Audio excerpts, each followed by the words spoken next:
The man known to history as Wilhelm Keitel was born on the 22nd of September 1882 at the Keitel family estate in Helmscherode near Gandersheim in the lower Harz Mountains of north-central Germany. His father was Karl Keitel, who, despite being a middle-class landowner in possession of a 650-acre estate at Helmscherode, struggled to make ends meet due to the poor soil quality and difficulty in managing his large tract of land. Wilhelm's mother, Apollonia Fissering, came from an old established family of tenant farmers in the Harz mountain region. Wilhelm would barely know her, however, as she died in childbirth while bringing his younger brother Bodewin into the world when Wilhelm was just 6 years old. The Keitel family had acquired their lands at Helmscherode in 1871. It was a significant date. This was the same year that the 30 or so small and medium-sized states which ruled Germany were united together into a German empire under the leadership of the most powerful German state, Prussia. This momentous event in Europe's political history was the work of the Prussian statesman Otto von Bismarck, following a series of wars against Austria, Denmark, and France. The unification of Germany into a state which included much of what is now western and northern Poland created a behemoth in Central Europe, one which upset the balance of power across the continent. With its territorial, military, political, and economic power, the new German Empire was a state which could challenge Europe's foremost power, Great Britain, and so it would. As Wilhelm was growing up in the 1880s and 1890s, Europe was dividing into two camps,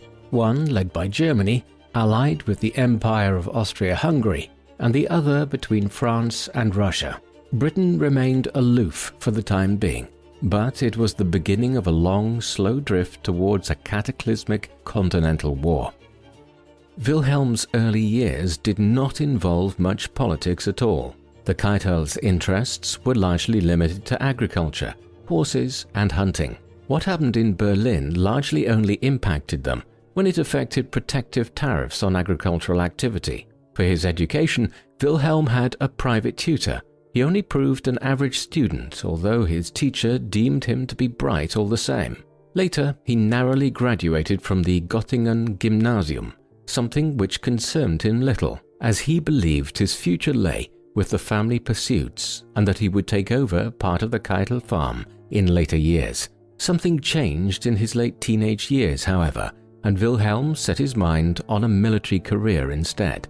This was perhaps a sign of the times, as Europe's armies were increasing in size and nations sought to swallow up what parts of the world outside of Europe were not occupied by them already. Wilhelm's decision to join the Prussian military, which still maintained a distinct identity within the German Empire, was perhaps doubly surprising, for the one constant of the Keitel family's politics was its dislike of Prussian dominance of the federal German Empire, a background which would set him apart from many of his fellow officers in the German army in years to come. In 1901, Wilhelm joined the 46th Prussian Field Artillery Regiment near Brunswick, not far from home. Because of his middle-class background, he was quickly made a junior officer, and he soon proved himself by his intelligence and efficiency. He was serving as a second lieutenant, and his superiors had noted his disposition for making good organizational and tactical decisions, a vital trait in an effective commander.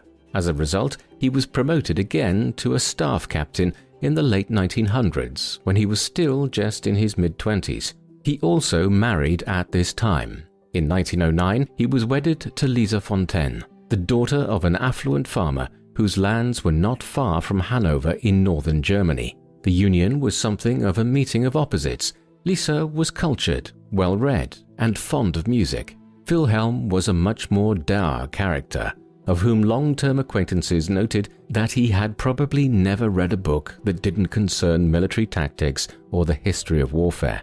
They welcomed their first child, a girl they named Nonna, in 1911, followed by several more, including 3 boys, Karl-Heinz, Ernst, and Hans-Georg, who would all follow their father into the German military.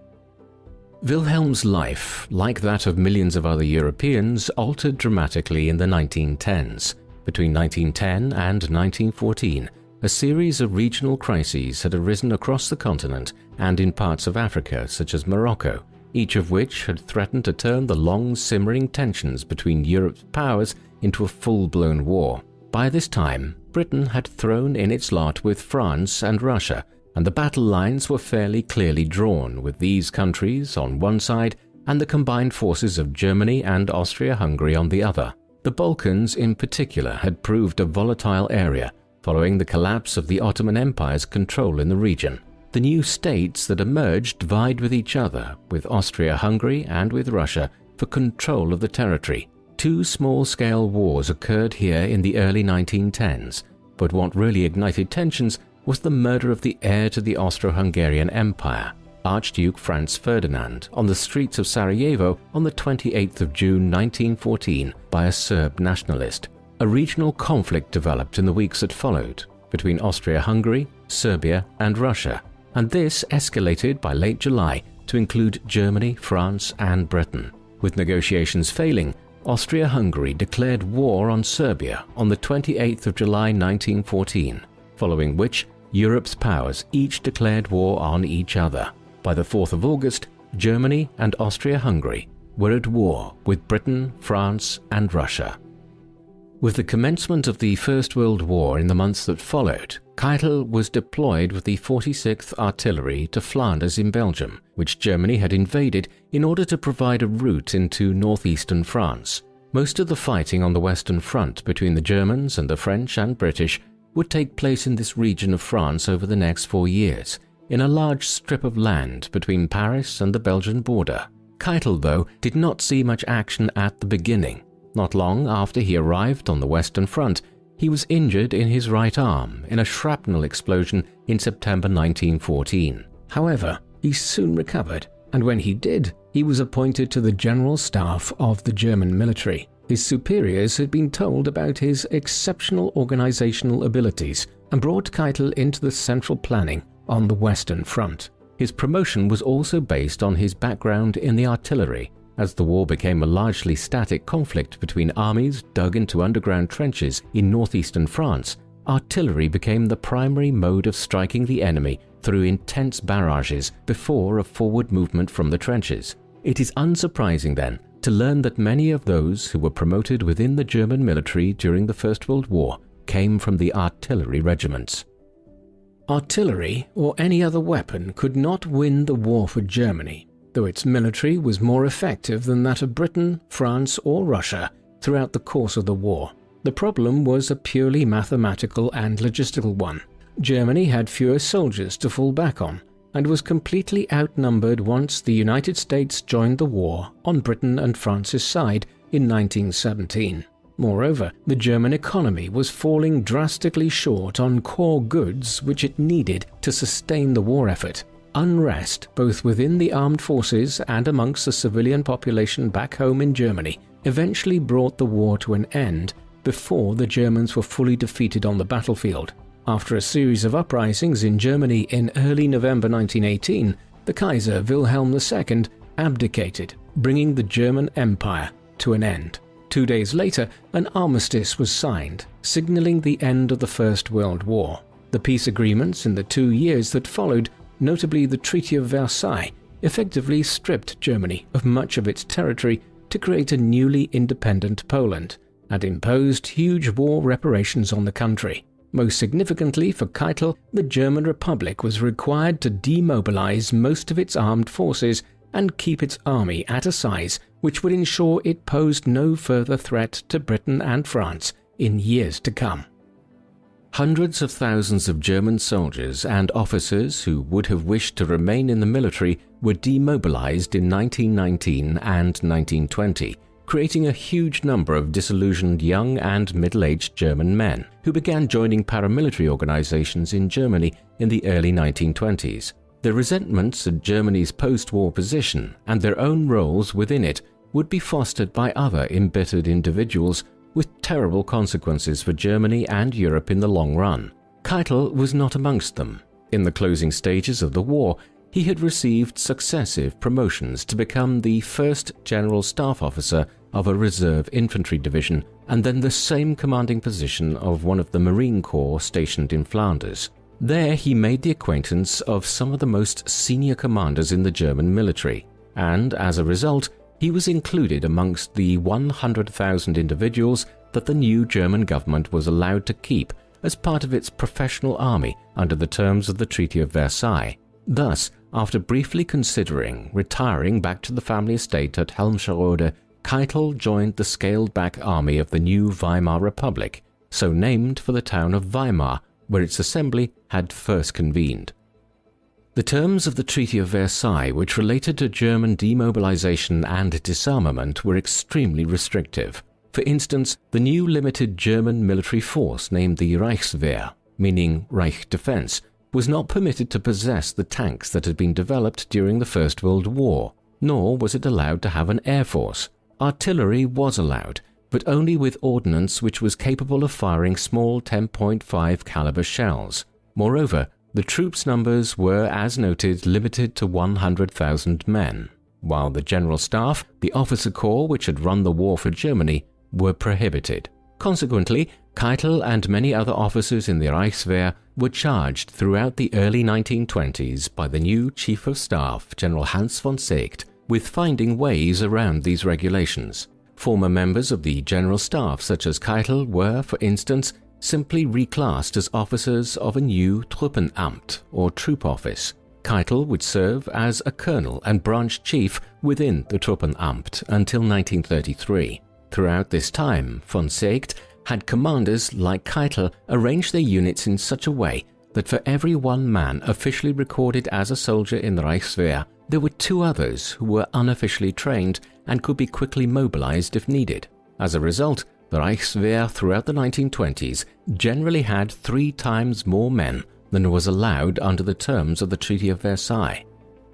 While Keitel and his fellow officers were trying to push the limits of the Treaty of Versailles as far as they could during the 1920s, the wider politics of Germany was going through many changes. In the early 1920s, there had been huge discontent amongst large sections of the population at how the war ended, and particularly, as noted earlier, amongst young and middle-aged men who had been in the military. Many of these joined the paramilitary units such as the Freikorps or Freikorps following the war, and veteran clubs such as the Stahlhelms. In time, many of these individuals began drifting towards extremist political parties. One of these, based out of Munich in Bavaria, was the National Socialist German Workers' Party, or Nazi Party for short. By 1923, they were largely led by an Austrian demagogue by the name of Adolf Hitler, who had fought and been wounded in the war. In early November 1923, they even attempted a regional coup or putsch in Munich. It collapsed within hours, and Hitler was subsequently arrested, tried, and sentenced to several years in prison. But the very fact that it was attempted was a sign of simmering resentments amongst subsections of the German population at the post-war settlement. The mid-1920s brought greater stability to Germany's politics. The country was beginning to reap the fruits of the post-war economic boom, which led to the period becoming known as the Roaring Twenties. Jazz was heard in every city's music halls. People often saw their first silent films at a picture theater, and German Expressionism, with its thriving heart in Berlin, became the foremost cultural movement in the world during the 1920s. But this would not last. In the autumn of 1929, the stock markets on Wall Street in New York City took enormous losses as the world's economy cooled dramatically after years of growth. A Great Depression followed, and Germany's economy was hit particularly badly. Unemployment lines increased in size, and soon people began to run out of money. The wealthier in society soon had their life savings eviscerated by rampant inflation. As this occurred, the centrist parties which had controlled the Weimar Republic throughout the 1920s soon lost ground to more extreme groups. On the left, the communists had increasing support, while the Nazis were the primary beneficiary on the right. In the Reichstag elections in the summer of 1932, they won 37% of the vote, taking 230 seats in the 608-seat parliament. The centrist elements within government remained determined to exclude them from power, but how long could that last? During these years, Keitel was continuing to serve in a wide variety of roles within the German armed forces. A notable assignment came in 1931 when he was sent to Moscow. The German government had established an arrangement with the government of Joseph Stalin in the Communist Soviet Union during the 1920s, whereby the officers of the Red Army were advised by the German officers who remained in the Reichswehr, largely deemed to be the best tactical commanders in the world. In return, the Red Army allowed the Germans to train soldiers in Russia, so they would not be officially listed as forming part of the sanctioned 100,000-strong Reichswehr back in Germany. During his secondment here in 1931, Keitel was impressed by the extent of the Soviet Empire and the size of the Red Army. It was probably at this time that his belief that Germany should never go to war was developed. But this period also brought some health problems. Keitel, who was nearing his 50th year, ignored an inflamed vein in his leg while in Russia, and it deteriorated so much over the months that followed that it developed into severe thrombosis. As a result, in December 1932, he and his wife traveled to a spa at High Tatra in Czechoslovakia for rest and recuperation, a stint which extended into early 1933. It was while Keitel was away from Germany on this period of leave that he learned of a rapid shift in the German political situation. After a failed minority government headed by Franz von Papen as Chancellor and a new election just months after the earlier one in the summer of 1932, the deadlock had still not been broken in Berlin.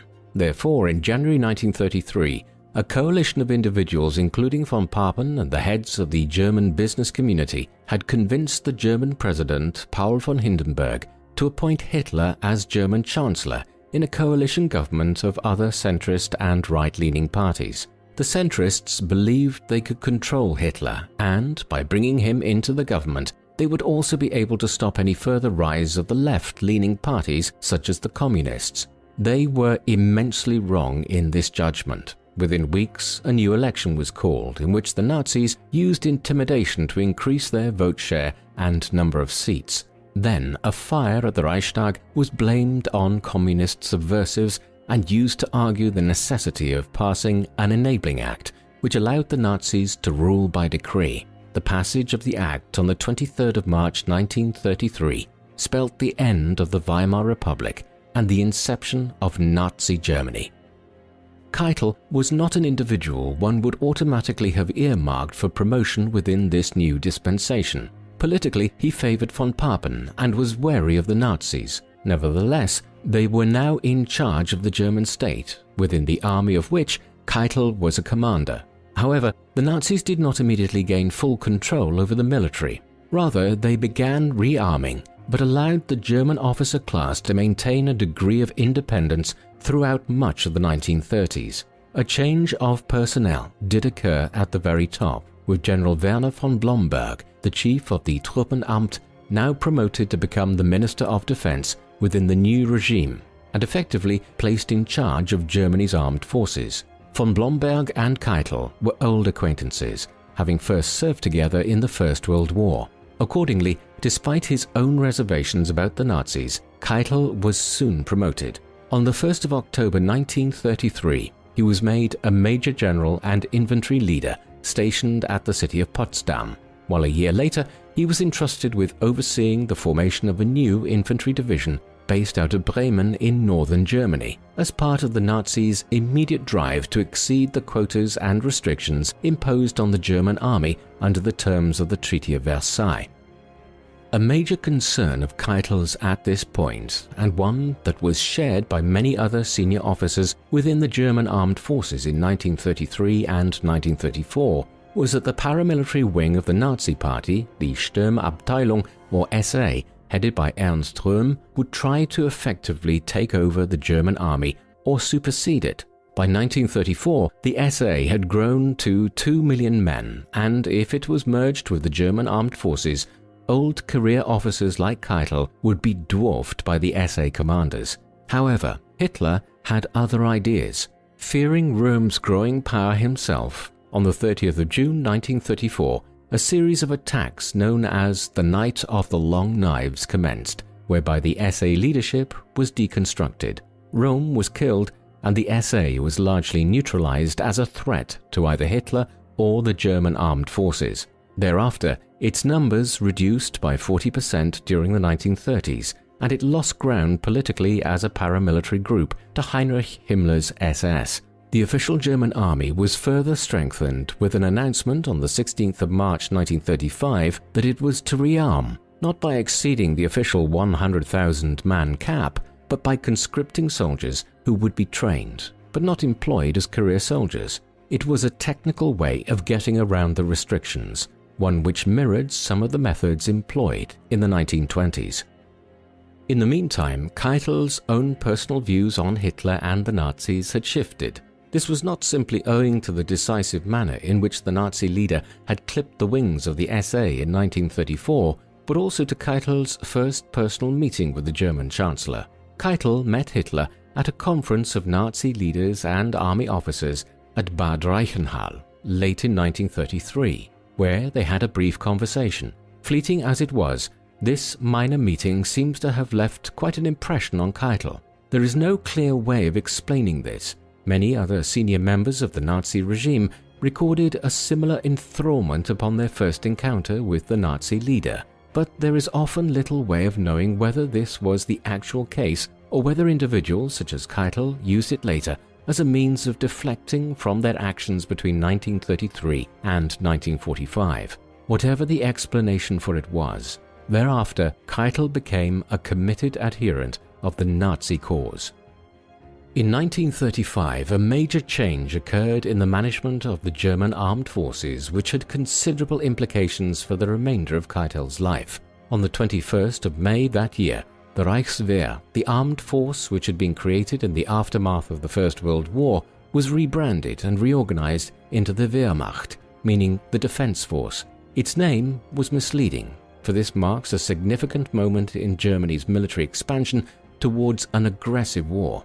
When Hitler announced its creation, he touted that it would have 36 divisions, a number which would have exceeded the 100,000 cap imposed under Versailles by fivefold at least. Then, in December, General Ludwig Beck added 48 tank battalions to the prescribed build-up, and these measures, combined with Hermann Göring's establishment of a German air force called the Luftwaffe from the spring of 1935, made it clear that Germany was now rearming in contravention of the Treaty of Versailles. Moreover, as the organizational body which would have central oversight of the armed land forces or Heer, the Air Force, the tank battalions, and the Navy or Kriegsmarine, the Wehrmacht would be the central organization involved in overseeing Germany's rearmament in the coming years, a process which Hitler initially wanted completed in a decade and then scaled back to as little as 4 years.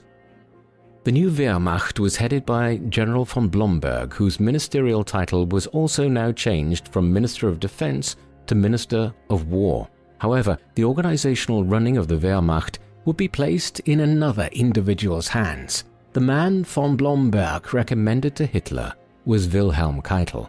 The proposal was seconded by General Werner von Fritsch, the commander-in-chief of the German land forces. But Keitel was initially unhappy. While this was certainly a promotion, it would be a return to a desk job in Berlin as an administrator, whereas he had enjoyed his time in charge of infantry divisions at Potsdam and Bremen. Despite these reservations, and at the urging of his wife, Lisa, who wished to return to Berlin, he accepted the position and was appointed as chief of the Wehrmacht, junior only to von Blomberg within it, and effectively in charge of the day-to-day running of the body which had overall oversight of all branches of the German military. In tandem, he was promoted to the rank of lieutenant general on New Year's Day 1936, shortly after taking up the new position in Berlin. Keitel's task was an arduous one. When he assumed office in October 1935, his predecessor as the most senior bureaucrat of the German military, Major General Walter von Reichenau, had met him wearing his tennis gear and handed him a dossier of what he said were the most vital documents he would need. Then von Reichenau went to play tennis, and Keitel was left in charge of administering a rapidly expanding Wehrmacht. Yet the chief problem he faced was not the paperwork itself, but the conflicting jurisdictions of individuals within the various organizations which the Wehrmacht oversaw. For instance, as head of the German Air Force, the Luftwaffe, Hermann Göring was theoretically Keitel's junior, to whom Keitel could issue directives, but Göring was simultaneously the deputy leader of Germany as Hitler's second-in-command. As a result, it was difficult for Keitel to issue him with commands and impossible for him to impose them if Göring decided he did not want to comply.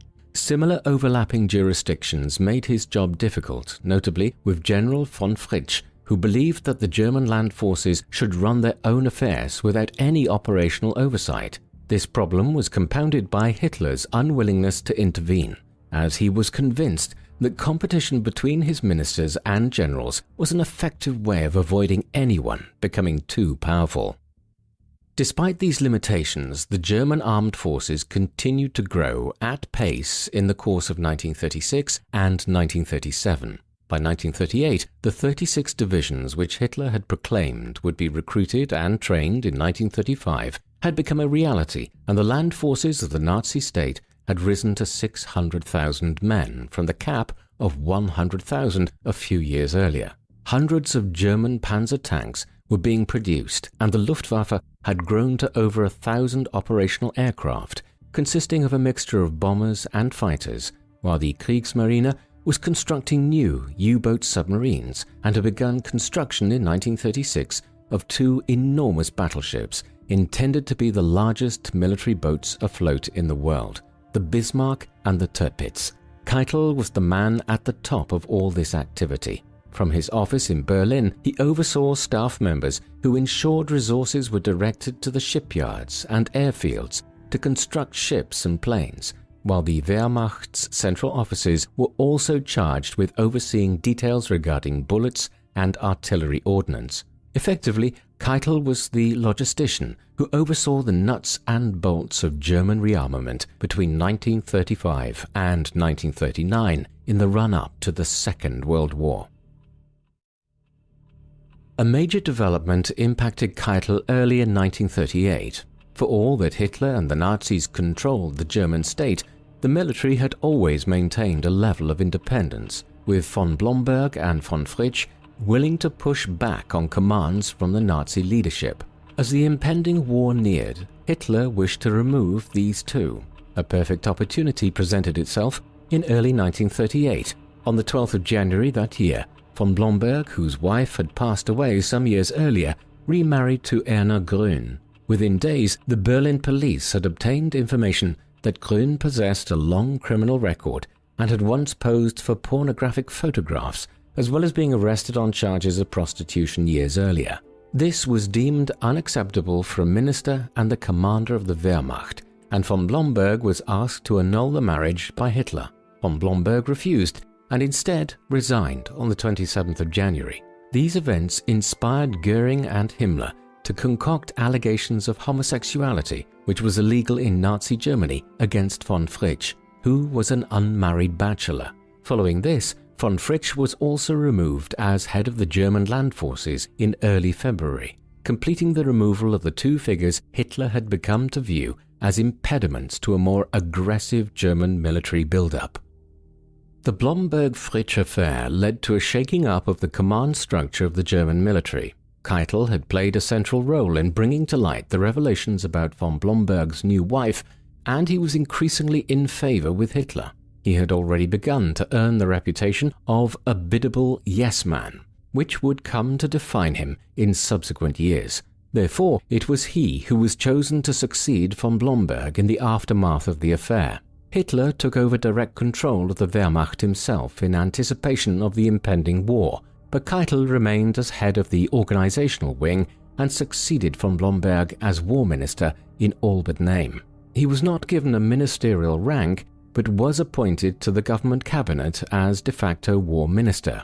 Hitler is deemed to have wanted Keitel for the job because he was advised that he was an efficient bureaucrat who would not seek to prevent Hitler from calling the shots with regards to the Wehrmacht. For his part, Keitel was also made a colonel general shortly afterwards and was awarded the Nazi Golden Party Badge, a distinction usually awarded to individuals who had been party members back in the mid-1920s, when Hitler and his followers were little more than a small collection of disaffected misfits living in Bavaria.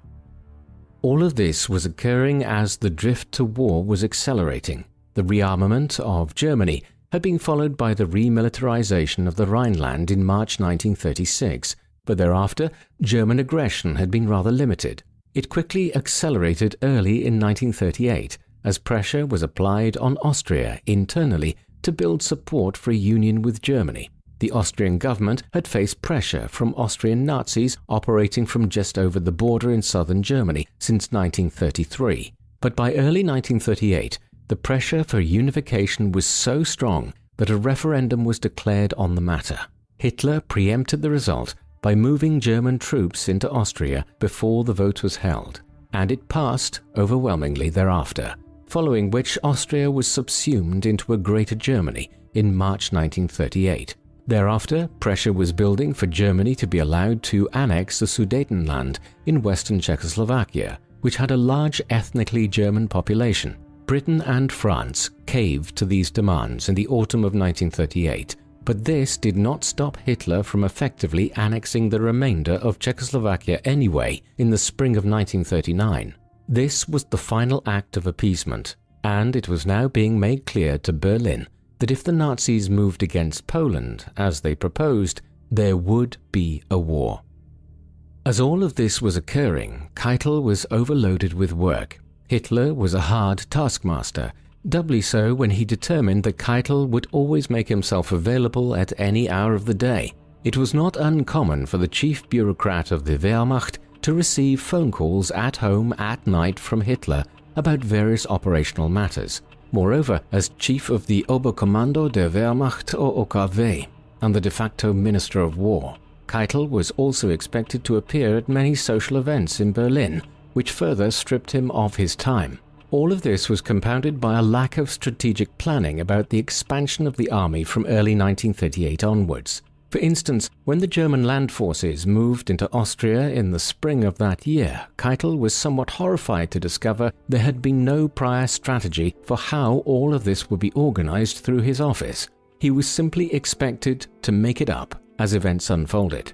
This process repeated itself many times in the years that followed, but Keitel never complained. He remained timidly loyal to the Chancellor and had become known as La Keitel, a play on lackey and Keitel. It was all a thankless challenge for him, and quite revealingly, there is no evidence of anybody ever trying to displace Keitel or coveting his office as chief of the OKW.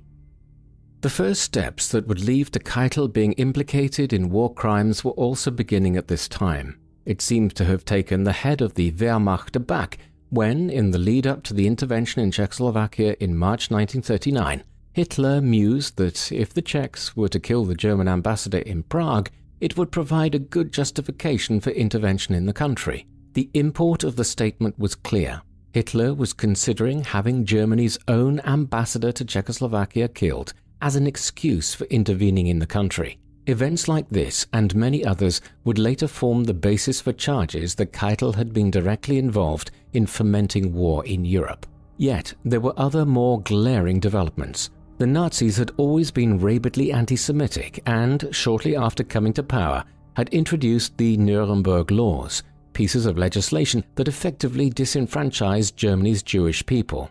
Now, on the night of the 9th of November 1938, pogroms occurred all across Germany as gangs of Nazis and other Germans attacked thousands of German Jews and their businesses, murdering many, injuring many more, and doing untold amounts of damage to Jewish synagogues and property.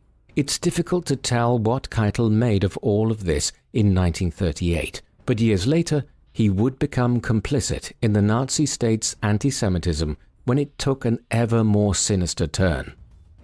The war, which had been brewing for nearly 2 years, finally came in September 1939. For months, Germany had been making noise on the international stage about its supposed rights to parts of Western Poland, in the same way it had with Austria and Czechoslovakia in 1938.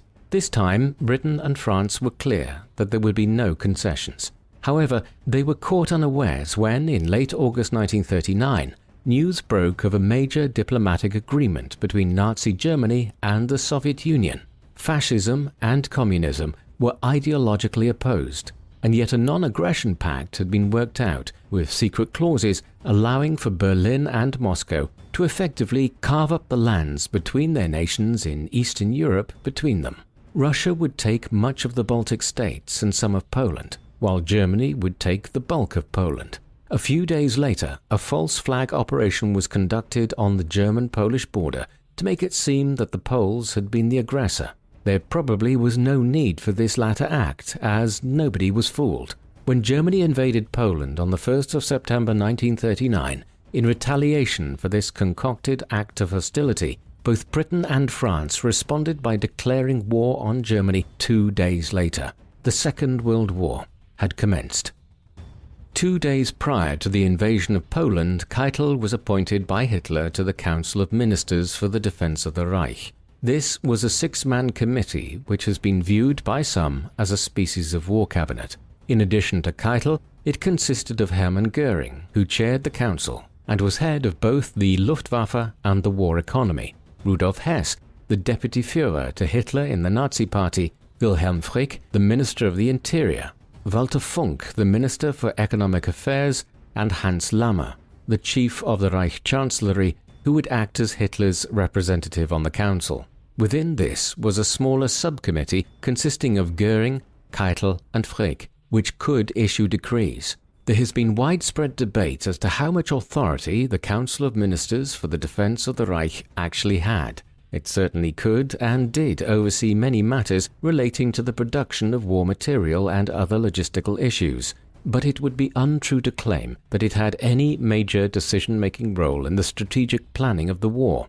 Once the Second World War broke out, Hitler was in charge of it, and the decisions were made by him and whichever generals, ministers, and officials he chose to consult with at a given time.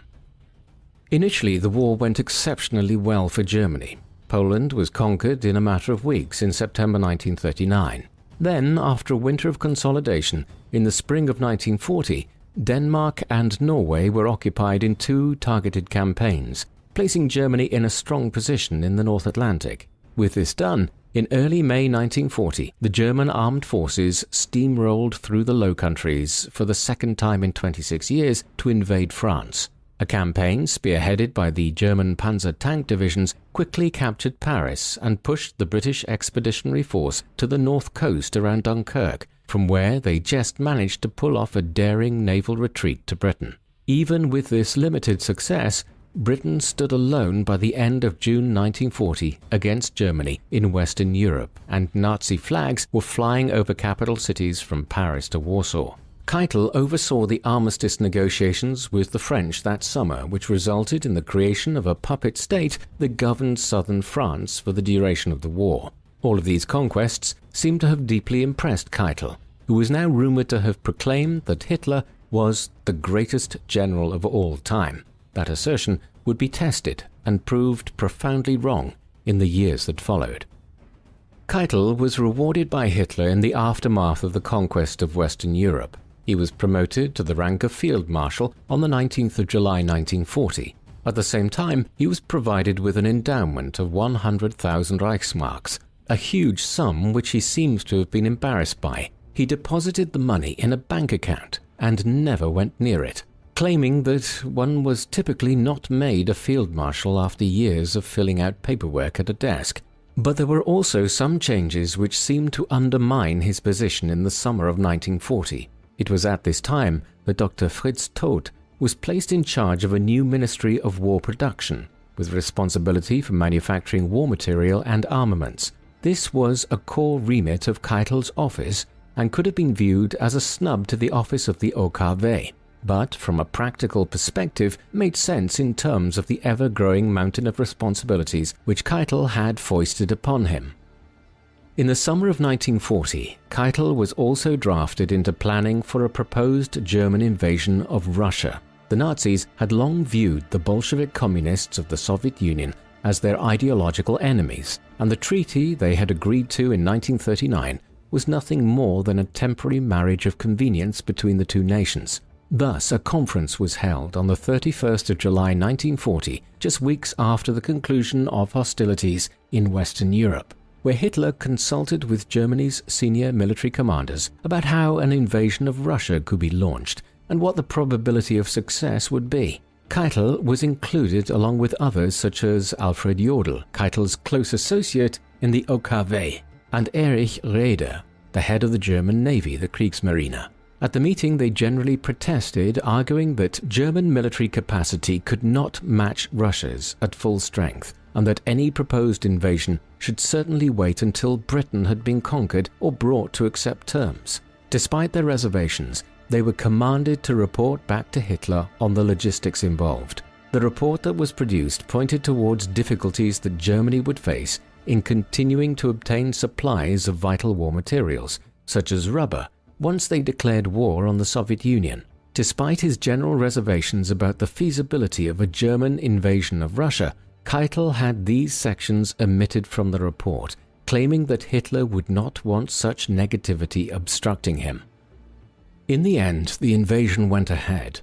In the summer of 1941, Germany initiated the largest land invasion ever undertaken in military history, sending hundreds of thousands of men into eastern Poland and the Ukraine towards Russia. As in Western Europe the previous year, Operation Barbarossa, as it had been codenamed, initially went very well. Through the August of 1941, the German front lines surged ever further northeastwards towards the two major targets of Leningrad and Moscow. The Soviet leader Joseph Stalin considered negotiating peace terms which would surrender huge tracts of land in Poland and Ukraine to Germany, but eventually determined not to. It was a wise decision in the long run. As winter set in, the German advance stalled before taking the two major Russian cities. Then, as it got ever colder, the Germans realized they had inadequate clothing for the harsh Russian winter. Keitel was centrally involved in the logistical work needed to remedy this situation in the weeks that followed. But in the end, it was not the cold but sheer manpower that would prove decisive. As 1941 turned into 1942, the Germans failed to end the conflict, and as ever more Russians were drafted into the Red Army and their war economy went into overdrive, the tide began to turn. When a final push by the Germans to take the southern city of Stalingrad failed the following autumn, the movement of soldiers switched direction, and slowly, from early 1943, the Russians began pushing the Germans back towards Berlin. Throughout these years, Keitel continued to act as the chief of the OKW, overseeing much of the logistical and organizational work of the Wehrmacht with his staff in Berlin. He was also regularly dispatched to capitals such as Budapest, Bucharest, and Helsinki to handle Germany's negotiations with its smaller military allies in Europe, such as Hungary, Romania, and Finland. By this time, he was increasingly unhappy with his position, remarking in his private notes that he wished to be relieved of his duties. Indeed, he had tried to resign on at least 3 occasions before the end of the war, but Hitler had refused to allow him to do so, despite the ever-growing frequency of their arguments. This interpersonal conflict was a regular feature of life for the senior German generals between 1941 and 1944. Ensconced in his Wolf's Lair, his base on the Eastern Front in Poland, Hitler was becoming an irrational, bitter individual, plagued by numerous serious physical ailments and a growing addiction to a combination of hard drugs including amphetamine, cocaine, and morphine. This was the individual that Keitel had to engage with throughout the remainder of the Second World War. Yet we should have little sympathy for him, for Keitel was also profoundly complicit in the ever-growing litany of war crimes and atrocities being committed by the Nazi regime. He had been fully aware, as early as the invasion of Poland in the autumn of 1939, of the actions of the Einsatzgruppen, effectively SS death squads, that were sent into areas after the initial advance to carry out the mass murder of groups who were deemed enemies of the Nazi state. In 1941, he would have known that their actions had escalated to such atrocities as the massacre at Babi Yar, where 33,771 Jewish victims were murdered in the space of 2 days. Other targets were Soviet prisoners of war, Romani people, or those with disabilities. And it wasn't simply that Keitel was aware of these activities, he was actively involved in them. In May 1941, he was a signatory to the order entitled Guidelines for the Conduct of the Troops in Russia, which designated Bolshevik civilians and Jewish people in Eastern Europe as groups whom ruthless measures could be used against. In September, Keitel issued a follow-up directive to ensure that these guidelines were being fully implemented, and in correspondence from these years, he seemed to exhibit a personal anti-Semitism beyond simply reflecting Nazi ideology. Just months later, Keitel was the central figure in the passage of the Night and Fog Decree in December 1941. This was executed through the office of the OKW, and Keitel was the main individual who communicated Hitler's directive. The decree stipulated that suspected political dissidents in occupied territories throughout Europe, such as France, Poland, and Austria, could be detained and transported to Germany. They could then be interred there and questioned according to military practice. The motive for this was to allow the deportation of individuals of certain nationalities, including from regions in France, the Low Countries, and elsewhere, where the Nazis were still trying to disguise what was being carried out in broad daylight in Eastern Europe. In practice, the Night and Fog Decree led to tens of thousands of political prisoners being detained across Central and Eastern Europe. Here, Europe's Jews and other groups such as the Romani people were being murdered by the Nazis by late 1941.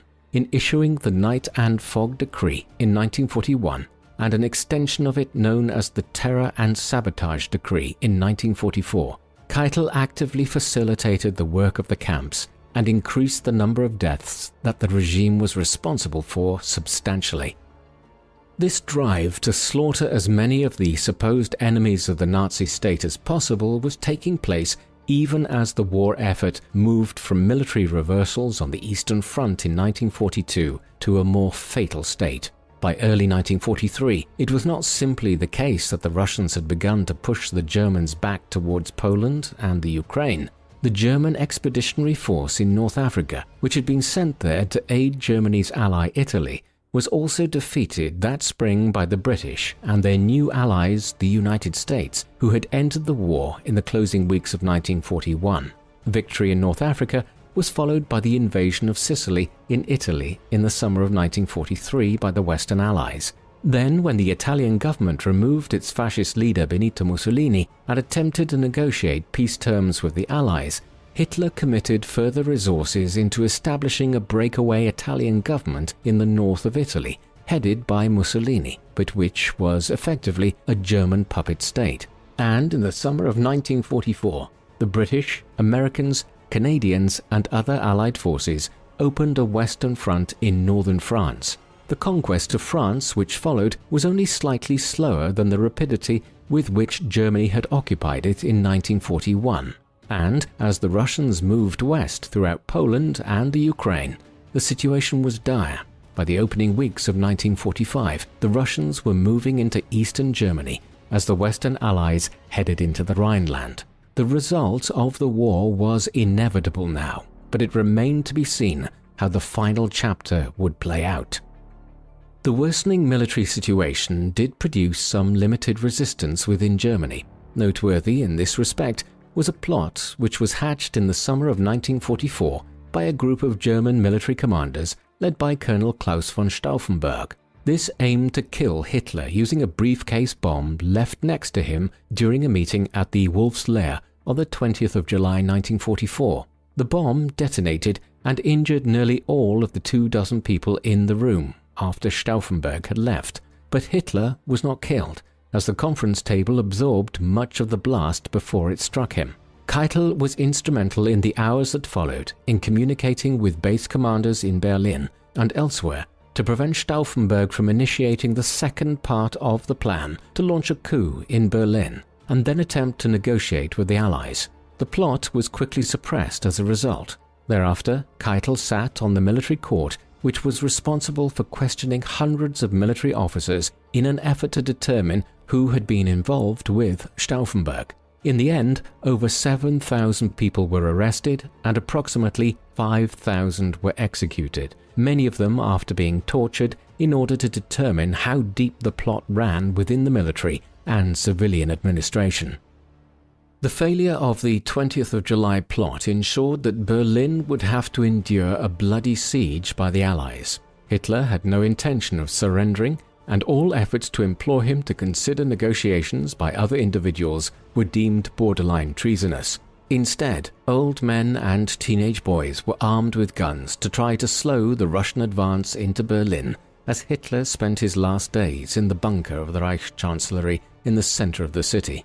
The Battle of Berlin itself, once the Russians had encircled the city and cut off supply routes, commenced in mid-April 1945. The city was shelled relentlessly, and it was defended by anything but an effective army. But still, the Germans held out for over 2 weeks. Keitel bizarrely called for counterattacks during this period to push the Russians back, a tactical impossibility by this time. By the last days of April, it was clear that the end was near. In the end, Hitler committed suicide in the Reichschancellery bunker on the 30th of April 1945. The following day, his designated successor, the Reich Propaganda Minister Joseph Goebbels, did likewise.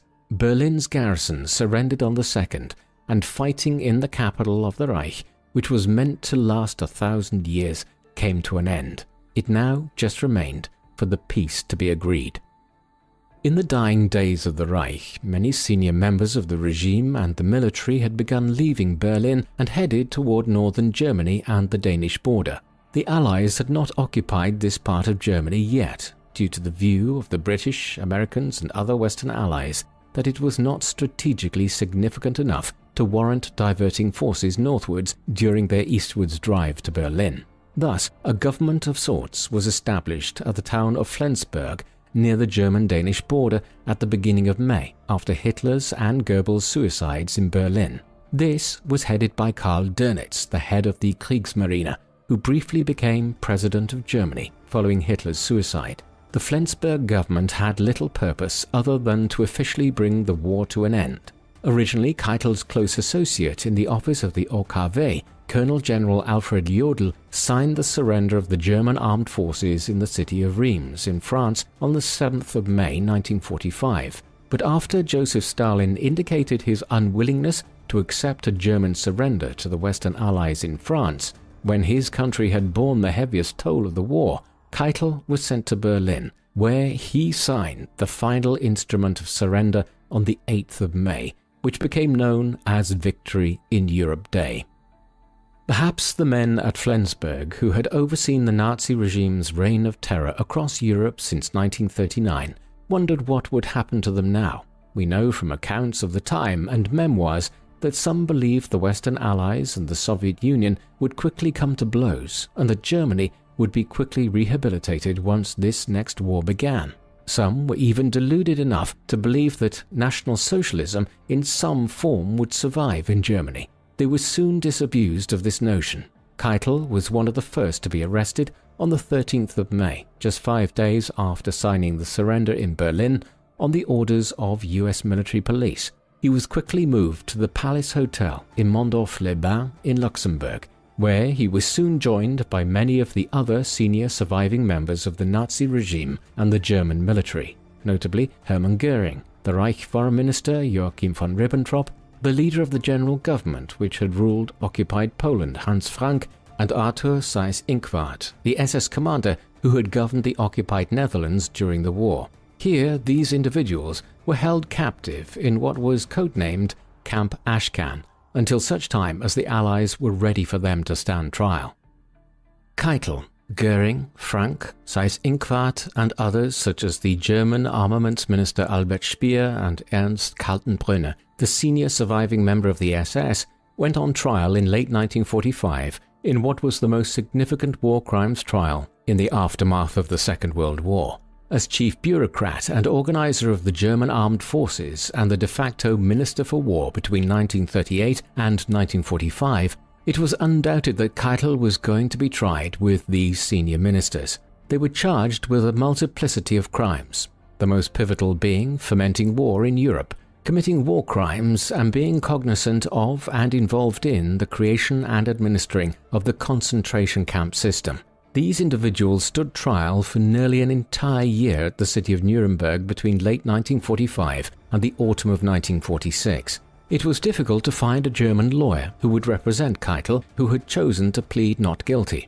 His defense throughout the proceedings was that, as a military officer, he was following the commands of his immediate superior, Hitler, throughout the war, a defense which the tribunal rejected on the basis that the crimes being committed in the concentration camps and elsewhere, which Keitel was aware of and complicit in, was so egregious that no command structure warranted obeying them.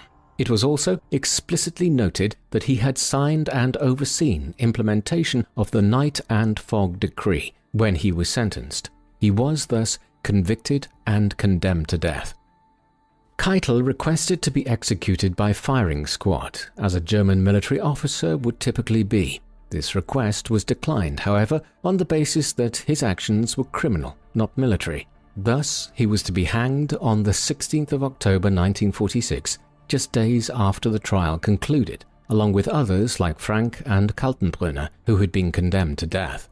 Goering committed suicide in his cell the night beforehand, and as a result, Keitel was the second executed after the foreign minister Joachim von Ribbentrop. The method used by the American executioners was a standard drop method whereby the prisoner would have a noose fitted around their neck and would then be dropped through a trap door. However, Keitel's execution was botched, and when he fell through the trap door, his face cracked against the edge of it, breaking his nose. Moreover, the American executioner John C. Woods had miscalculated the amount of rope needed for some of the prisoners, and, as a result, several of those who were executed that day did not die quickly from having their necks broken, but were strangled to death. In Keitel's case, it was 24 minutes before his convulsions stopped fully. In later executions carried out after subsequent trials at Nuremberg, the method was changed so that there was no repeat of these botched executions. Once the executions ended on the 16th of October, Keitel and Goering's bodies and the bodies of the other 9 were cremated in Munich, and their ashes were scattered in the river Isar in southern Bavaria. Wilhelm Keitel is a difficult individual to assess as one of the most senior-ranking members of the Nazi regime. On the one hand, he appears to have been a powerful individual who was wholly complicit in the very many crimes committed by Nazi Germany. During the mid-1930s, he was responsible for overseeing the bureaucracy involved in German rearmament, while between 1938 and 1945, he was effectively the Minister for War and the head of the Wehrmacht, answerable only to Hitler. But at the same time, there is little escaping the feeling that Keitel was often a powerless functionary, an individual who handled mountains of paperwork and was deemed a lackey. This certainly was the opinion of many of the higher-ranking members of the regime and army, who often didn't bother to salute Keitel, their supposed superior. But however much these qualifications might suggest that Keitel was simply a military officer following commands blindly, he still had his own mind, however weak it might have been, and he was deeply involved on a personal level in facilitating the actions of the Einsatzgruppen on the Eastern Front and initiating the Night and Fog Decree. Given all this, the judgment of the Nuremberg Tribunal was surely correct, that no matter how much Keitel may have protested that he was simply following orders as a military officer, it was his duty as a human being to refuse to follow those orders. For that reason, he was a war criminal, just as surely as the others that he stood trial with at Nuremberg. What do you think of Wilhelm Keitel? Was he a mere sycophant and mindless bureaucrat, or should he be viewed as an influential figure within the Nazi regime? Please let us know in the comment section. And in the meantime, thank you very much for watching.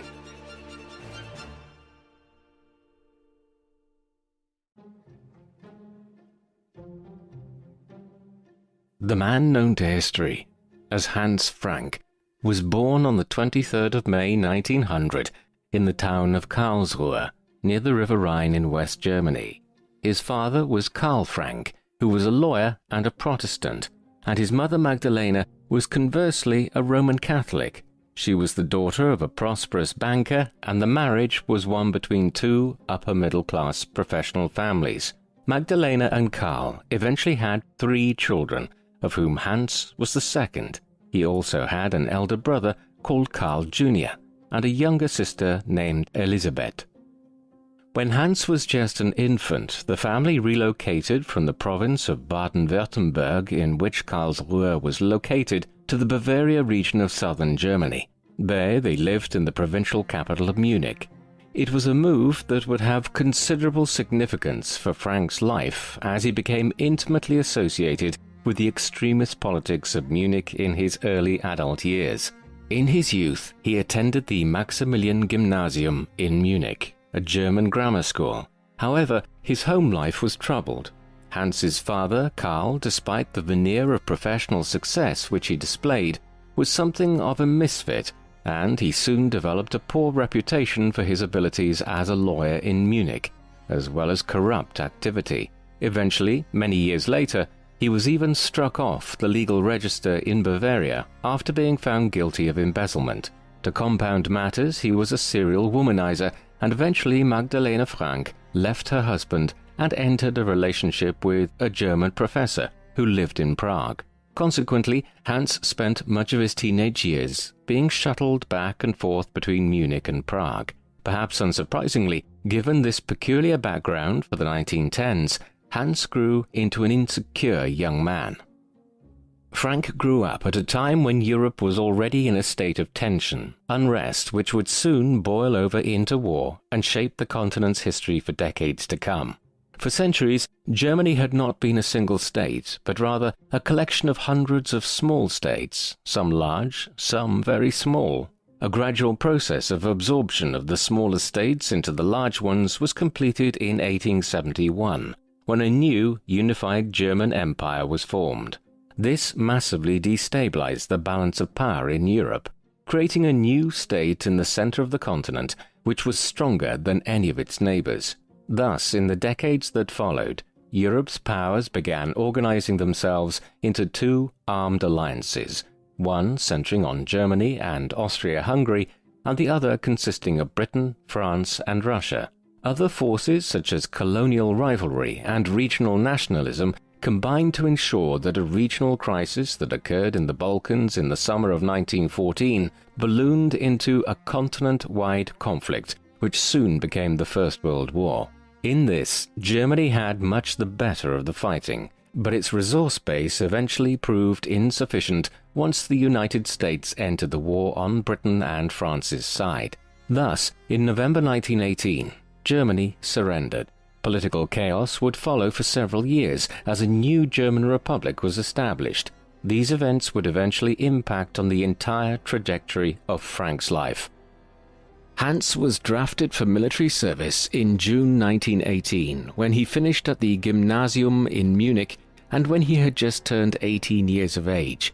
He was perhaps eager to fight, as his brother Karl, who was 8 years his senior, had been killed in the war. But Hans never saw action himself before the war came to a conclusion the following November.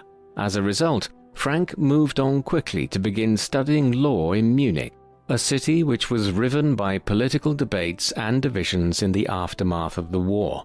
The country as a whole was divided in the early days of its new republic between right-wing conservatives who pined for the empire which Germany had now lost, and those who wished to see a socialist or even a communist state developed. An insurrection even occurred in Berlin in January 1919 amongst revolutionaries who wanted to attempt something similar to the communist revolution which had been attempted with great success in Russia in 1917. As these twin forces emerged in the aftermath of the war, the nascent German Republic became an extremely turbulent place politically. In the late 1910s and early 1920s, much of this focused on hundreds of thousands of German men who had been demobilized in the aftermath of the war. The Versailles Treaty, which brought the war between Germany and Britain, France, and their allies to a conclusion in 1919, stipulated that the German army could only consist of a maximum of 100,000 men going forward. As a result, many Germans began entering paramilitary groups in 1919 and 1920, which were being used by the German government to try to suppress political unrest by the socialists and other groups. Frank soon joined the most significant of these groups, the Freikorps or Free Corps, which in the course of the spring and early summer of 1919 was responsible for crushing a short-lived communist republic based out of Munich.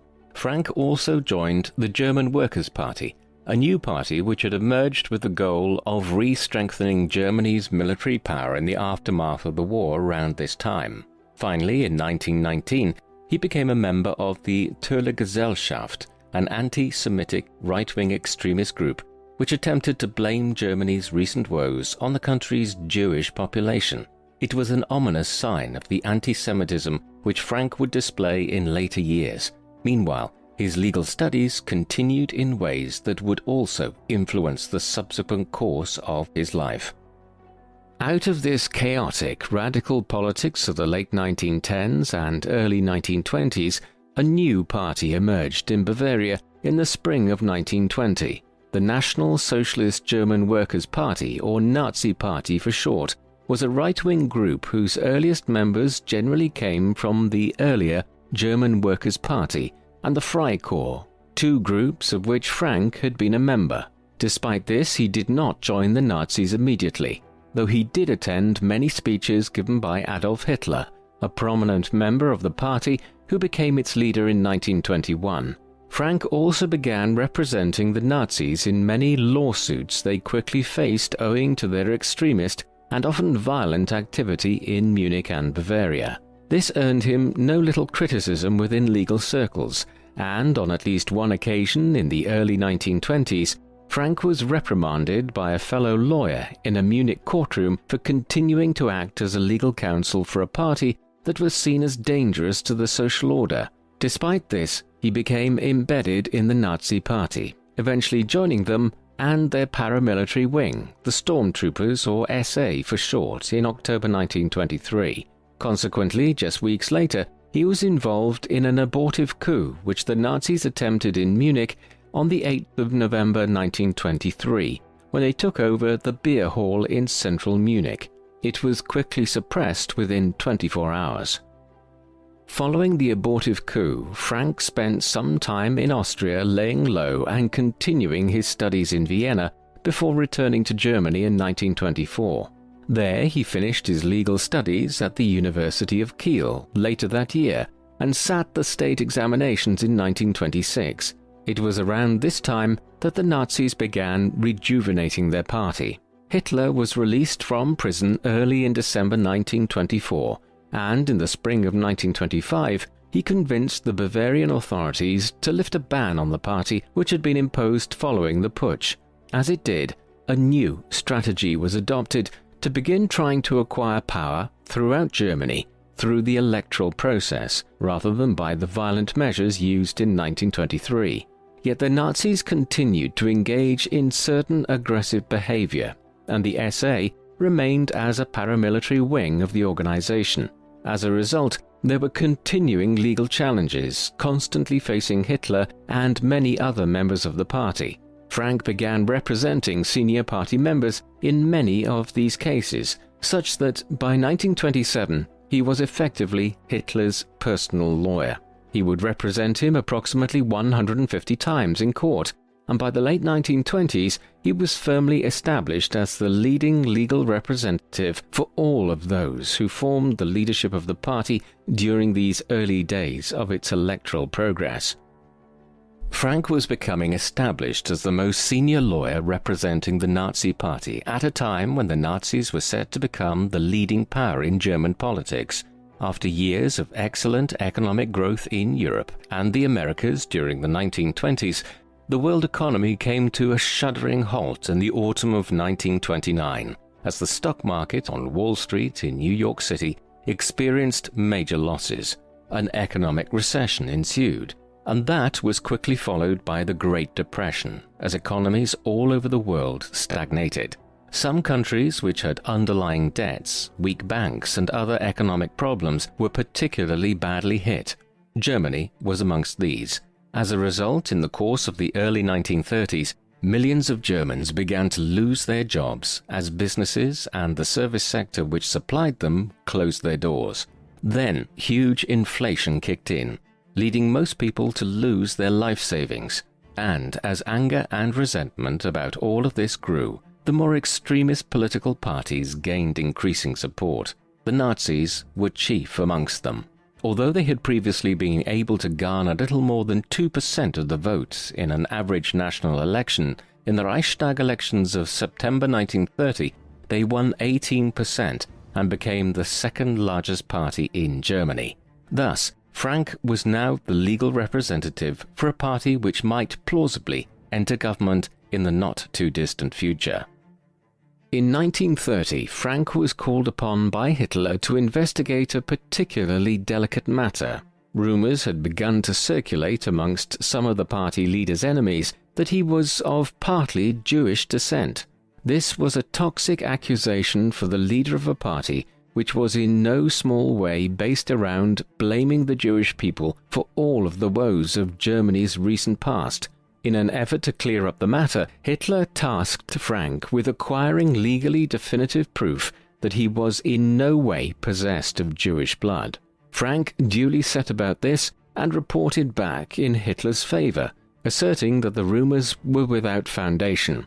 But curiously enough, many years later, Frank claimed that he had actually concluded at the time that there was a possibility that Hitler had some Jewish blood.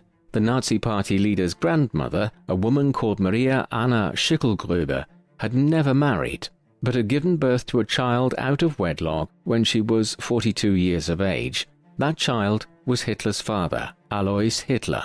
The identity of Alois's father had been and still remains a mystery, but Frank claimed his investigations in the early 1930s could not rule out the possibility that Alois's mother had fallen pregnant through a relationship with Leopold Frankenberger, a member of the Jewish Frankenberger family for whom she had worked for a time as a cook. The Frankenberger family, Frank claimed, had subsequently paid for Alois's upbringing.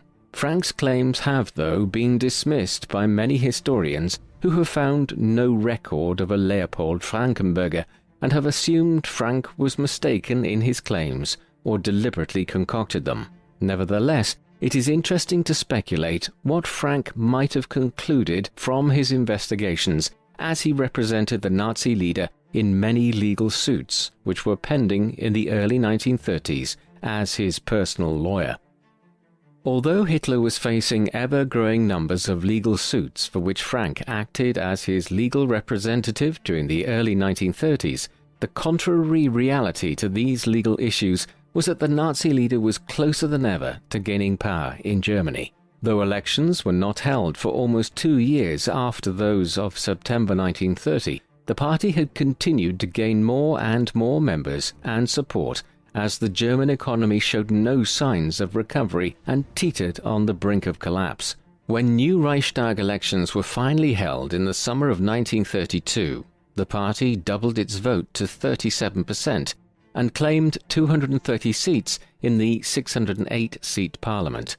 Still, the centrist parties refused to countenance Hitler being made German Chancellor, and a government of technocrats was cobbled together. However, when it could not relieve the crisis and fresh elections in November failed to break the political impasse, an agreement was finally reached in January 1933, whereby Hitler would become German Chancellor and the Nazis would acquire several ministerial briefs. It was a fateful decision. Within weeks, a political emergency was concocted in order to pass through an enabling act in March 1933, which allowed Hitler and the Nazis to effectively rule by decree. The Weimar Republic was dead, and the Nazis were now in control of Germany. With the ascent to power of Hitler, Frank found himself being rewarded for his loyalty. Back in 1928, he had established the National Socialist German Jurists Association, with himself as its first leader, and in 1930 he had won a seat in the Reichstag representing Leibniz. Thus, when positions were being handed out in the spring of 1933, Frank was an obvious candidate to be given the position of Minister of Justice for Bavaria, the Nazi heartland within Germany, while he was also appointed as a minister without portfolio in the new government. Finally, in the summer of 1933, he was made a Reichsleiter or Reichsleader. This was the second highest rank within the regime, next to Hitler himself. There were 16 Reichsleiters appointed in 1933, and Frank was now afforded this status along with individuals such as the head of the SS, Heinrich Himmler, the Minister for Propaganda, Joseph Goebbels, Hitler's deputy leader, Rudolf Hess, and Ernst Röhm, the head of the SA, or stormtroopers. In the months that followed, he also established the Academy for German Law and became its first president, and was named one of the 3 senior judges of the Supreme Party Court. Thus, by early 1934, Frank had emerged as the most significant legal figure within the Nazi regime. While Frank was acting as the face of legal institutions such as the Academy for German Law and the Supreme Party Court in the mid-1930s, the Nazis themselves were transgressing their own international legal commitments. The terms of the Treaty of Versailles still restricted Germany's right in law to rearm beyond the nominal army of 100,000 men, which they were allowed to retain following the end of the First World War. The Weimar government had itself pushed these limits as far as possible, training tens of thousands more individuals than were officially recorded. But the Nazis went much further. Beginning in the spring of 1935, the regime made known its intention to begin vastly exceeding the 100,000-man quota by recruiting and training upwards of 400,000 men. At the same time, it was announced that a new German air force called the Luftwaffe would be set up, a violation of the restriction which prohibited Germany from having any such air force.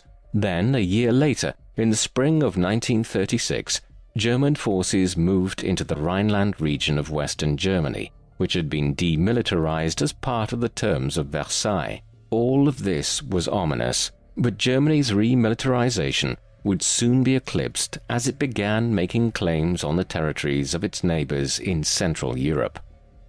His newfound position of power would not last long. Frank did actually have scruples early on when it came to the Nazis ignoring legal norms. Thus, in 1934, he began complaining about extrajudicial killings of political prisoners and others, which were being carried out at the Dachau concentration camp near Munich. The region fell within his area of oversight as Minister of Justice for Bavaria. More significantly, Frank was opposed to the series of purges of the leadership of the SA, which were carried out between the 30th of June and the 2nd of July 1934. These were designed to curb the growing power of the SA's commander Ernst Röhm, who was viewed as a growing threat to Hitler as the SA's numbers surpassed 2 million stormtroopers. The Night of the Long Knives saw Röhm and many other political enemies across Germany murdered by the Nazi regime. Frank had made his opposition known, and this, combined with Hitler's natural antipathy towards the legal profession, saw Frank sidelined. In December 1934, he resigned his position as Minister of Justice for Bavaria and, while he retained some of his other positions, including that of Reichsleiter and Minister without portfolio, his influence over the regime dried up from late 1934 onwards. Frank would spend the next several years in a political wilderness. Frank's fortunes improved little as the months and then the years passed by in the mid to late 1930s, even as his legal writings became more and more concerned with fashioning the law around Nazi ideology, and in particular its anti-Semitism. War would change that. Beginning in early 1938, the regime took a more confrontational stance towards the powers of Europe. In March of that year, an aggressive move against Austria succeeded in having the country vote to amalgamate with Berlin into a Greater Germany. No sooner was this completed than Hitler began pressing German claims to the German-speaking parts of Western Czechoslovakia, known as the Sudetenland. Britain and France capitulated to this demand at a conference in Munich in September 1938, but this only briefly allayed German aggression, and the rest of Czechoslovakia was effectively forcibly annexed in March 1939. The city of Memel was taken from Lithuania just days later. This was the last act of aggression Britain and France were willing to countenance, so when Hitler very quickly began pressing claims on Poland, the Allies made it clear that any further land grab would result in war. The Nazis were not dissuaded, and on the 1st of September, they invaded Poland. 2 days later, Britain and France followed through on their threat and declared war on Germany in the first act of what would soon be transformed into the Second World War. Frank would become intimately connected with Poland for the remainder of his life in ways that have made him one of the most notorious members of the Nazi regime. Having become used to being in the political wilderness since the mid-1930s, he was surprisingly selected at the beginning of the invasion of Poland to act as the chief of administration to Gerd von Rundstedt, one of the most senior field marshals of the German army in Poland. The Polish campaign went very quickly, as Germany's eastern neighbor was unable to stand up to the onslaught of the Nazi forces, and given the geography involved, Britain and France could offer very little by way of practical aid.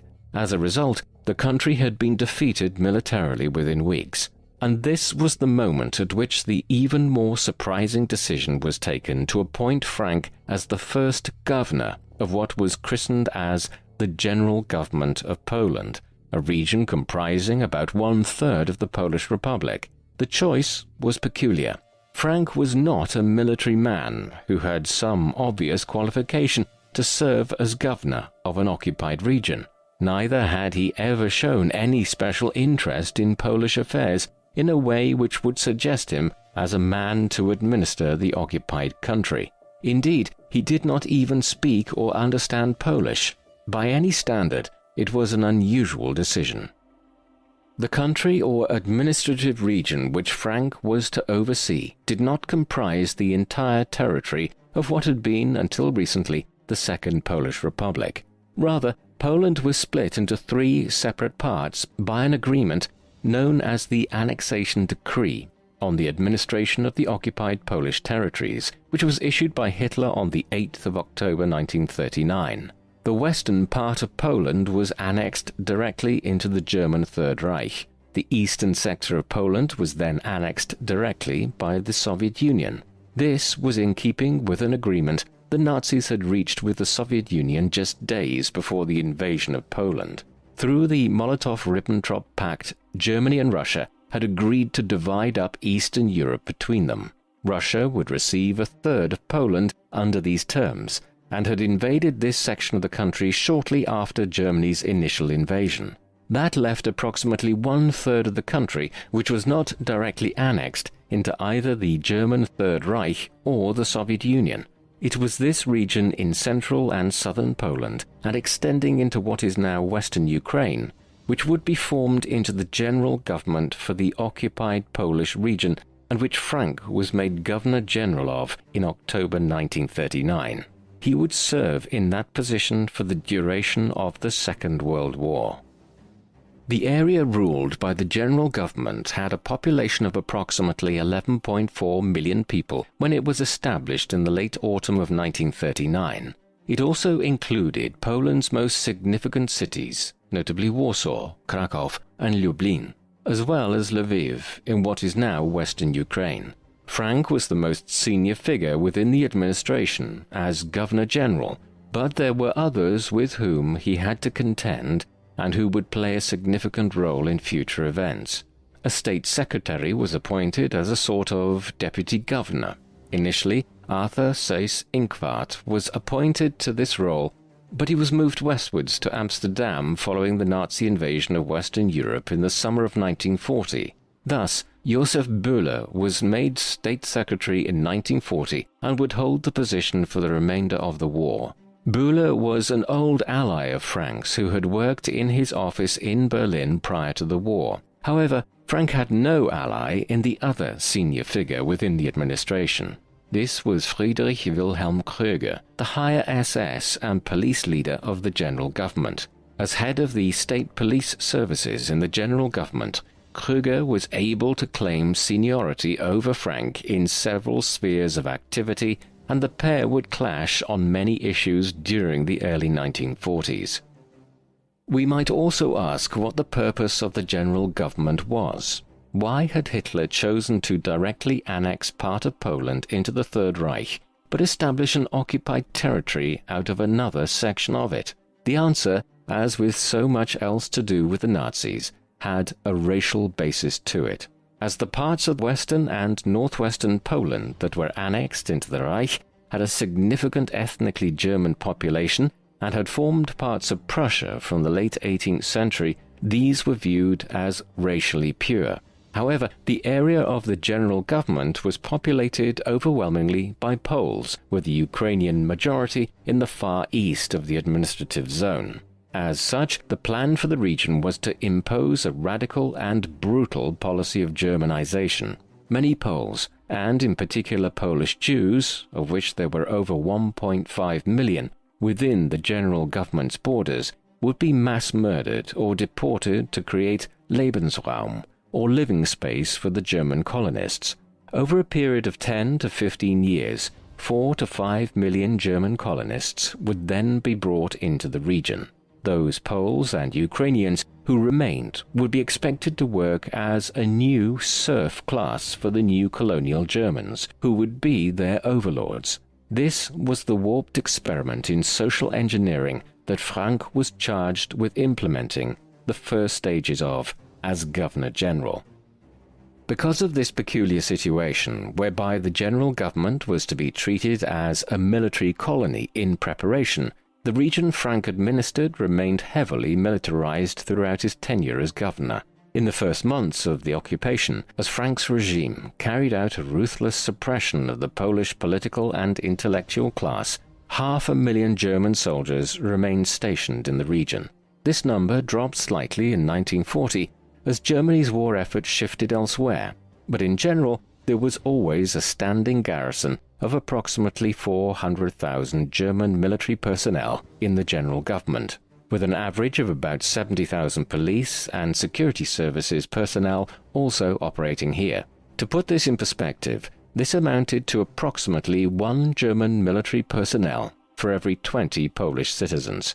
Moreover, this number ratio actually grew smaller still as the number of people killed or deported by the Nazis spiraled into the millions in the course of the war.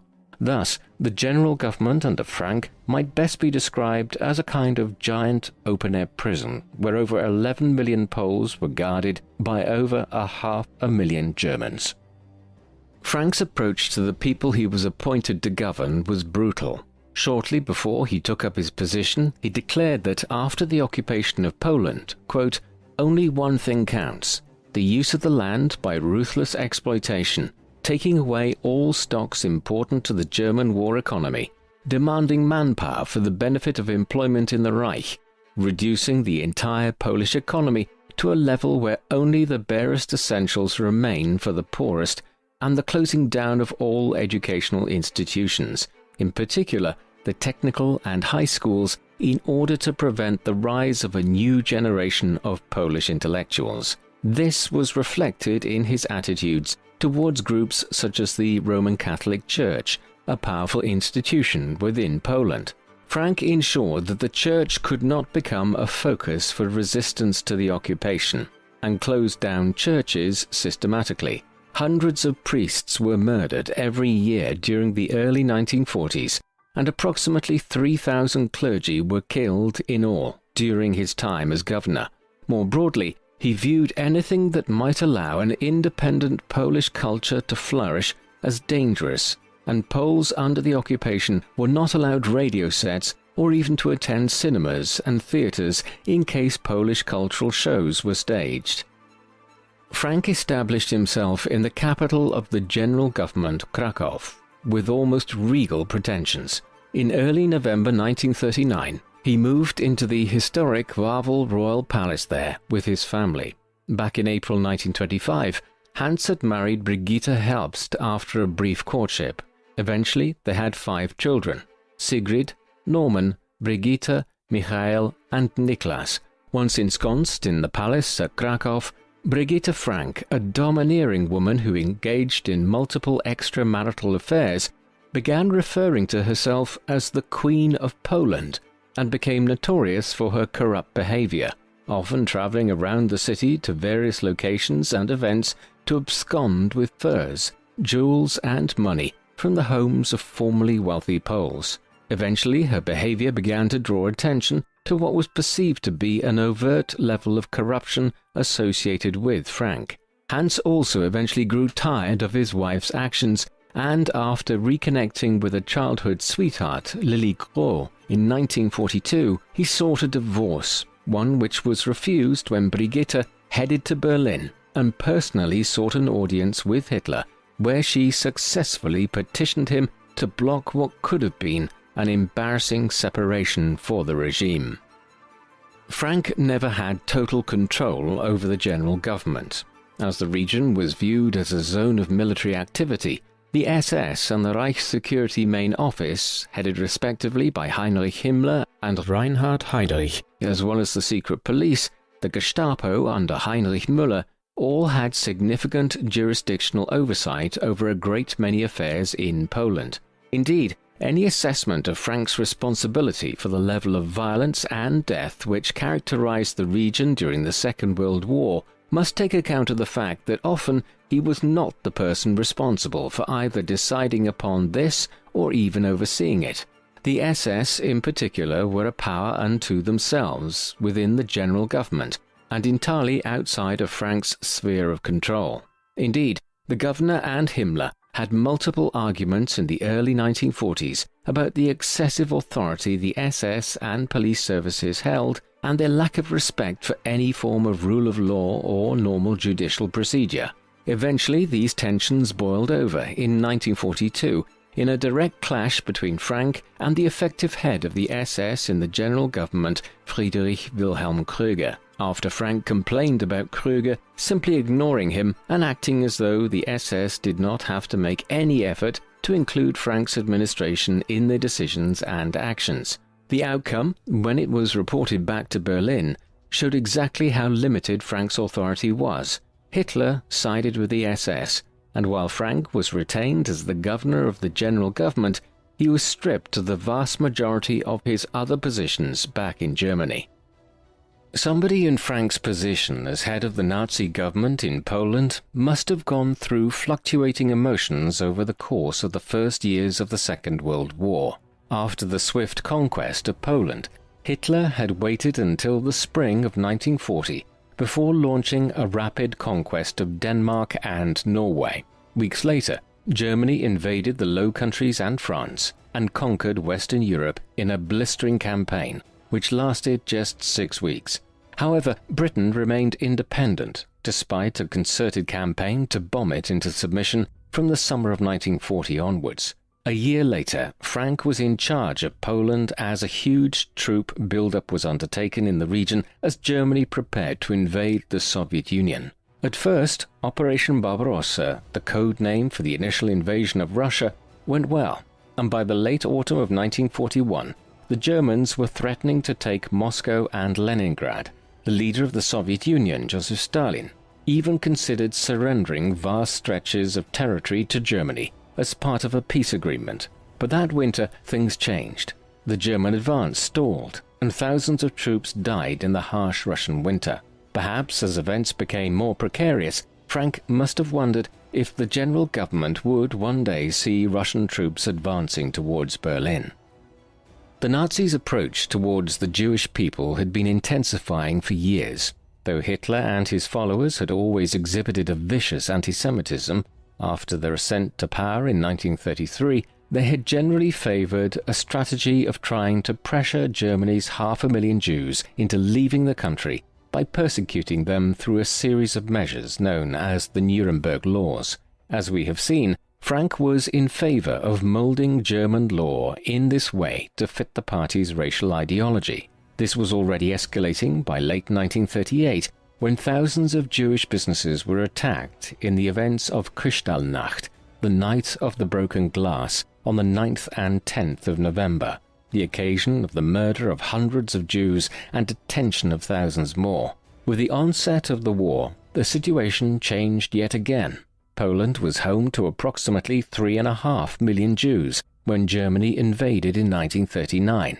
This was a mass of people which it was not possible to simply coerce into leaving, and plans for the forcible deportation of the Jews of Eastern Europe to either the Middle East or the East African island of Madagascar were given serious consideration for some time, while Frank was governing this mass of people in southern and eastern Poland. However, in the course of 1940 and early 1941, as the war effort seemed to be going well for the Nazis, a more sinister scheme began to develop.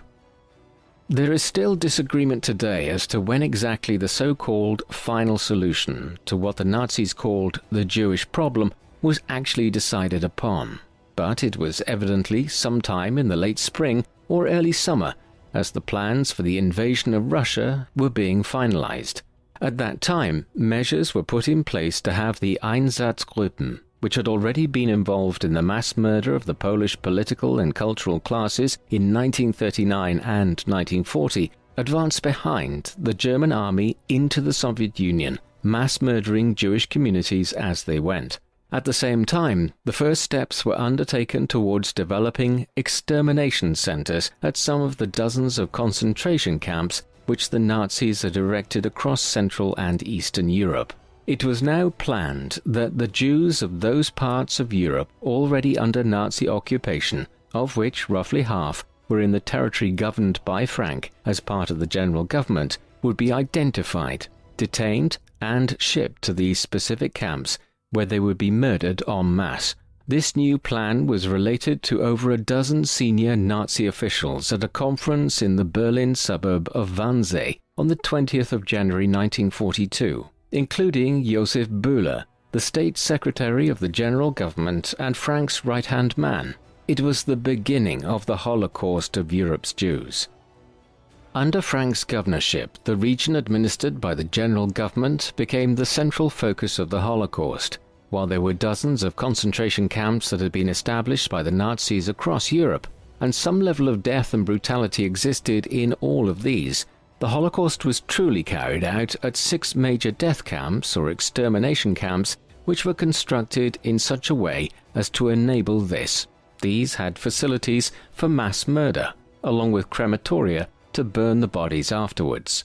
Of these death camps, 4, Treblinka, Majdanek, Sobibor, and Bierzec, were within the territory of the general government, while Auschwitz-Birkenau was just over the border in the part of Poland which had been directly annexed into the Third Reich. Only Chełmno in western Poland was at any significant remove from the general government. The level of murder at these camps was appalling. 800,000 people, most of them Jews, were killed at Treblinka, and 600,000 at Bierzec, with 250,000 and at least 80,000 also perishing at Sobibor and Majdanek. When the over 1 million people who were killed at Auschwitz-Birkenau are considered, over 3 million people died at the 5 camps in or adjoining the territory of the general government in Poland. These camps were run by the SS independent of Frank's administration in Krakow, but that does not mean that the civil government there was not involved. Much of what Frank's administration was effectively charged with doing throughout these years was facilitating the identification of Jews and other people deemed enemies of the state, detaining them, and then facilitating their transportation to the death camps where most were killed within the space of hours of their arrival by being gassed to death. Indeed, Frank's regime had been deliberately engaging in policies which were aimed at murdering the Jewish people living within the boundaries of the general government, even before the final solution was adopted and began to be implemented. Thus, for instance, there was a conscious effort to deprive Jewish people in particular of vital resources in the region Frank administered, notably food, but also core necessities such as coal. The idea here was to potentially either starve thousands of Jews to death or have them freeze to death. This was mass murder by resource starvation, all overseen by Frank's administration at the Wawel Palace in Krakow.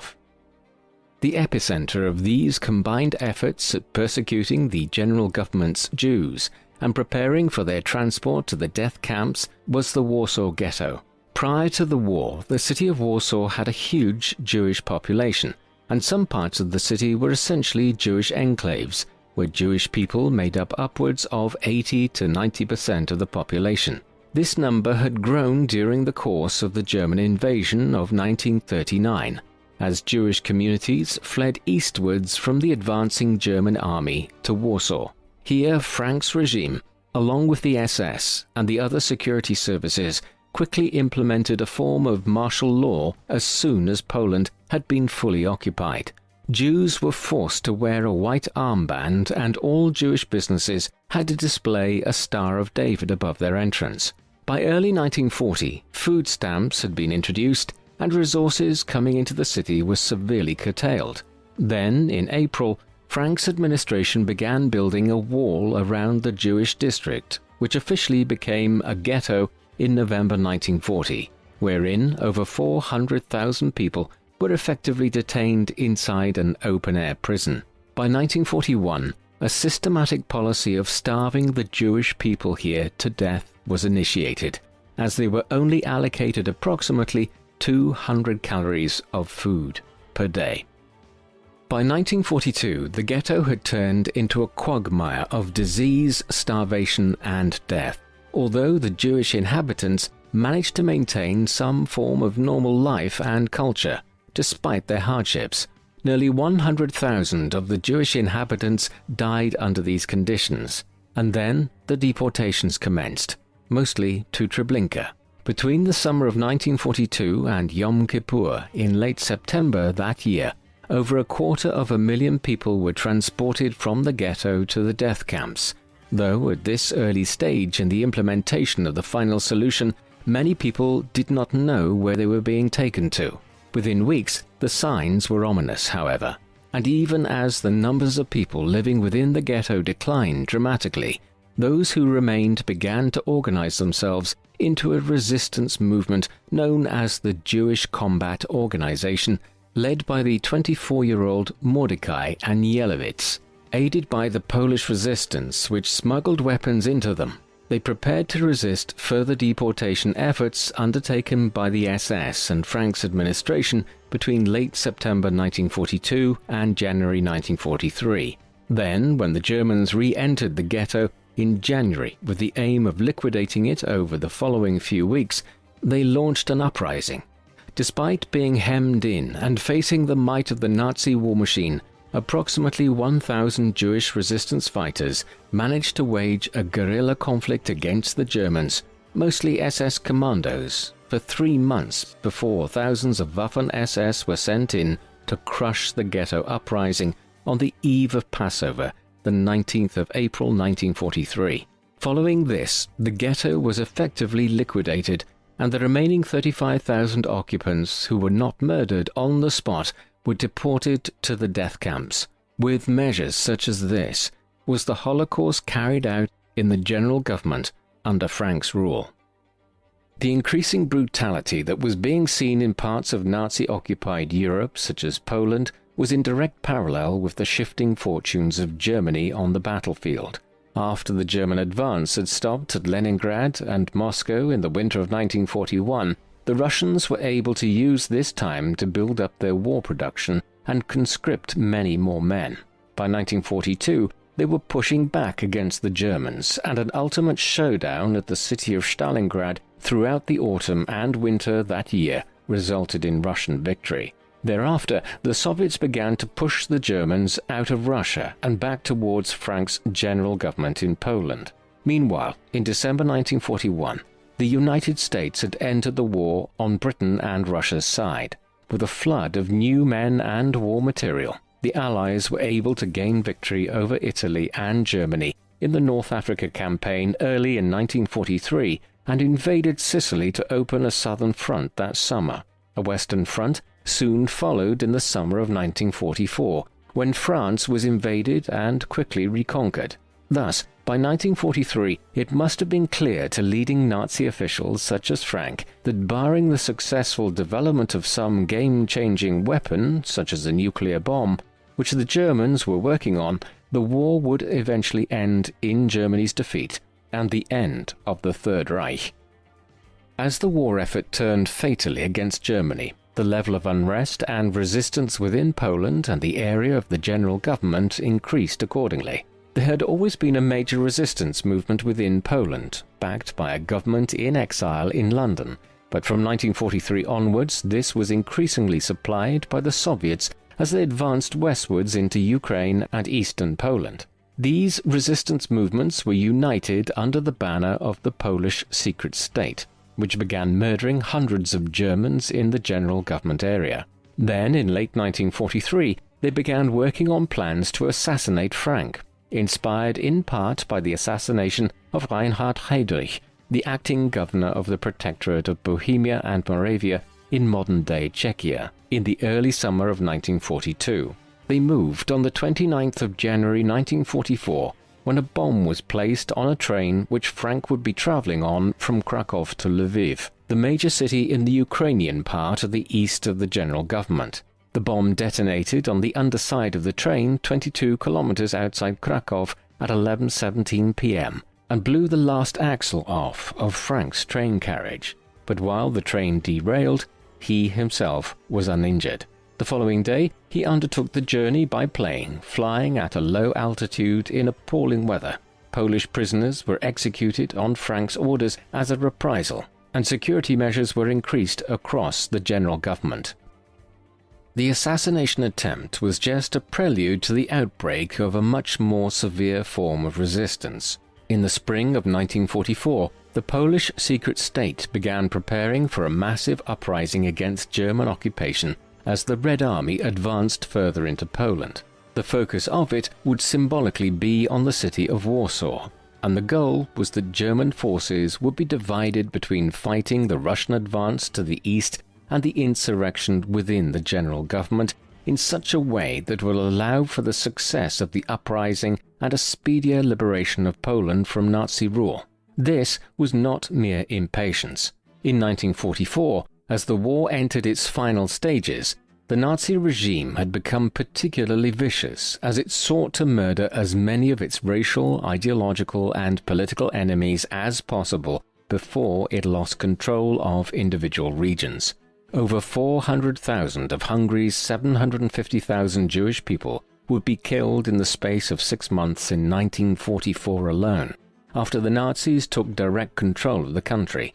Thus, although it was later criticized as being a premature insurrection, the Polish resistance launched its uprising in Warsaw on the 1st of August 1944.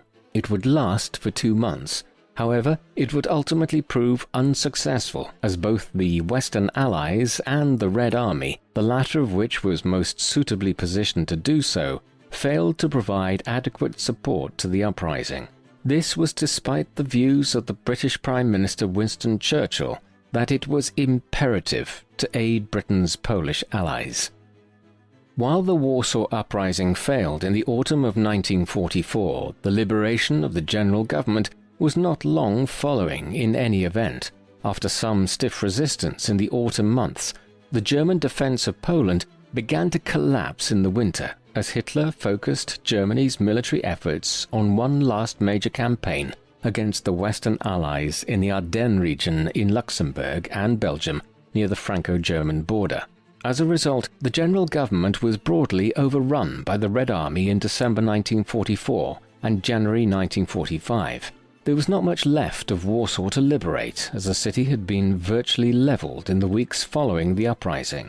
By mid-January, Russian troops had surrounded Krakow. Frank's wife, Brigitte, and their children had already left for Germany in December, and he now decided to abscond back to the Reich himself, just before midday on the 17th of January. Air raid sirens had been ringing out in central Krakow all that morning, and Frank had received word that Russian tanks had penetrated the outer defenses of the city. Thus, he beat a hasty retreat from the capital of the general government, which he had governed for over 5 years, at lunchtime that day in a column of cars with his senior administrators. Krakow fell just 24 hours later. Curiously, Frank's offices were full of documentation and evidence of his administration's activity which they had neglected to destroy. It was noted that the offices were strewn with empty liquor bottles, a not uncommon sight in regions which the Nazis had fled from in late 1944 and early 1945. Frank made his way back to Germany in the weeks that followed, but his destination was not Berlin, but Bavaria, where he had spent so much of his career in the 1920s and 1930s. He arrived there by early February and sent word to Berlin that he was ready to continue serving the regime in whatever way was deemed necessary.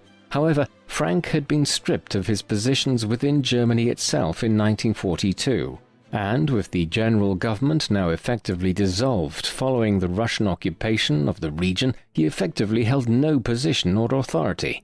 On one occasion, when he attempted to give orders to a junior officer, the man simply walked away while Frank was talking. Thus, the former governor spent his remaining months of the war as a powerless former official.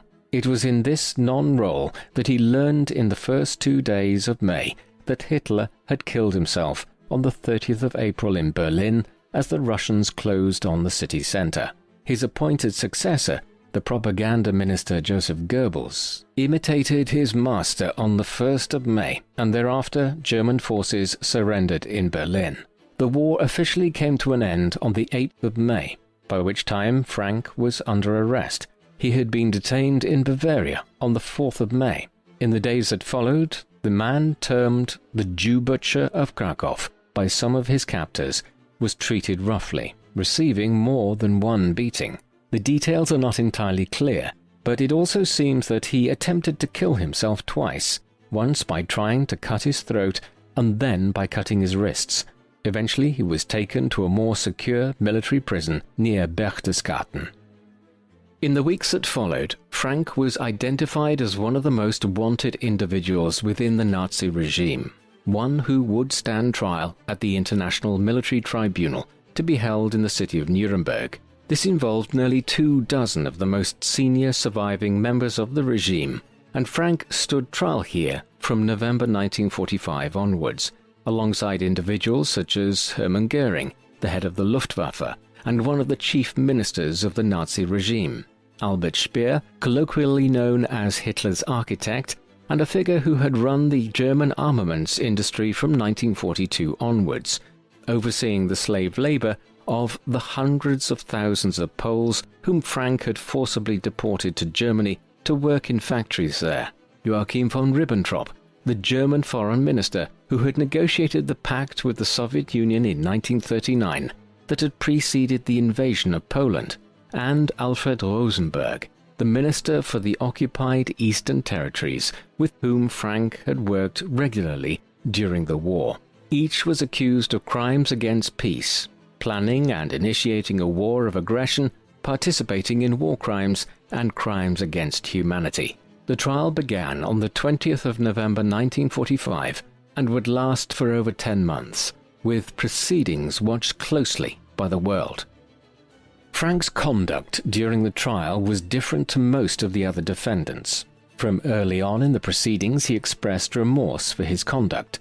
For instance, towards the early summer of 1946, roughly 5 months into the trial proceedings, he stated that, "I myself, speaking from the very depths of my feelings and having lived through the 5 months of this trial, want to say that now, after I have gained a full insight into all the horrible atrocities which have been committed, I am possessed by a deep sense of guilt." He also apparently experienced a religious awakening and converted to Roman Catholicism under the guidance of Sixtus O'Connor, a Franciscan pastor who had been appointed for the pastoral care of the Catholic defendants. He even claimed to have had several religious experiences during the lengthy trial. In addition, Frank noted throughout the trial that he himself had not been responsible for the development of the death camps in the general government, and that most of the atrocities which had occurred there, resulting in millions of deaths, had been carried out by the SS. Yet, by way of contrast, the prosecution was able to present extensive evidence from the 43 volumes of Frank's diaries which had been acquired by the tribunal. These demonstrated time and time again Frank's severe anti-Semitism and his clear views that mass murder of Jews and Poles in the general government was something to be celebrated. The trial eventually drew to a conclusion in late September 1946, and the verdicts presented on the 1st of October. The other defendant who had expressed remorse, Albert Speer, was spared death and sentenced to life in prison. But Frank, despite his apparent contrition, had been the governor of the region where some of the Nazis' most heinous crimes had been committed. Accordingly, there was no way he would receive a lenient judgment, and he was sentenced to death by hanging, along with many of his fellow defendants such as Goering, Ribbentrop, and Rosenberg. They were to be executed just over 2 weeks later in the Nuremberg prison on the 16th of October 1946. It was noted on the day in question that Frank was the only one of those sentenced to death who entered the execution chamber with a smile on his face. Observers at the time claimed that, although he was evidently nervous too, Frank seemed to welcome the prospect of atoning for his sins. When asked if he had any last words, Frank replied, "I am thankful for the kind treatment during my captivity, and I ask God to accept me with mercy." Minutes later, he was hanged to death. His body and those of the 10 other Nuremberg defendants who had been sentenced to death were cremated shortly thereafter, and their remains were scattered in the river Isar to avoid their remains becoming any kind of shrine to the Nazi leadership. Though he is perhaps one of the less well-known leaders of the Nazi regime today, Hans Frank was one of those most responsible for the crimes of the Nazis during the Second World War. As head of the general government in Poland, he oversaw a region where some of the most brutal actions perpetrated by the Nazis were committed. For instance, 4 of the main death camps involved in the Holocaust, Treblinka, Sobibor, Majdanek, and Bierzec, were located within Frank's jurisdiction, while Auschwitz-Birkenau was just over the border in the part of Poland directly annexed to the Third Reich. Moreover, it was in Poland in the early stages of the war where brutal tactics such as those employed during Operation Tannenberg and the use of the Einsatzgruppen were first developed. In time, these same tactics will be used further to the east following the invasion of Russia, resulting in millions of deaths. In total, by the time Frank fled westwards to Germany in January 1945, over 4 million of the 11.5 million Poles and Ukrainians who had lived under the general government when it was created late in 1939 had lost their lives. Thus, Frank's period as governor saw the death of over 35% of the population. This would seem to mark Frank as one of the most brutal figures of the entire regime. Yet it could be argued that Frank himself was not overtly responsible for this level of death, despite being known as the Butcher of Poland and the Jew Butcher of Krakow. Frank was ultimately a governor with quite limited powers in a country where the SS and police services had greater power than any civilian governor.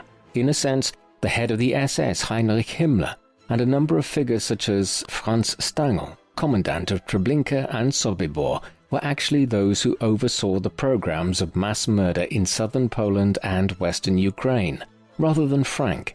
Moreover, the governor was one of the only defendants at the first Nuremberg trial to exhibit any sense of remorse about his wartime conduct. Ultimately, however, whatever the extenuating circumstances might have been, no retrospective remorse, no matter how genuine it possibly was, can absolve Frank of his crimes. Under his tenure as governor of the general government, nearly 3 million Jews were killed there, as well as hundreds of thousands of other Poles and Ukrainians, while countless more were deported to Germany as slave laborers, many of whom also faced death. Indeed, in 1944, Frank boasted that there were only 100,000 Jews left alive in the area under his control. That, ultimately, is how he should be remembered, not as somebody who demonstrated remorse before a court in the aftermath of the war. What do you think of Hans Frank? Should he be condemned as severely as all of the other senior Nazi officials, Or does his public repentance for his deeds in the last months of his life warrant a slightly less harsh appraisal of him? Please let us know in the comment section. And in the meantime, thank you very much for watching.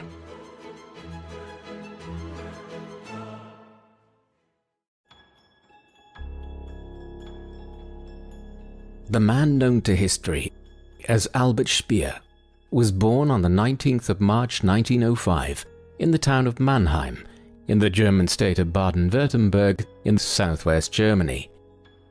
Albert's mother was Luisa Mathilda Wilhelmina, and his father was Albert Friedrich Speer, an architect who ran an architecture firm in the town and whose works adorn Mannheim's urban landscape to this day. Albert Sr.'s grandfather had also been an architect, and so Albert Jr. was born into a household with a heritage of being builders and urban planners. Owing to Albert Sr.'s position as head of a successful firm of architects, the family were resoundingly upper middle class and materially comfortable. Writing over a half a century later, when in prison after the war, Speer noted of the family home that it was an imposing house built around a courtyard, guarded by elaborate wrought iron gates. Automobiles would drive into this courtyard and stop in front of a flight of stairs, which provided a suitable entrance to the richly furnished house.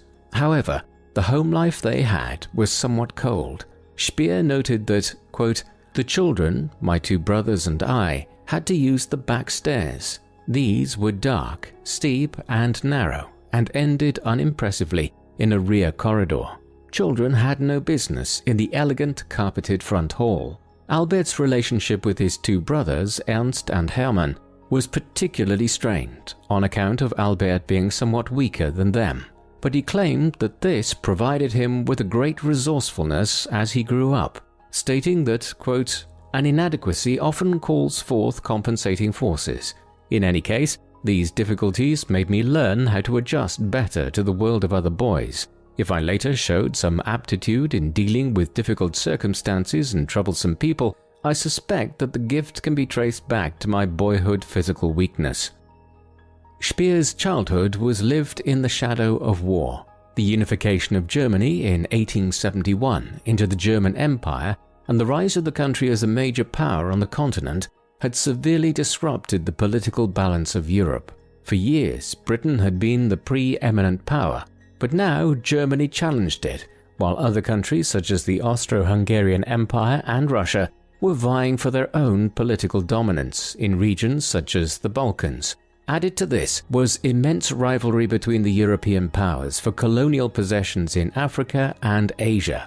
The net result of all this was that by the time Speer was reaching school age, the continent was divided into two armed alliances, one led by Germany and including Austria-Hungary, while the other was comprised of Britain, France and Russia. Finally, in the summer of 1914, a regional political crisis in the Balkans erupted into war across the continent and then the world. When the First World War ended 4 years later, in November 1918, Germany had been utterly defeated. The empire was replaced with a German Republic named after the town of Weimar, and Britain and France had subsequently imposed punitive peace terms on Germany under the terms of the Treaty of Versailles. All of these events would have profound implications for Germany and Speer in the years ahead. Speer's education was provided by various institutions. His primary education was in Mannheim, but when he was about 13 years of age, just as the First World War was coming to an end, the family moved to the city of Heidelberg, where he finished his basic schooling. Thereafter, he elected to follow in his father's footsteps and become an architect. Accordingly, in 1923, he began his studies at the University of Karlsruhe, a polytechnic university which was regarded as one of the best learning institutions in Germany, both then and now. Despite its glowing reputation, Speer moved on quickly to what the family believed was a superior institution at the Technical University of Munich, and from there he went on to the Technical University of Berlin in 1925. Here, Speer became the assistant of Heinrich Tessenow, one of the leading architects of the Weimar Republic's panorama architectural style. Many years later, Speer reflected on how Tesseno's teaching style was informal and discursive, with his belief that architecture should express national culture and be expressed in simplified forms. Tesseno was highly influential in shaping Speer's work as an architect, and yet Tesseno would soon be persecuted by the Nazis, losing his job at the Technical University in Berlin in 1934, just as Speer was becoming the official architect of the Third Reich. Speer graduated from the Technical University of Berlin in 1927 and was subsequently offered a position at the university by Tesseno, filling in on some of his classes and acting as his assistant for others, while he continued his own studies during this time. He also married on the 28th of August 1928. Years earlier, when he was just 17 years of age in 1922, Speer had begun dating Margarete Weber. Although the relationship was not approved of by his family, Speer now married a woman who was effectively his childhood sweetheart. They would go on to have 6 children, who would play a prominent role in his later life, making Speer a curiosity as one of the few higher-ranking Nazis who lived long enough to have adult children. Together, the family lived in Berlin throughout the late 1920s and into the early 1930s, and so much was going well for the young Speer at this time. He had attained a very good position at a preeminent technical institute in Berlin while still in his mid-20s and was settling down into family life. Speer's career was blossoming as a middle-class architect in the late 1920s, but much of the rest of German society was not so lucky. Germany remained a country with a large industrial working class, one which produced many adherents to the communist movement, which in 1917 had seized power in Russia. Others of different political persuasions were discontented with the terms of the Treaty of Versailles, which had brought the war to an end and imposed harsh fines and terms on Germany. And groups such as the National Socialist German Workers' Party, or Nazi Party, led by their Austrian-born leader Adolf Hitler, were among these. Such groups remained either peripheral in the Weimar Republic's politics in the 1920s, or at least had insufficient support to challenge the dominant centrist and establishment parties of the Republic. But this all began to change in 1929, after years of global economic growth in the autumn of 1929. The stock market on Wall Street in New York crashed severely. In the months and years that followed, the world's economy entered a Great Depression, and Germany was impacted particularly badly, as ordinary Germans lost their jobs and their life savings, and groups such as the Communists and the Nazis began to gain a much greater level of support than they had ever previously had in the country. Speer's first direct engagement with the Nazis came in 1930 when he first attended a Nazi rally and heard Hitler deliver a speech. In his later writings, Speer would seek to emphasize how, in his youthful naivety, he believed that Hitler and the Nazi Party's policy platform offered an answer to the rise of communism and the futile political future of the crumbling Weimar Republic. As a consequence, he applied to join the Nazi Party in January 1931, and his application was accepted the following March.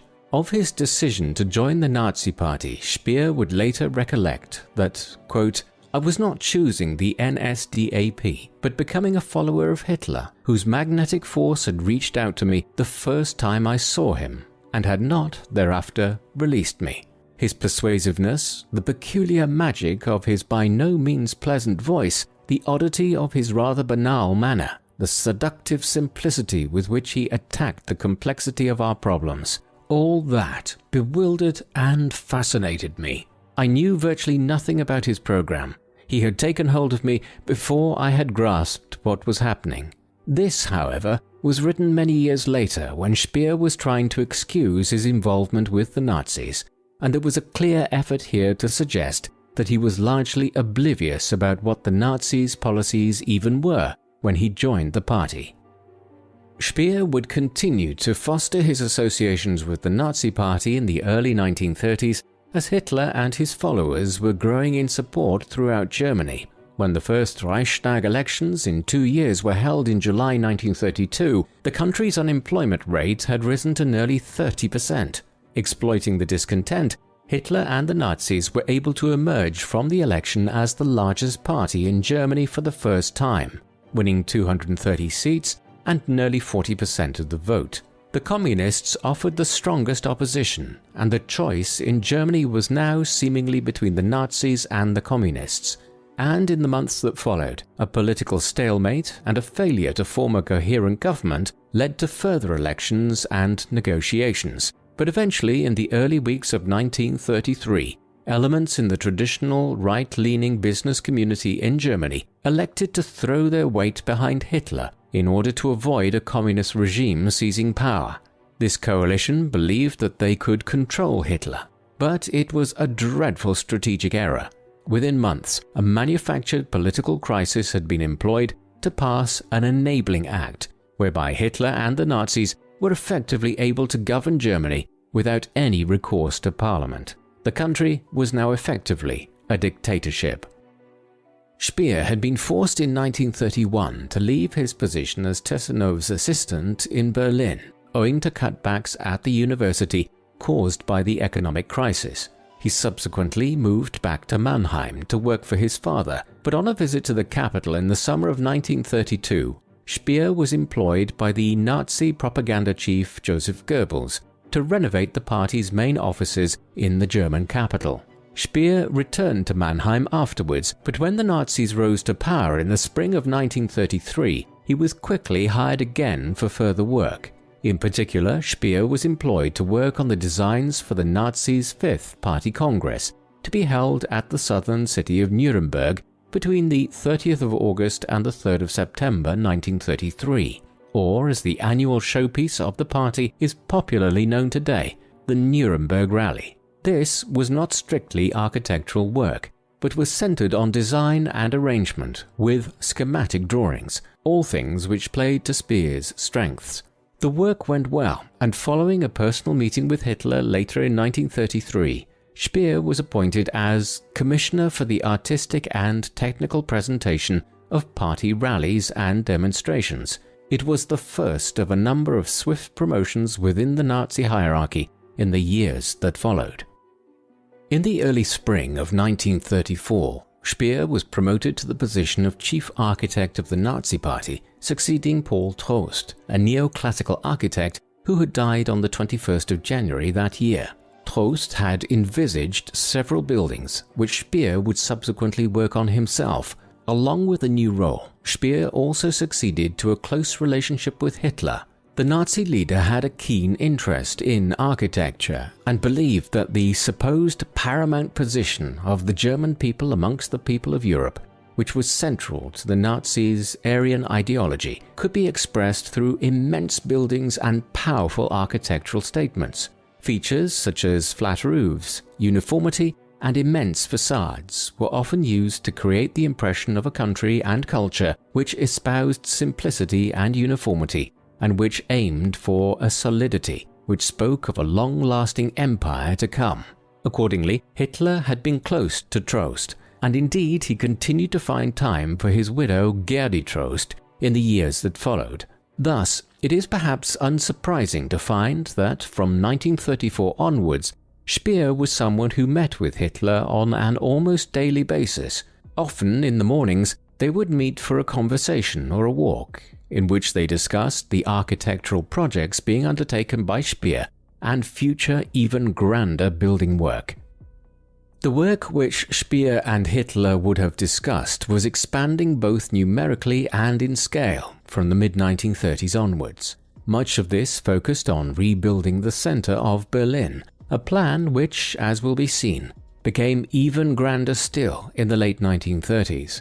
For instance, there were plans for building a new chancellery building near the Reichstag as early as 1934. Others lay outside the capital. For instance, Speer took over the building of a vast new Zeppelin field or party rally grounds at Nuremberg for the holding of the party's annual congress there, a giant complex covering over 11 square kilometers and consisting of several buildings, parade grounds and walkways.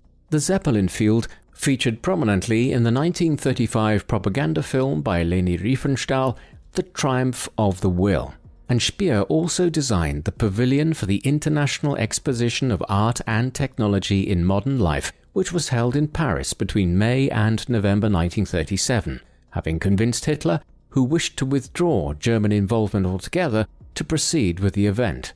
The pavilion culminated in a tall tower topped by the symbols of the Nazi state, an eagle and a swastika, and was allegedly conceived of as a statement of, quote, German pride and achievement.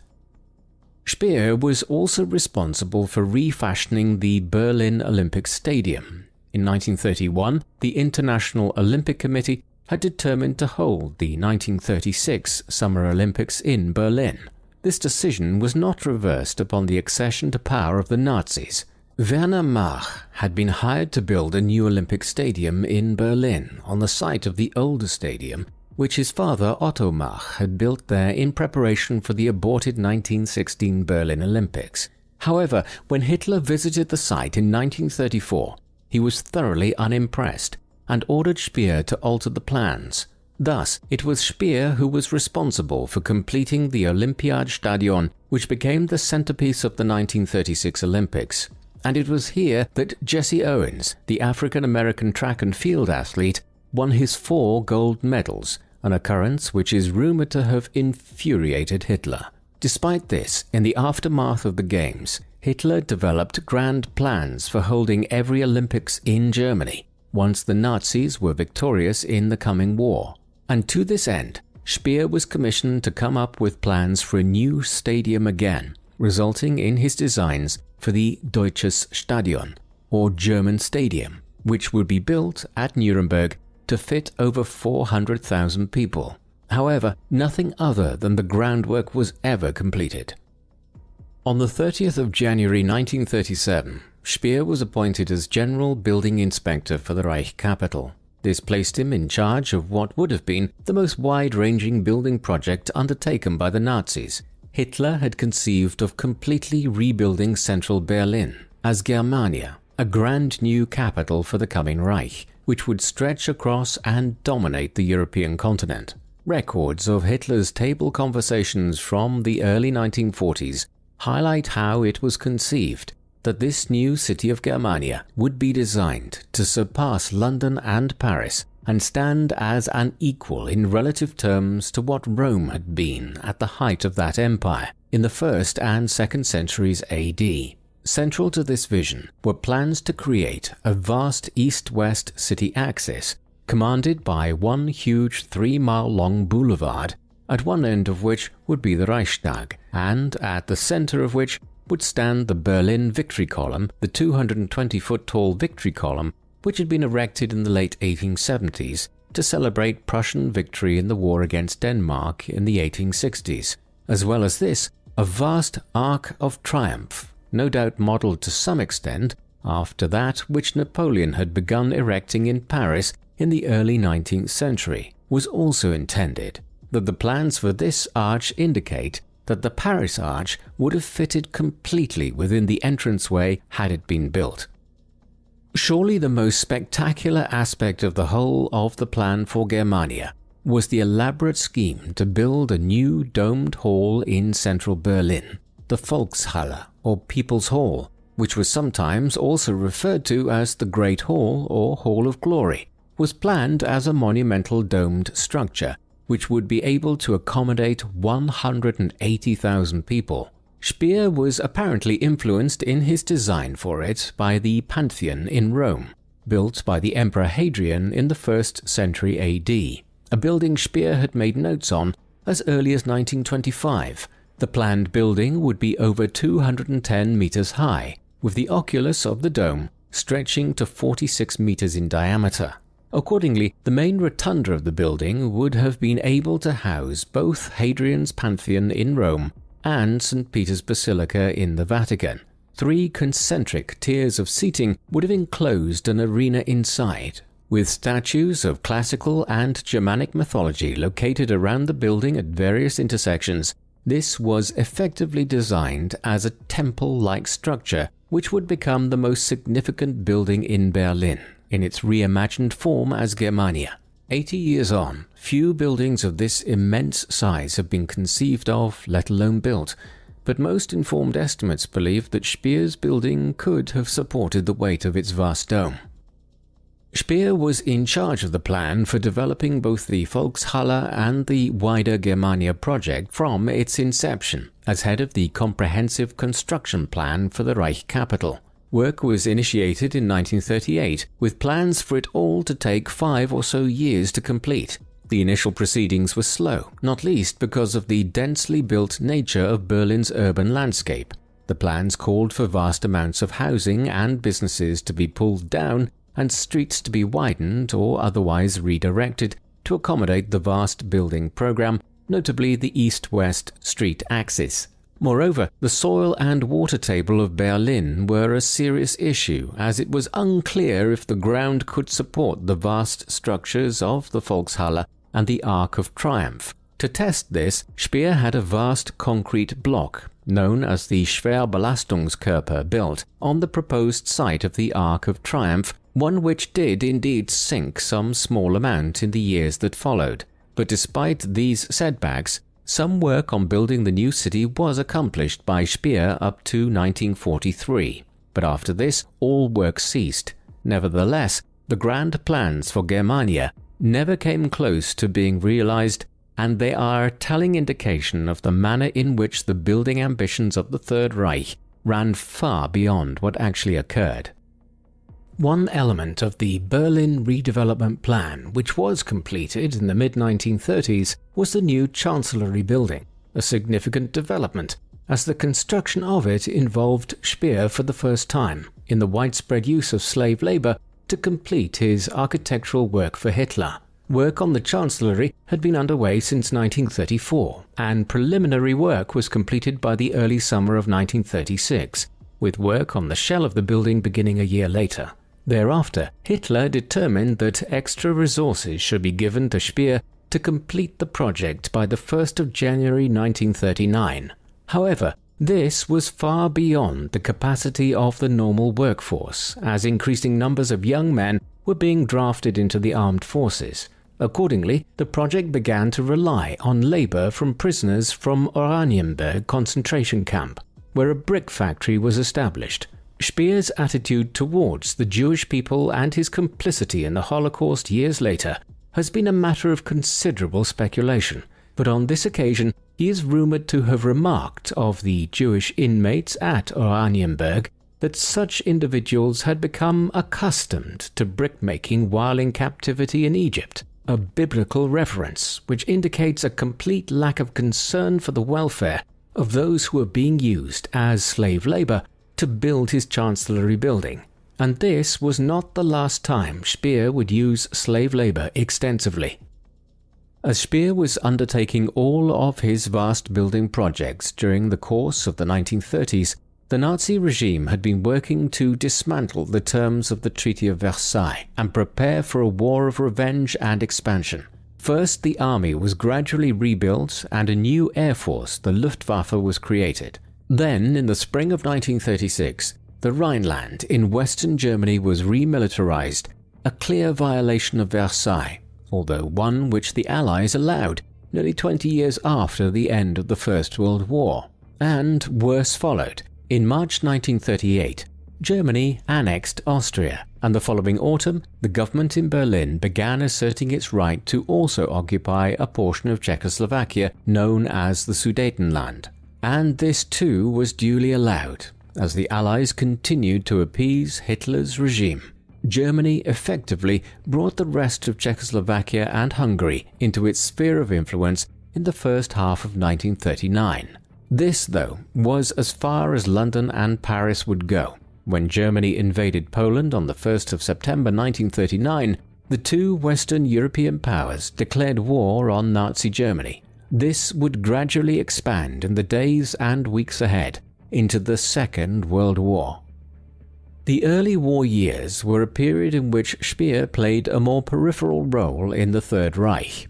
Many of his building projects were sidelined as the war effort expanded and resources were diverted elsewhere. Yet there are notable elements to his career at this time.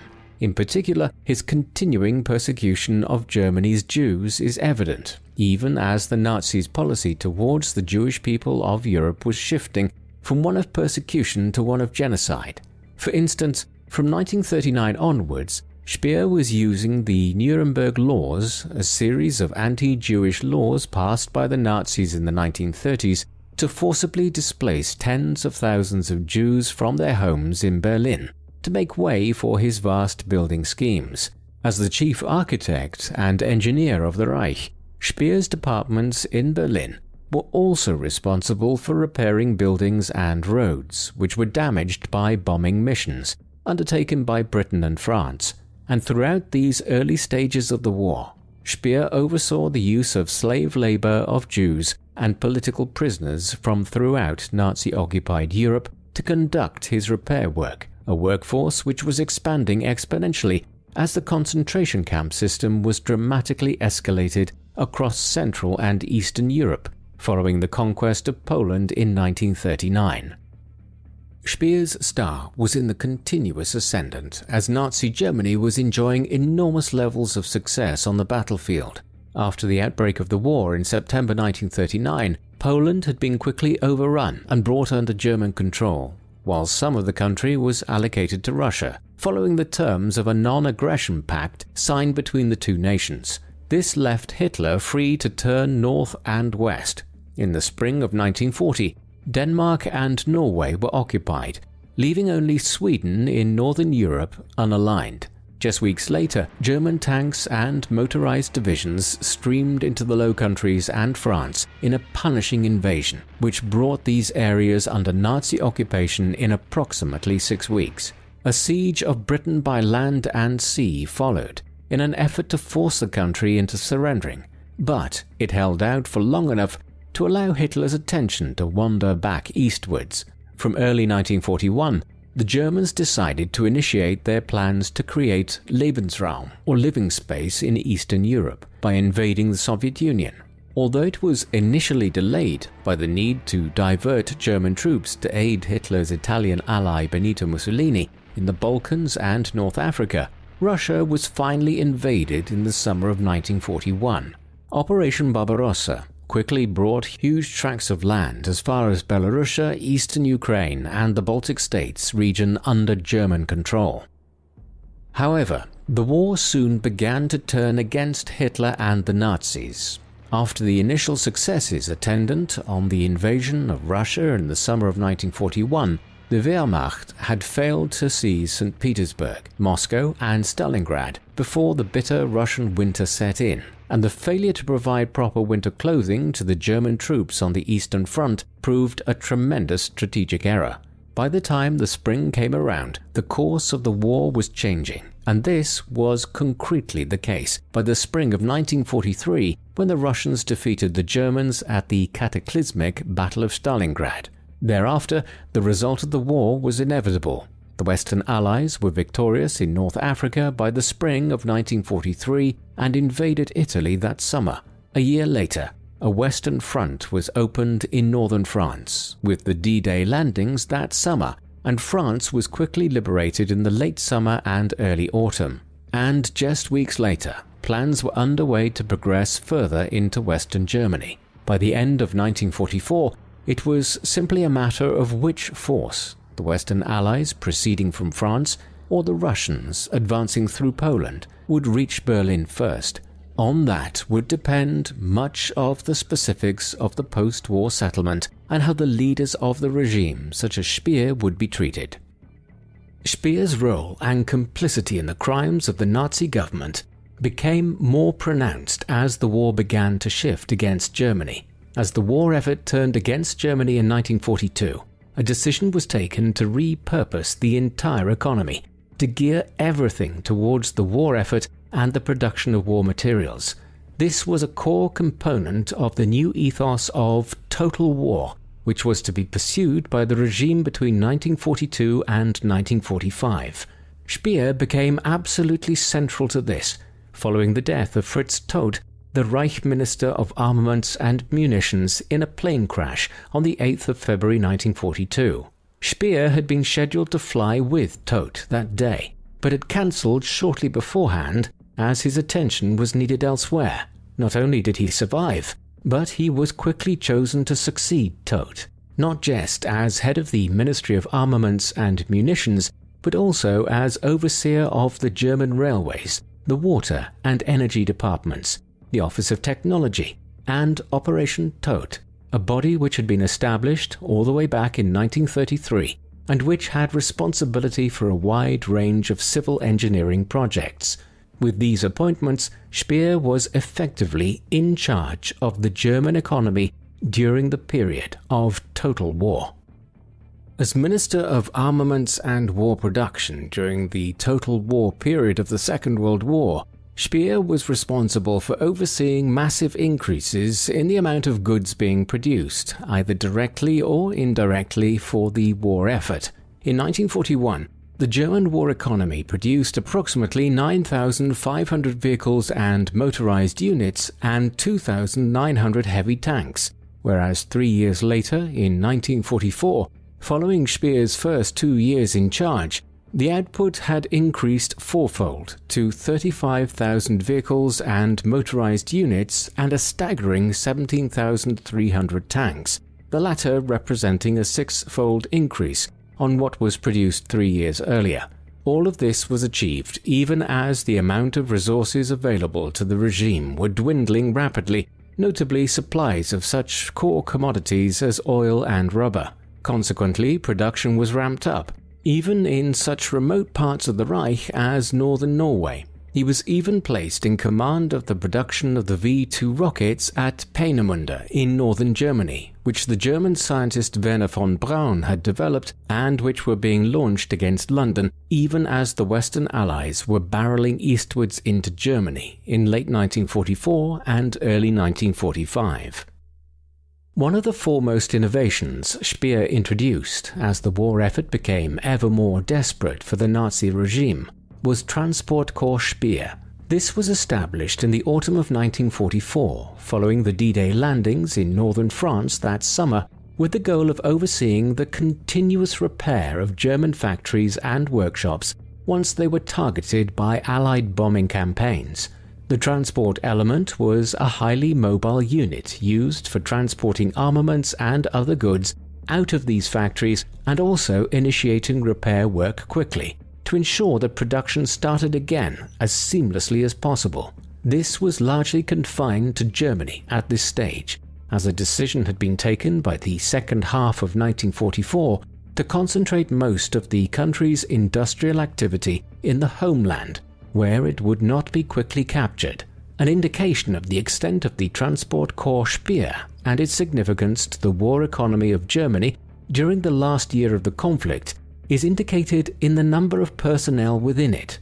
At its height, the Transport Corps involved up to 70,000 personnel, operating 50,000 motorized vehicles, and had units attached to everything from the Air Force to the Wehrmacht.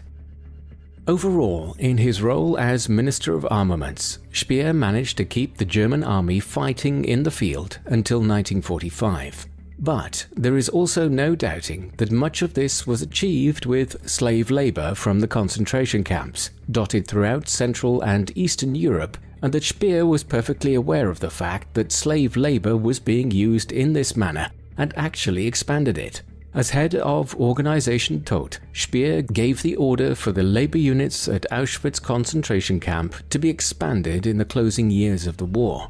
And at one point, Speer put in a request for as many as 1 million laborers, presumably fully aware that the only way such numbers could be produced within the confines of the German war economy, with more and more German men being conscripted into the army by the day, was for hundreds of thousands of laborers to be effectively drafted in as slave labor. This is duly what happened. Working in association with Fritz Sauckel, whose specific role was to exploit the Reich's manpower, over 1.5 million laborers from amongst POWs, concentration camp inmates, and other peoples under the jurisdiction of the Reich were co-opted into working in the factories across the continent, which were under Speer's oversight between 1942 and 1945. During the course of 1943 and 1944, as Speer was overseeing the rapid mobilization of the German war economy for total war, the result of the conflict was becoming increasingly inevitable, especially once the Western Allies had opened up a new Western Front in France in the summer of 1944. The latter, in particular, impacted on Speer and his work, as the Allies were increasingly targeting German industrial capacity from the summer of 1944 in bombing raids from the newly liberated parts of France and then the Low Countries. As this occurred, there is an ever more concentrated focus on targeting armaments factories in Germany and even the roads within the country as a means of halting the movement of arms and army vehicles. Despite this, Speer remained confident, even in the early weeks of 1945, that as Minister of Armaments he could continue to supply the army with the necessary weapons and other materials to keep the Wehrmacht in the field until the end of 1945 or even early 1946. It was only with the Russian advance into Germany in the early weeks of that year and the simultaneous arrival of the Americans and British into the Rhineland that he concluded that the army could not continue to be supplied long beyond the end of spring. Nevertheless, Speer was committed to running the total war economy until very close to the end of the conflict. Like many other senior-ranking members of the regime, there has been much deliberation concerning Speer's approach to the end of the war. Many years later, Speer claimed that he had vehemently argued against its continuation from the summer of 1944 onwards. In his memoirs, he recollected that he voiced this view in direct contradiction to Hitler. In view of the hopeless situation, I very naturally assumed that we wanted to end this war with the least possible devastation of the kind that would hamper future reconstruction. For I was not imbued by that special mood of total doom which was now beginning to spread visibly among Hitler's followers. Hitler himself was more and more ruthlessly determined to bring on total catastrophe. But I was able to outwit him with his own arguments, and this by a simple trick. Since, in hopeless situations, he also always insisted that the lost territories would soon be reconquered, I needed only to repeat this premise of his and point out that I would need the industries of these areas to maintain arms production as soon as we had reconquered them. Yet despite his later assertions, there is little indication that Speer objected too strenuously against the continuation of the war, and he certainly was not involved in any of the clandestine efforts being undertaken by a good many of his colleagues to negotiate a settlement behind Hitler's back. Speer challenged Hitler in the final weeks of the war. On the 19th of March, Hitler issued what has become known as the Nero Decree, which instructed the German armed forces to destroy any infrastructure which the Allies could use as they penetrated deeply into Germany. Speer, who seems to have begun to view the total war economy in much the same way as he would a prized building, was appalled at the idea of his work being destroyed in this fashion. Accordingly, he worked with other figures to prevent Hitler's directives being implemented in this respect. This caused a severe split with the Führer, and indeed, many years later, Speer recorded his last frosty meeting with Hitler on the 22nd of April, right before Speer left the capital. By now, it was about 3 o'clock in the morning. Hitler was awake again. I sent word that I wanted to bid him goodbye. Trembling, the prematurely aged man stood before me for the last time, the man to whom I had dedicated my life 12 years before. I was both moved and confused. For his part, he showed no emotion when we confronted one another. His words were as cold as his hand. "So, you're leaving. Good. Auf Wiedersehen. No regards to my family. No wishes, no thanks, no farewell." For a moment, I lost my composure, said something about coming back, but he could easily see that it was a white lie and turned his attention to something else. I was dismissed. Hitler would commit suicide just over a week later in the bunker, his headquarters in the latter stages of the war. But by this time, Speer was gone from Berlin, having left for Hamburg in northern Germany, where many members of the Nazi regime were heading in the final days of the conflict. And here an interim regime, the so-called Flensburg government, headed by Karl Dönitz, was formed following both Hitler's suicide and then Goebbels' suicide on the 1st of May. The Allied advance had not impacted on this region near the Danish border, and it was consequently to here that the short-lived regime headed to operate for several weeks in May 1945. It was while he was here that Speer learned that Hitler had dropped him entirely from the successor government in his final political testament composed on the 29th of April. Disappointed by the move, Speer offered his services to the Flensburg government, in which he was given the position of Minister of Industry and Production, effectively a continuation of his role as Minister of Armaments and War Production, albeit now in a government which was seeking to negotiate a peace settlement. That settlement arrived swiftly, and an end to the war in Europe was declared on the 8th of May, Victory in Europe, or VE Day as it has become known. Speer and many other high-ranking Nazis were still free near the Danish border throughout mid-May as the Allies considered their next steps towards the Flensburg government. Throughout these 2 weeks, Speer first began his efforts at rehabilitation by making himself available to the Allies for questioning on everything from the German war economy to events in Berlin in the closing months of the war, and elements of the air campaign which had been launched in the final stages of the conflict.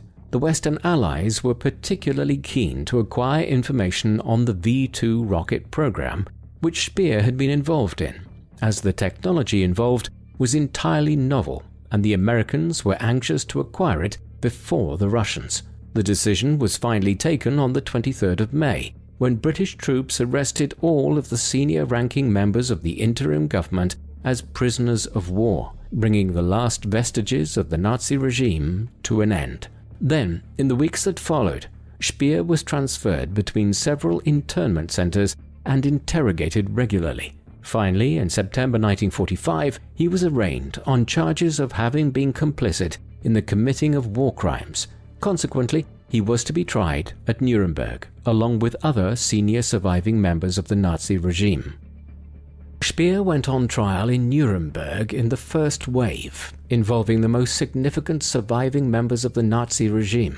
It ran from the 19th of November 1945 to the 1st of October 1946, and during it, 24 individuals were put on trial, several of them in absentia, such as the former Nazi Party secretary Martin Bormann, who had not been found by November 1945, but who had almost certainly been dead for several months by that time. Of those who were still alive, the most prominent were Hermann Göring, the head of the Luftwaffe, Rudolf Hess, Hitler's deputy until he flew into Scotland in 1941, Wilhelm Keitel, the head of the Wehrmacht and the de facto Minister for Defense for the entire period of the war, Joachim von Ribbentrop, the foreign minister, Arthur Seyss-Inquart, the figure who effectively ran Austria following the unification of the two countries in 1938, and Hans Frank, the head of the General Government of Poland, the Nazi occupation government established in 1939. Each of them were accused according to the Nuremberg principles, not just of being senior members of the regime, but specifically of having committed crimes against peace, contributing to and overseeing a war of aggression, and, perhaps most significantly, committing war crimes and crimes against humanity. The trial lasted for 11 months. Of it, Speer later recollected, "For many months, the documents and testimonies accumulated. These aimed to prove that the crimes had been committed without regard to whether any one of the defendants had been personally connected with them. It was horrible, and could only be borne because our nerves became more blunted from session to session. To this day, photographs, documents, and orders keep coming back to me. They were so monstrous that they seemed unbelievable, and yet none of the defendants doubted their genuineness." Speer's personal attorney, Hans Flaschner, attempted to present Speer as something of a genteel innocent who had been unwittingly thrust into the crimes of Hitler's regime. But the chief prosecutor, Robert H. Jackson, presented a counter-argument. Speer, Jackson argued, had been front and central, the key figure, in using hundreds of thousands of Jews, prisoners of war and other minorities as slave labor in order to run the German total war economy between 1942 and 1945. For his part, Speer clung to the hope that the Allies' decision not to impose a collective guilt on the German people for the crimes of the regime might be something which would also exonerate him in the eyes of the court. At last, the decisions of the tribunal at Nuremberg came in October 1946. Many of Speer's co-defendants were sentenced to death, notably Göring, Frank, von Ribbentrop and Seyss-Inquart, each of whom were hanged on the 16th of October, though Göring committed suicide in his cell the night of the 15th. But the architect escaped this fate. Of the 8 judges, 3 were in favor of the death penalty for Speer, but with a majority opposed, a compromise agreement was reached, and he was sentenced to 20 years in prison.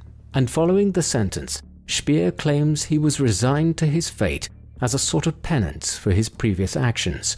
A few days later, I accepted the sentence. I waived the right to an appeal to the 4 powers. Any penalty weighed little compared to the misery we had brought upon the world. For there are things, I noted in my diary a few weeks later, for which one is guilty even if one might offer excuses, simply because the scale of the crimes is so overwhelming that by comparison any human excuse pales to insignificance. It is difficult to know how much Speer genuinely felt this or was trying to influence public opinion by saying so many years later. Speer would spend most of his 20-year jail sentence at Spandau prison in western Berlin, where he was transferred to in July 1947. Here his life was heavily restricted. He was, for instance, only allowed to correspond with close family members in order to limit his communication with the outside world. His time at Spandau was generally spent in exercising and reading. He claimed to have read thousands of books while serving his sentence, and also was provided with architectural works, which allowed him to keep up with prevailing trends in the discipline. Throughout his time at Spandau, others in the outside world continued to advocate on his behalf, pressing the case that Speer's sentence had been overly severe for a man who, his supporters argued, had allegedly been duped into following Hitler and the Nazis. A huge fundraising drive was even undertaken from the late 1940s onwards to raise funds to support his legal case, a growing sum of money over which Speer had some influence in how it was spent. Yet it was all futile. Far too many interest groups were wholly opposed to Speer being released early to allow it to happen, and he would serve his full 20 years in prison. While he was at Spandau, Speer embarked on one of the most significant writing projects ever undertaken by a senior member of the Nazi hierarchy. He composed a highly extensive memoir, a great proportion of which was written in a particular burst of activity in 1953 and 1954. Stretching to thousands of manuscript pages, this was a major tome. Yet Speer was working under tight restrictions at Spandau and had no access to materials with which he could corroborate events and dates from as much as 20 years earlier, and for which he had only his own memory to draw on.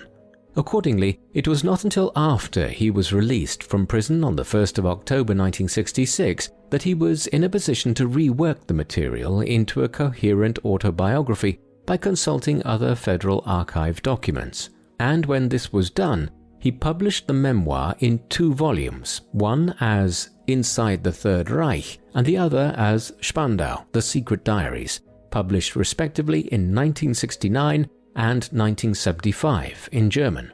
Both works were subsequently translated and published in English in 1970 and 1976, indicating the level of interest in the personal recollections of one of the leading members of the Third Reich.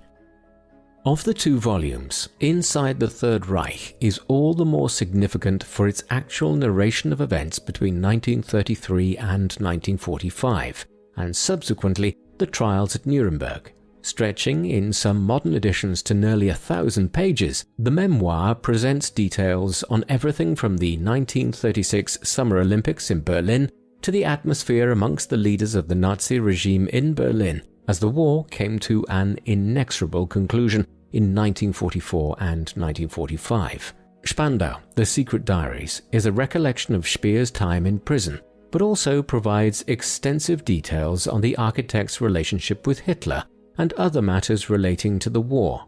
And yet, as detailed and as valuable as the memoirs have been considered by historians, there are considerable problems with the work Speer presented, not least his lack of engagement with or his toning down of the level of atrocities and war crimes associated with the regime. And they have also been deemed to have been written to exonerate Speer and his reputation, in particular by further suggesting that Speer was oblivious to the worst of the regime's atrocities on the Eastern Front and in the committing of the Holocaust. Thus, Speer's memoirs must be approached with a high degree of skepticism concerning their content.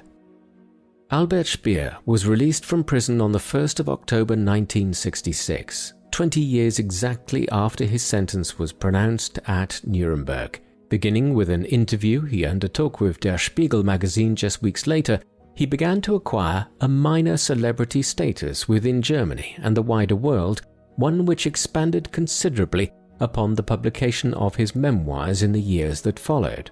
And many individuals were happy to promote Speer as being symptomatic of Germans in general during the war period, as people who were deceived by Hitler and the Nazis. But conversely, Speer was unable to rectify his relationship with his children, who had become adults themselves during his imprisonment. There were clearly conflicting values. Hilda Speer, for example, would go on to become a prominent advocate of Europe's Jewish people. Her and her siblings' growing distance from their father developed even as he continued to try to rehabilitate his reputation, though Speer himself would never again work as an architect. He eventually died on the 1st of September 1981 while visiting England in his mid-70s and was buried in Heidelberg in his native Baden-Württemberg. Very little of Speer's architectural work survives today. The Chancellery building, which he oversaw the construction of in Berlin in the mid to late 1930s, was largely destroyed just a few short years later during the Russian onslaught on the city in 1945. Some remnants of the outer walls remain, but little else. Beyond this, the most prominent landmarks in the German capital associated with Speer are the Schwerbelastungskörper, the huge concrete building which he had erected in the city centre in order to determine if the ground there could bear the weight of the enormous buildings planned as part of the construction of Germania. Outside Berlin, some parts of his work are still extant, notably parts of the Zeppelinfield Nazi Party grounds at Nuremberg. But beyond these, the most significant things he produced to have come down to us today are elaborate drawings and schemes for the monumental buildings he had planned and which were never actually realized, most notably the plans for Germania and the new Olympic Stadium at Nuremberg. It is a striking statement about the individual and the weakness of the Nazi state that despite having such unlimited resources available to him, Speer realized hardly any of his elaborate projects, and it is still not entirely clear, in some instances, if they could ever have been built. Revelations arose after Speer's death which served to completely thwart his efforts to rehabilitate his reputation after the war. Much of this focused on what Speer knew or didn't know about the extent of the Nazis' persecution and mass murder of Europe's Jews in the Holocaust. Speer regularly stated that while he was fully aware of the extent of the scale of the regime's anti-Semitic stance and found himself also uncomfortable in the presence of Jewish people, he asserted that he had no idea what was occurring throughout the dozens of concentration camps which dotted the countryside of Central and Eastern Europe between 1939 and 1945, notably Auschwitz, Treblinka, and Sobibor, in which millions of Jewish people were murdered. In line with this, Speer claimed that he was only aware of what was happening insofar as he knew the Jewish people were being corralled there, and also that many of Germany's war armaments were being produced using labor from the camps. However, Speer professed to be completely ignorant of the fact that millions of Jews were gassed to death on arrival at these camps between 1942 and 1945. Speer's professions of innocence during his lifetime have been categorically disproved since his death. Correspondence has emerged since 1981, which makes it clear that Speer was present at the so-called Posen speeches, two addresses which the head of the SS Heinrich Himmler had made at the town of Posen or Poznań in October 1943, in which he had quite clearly outlined what was happening in the concentration camps. Speer had never denied being present in Poznań at the time, but he claimed to have been absent from the auditorium when Himmler made his revelations.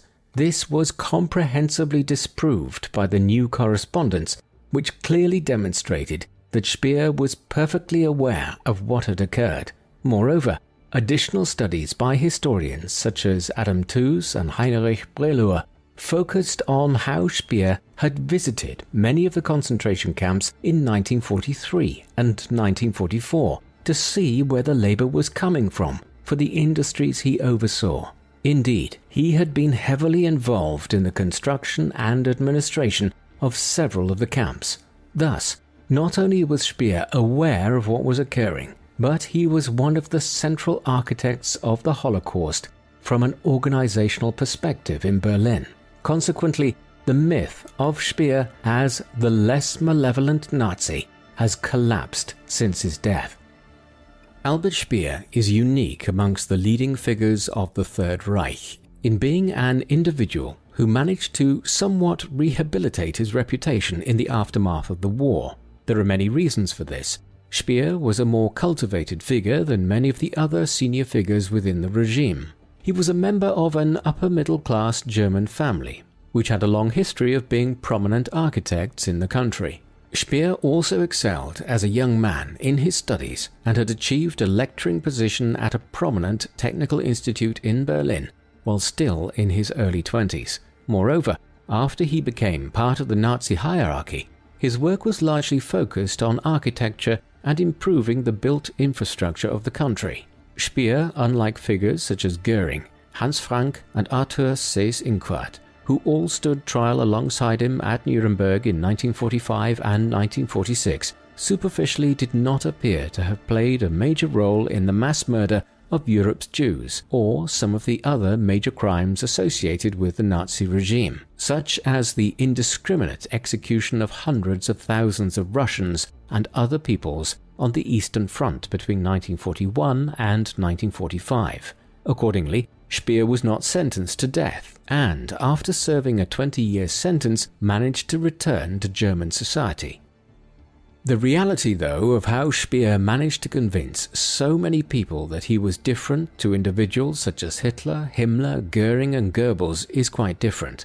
He exploited his slightly more cultivated personality to good effect to convince people that he was simply an innocent architect who was won over by Hitler's personality early on before a Pauline conversion towards the end of the war.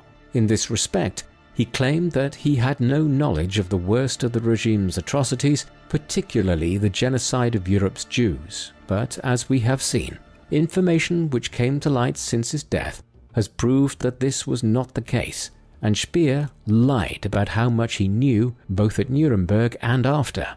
Finally, his extensive memoirs, which he wrote at Spandau prison whilst serving his sentence after the war, served the purpose of further excusing his conduct and justifying his actions between 1933 and 1945. Perhaps historians bear some of the blame here, in that in their eagerness to have a very extensive first-hand account of the Nazi regime from one of its highest-ranking figures, they were too willing to accept Speer's work at face value, and with it, some of his justifications of his own behavior. There has been widespread debate as to what actually motivated Speer. Perhaps as some, such as the German historian Joachim Fest, have argued, Speer was led along in much the same way as other Germans were, by the promise of harking back to a lost time, when things in Germany were more favorable than they were during the crisis of the early 1930s. Perhaps he was, as he later tried to present himself, won over by the fact that the Nazis seemed to offer a solution to the problems of the Weimar Republic and the rise of the communists. or perhaps he was simply enthralled by the prospect of being able to realize his architectural ambitions and the resources which became available to him, the higher he rose in the years to come. But the reality is perhaps more straightforward.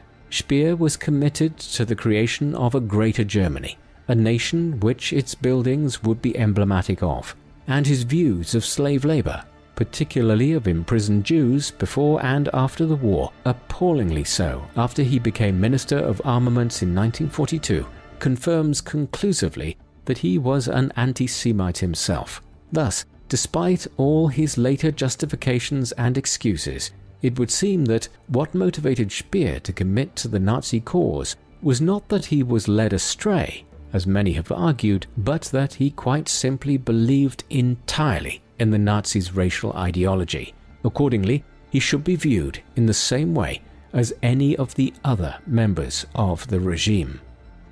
What do you think of Albert Speer? Was he really a less malevolent individual than figures such as Hitler, Himmler, and Goebbels, as he presented himself at the Nuremberg trials? Or did his seemingly cultured personality simply allow him to deceive others into thinking this? Please let us know in the comments section, and in the meantime, thank you very much for watching.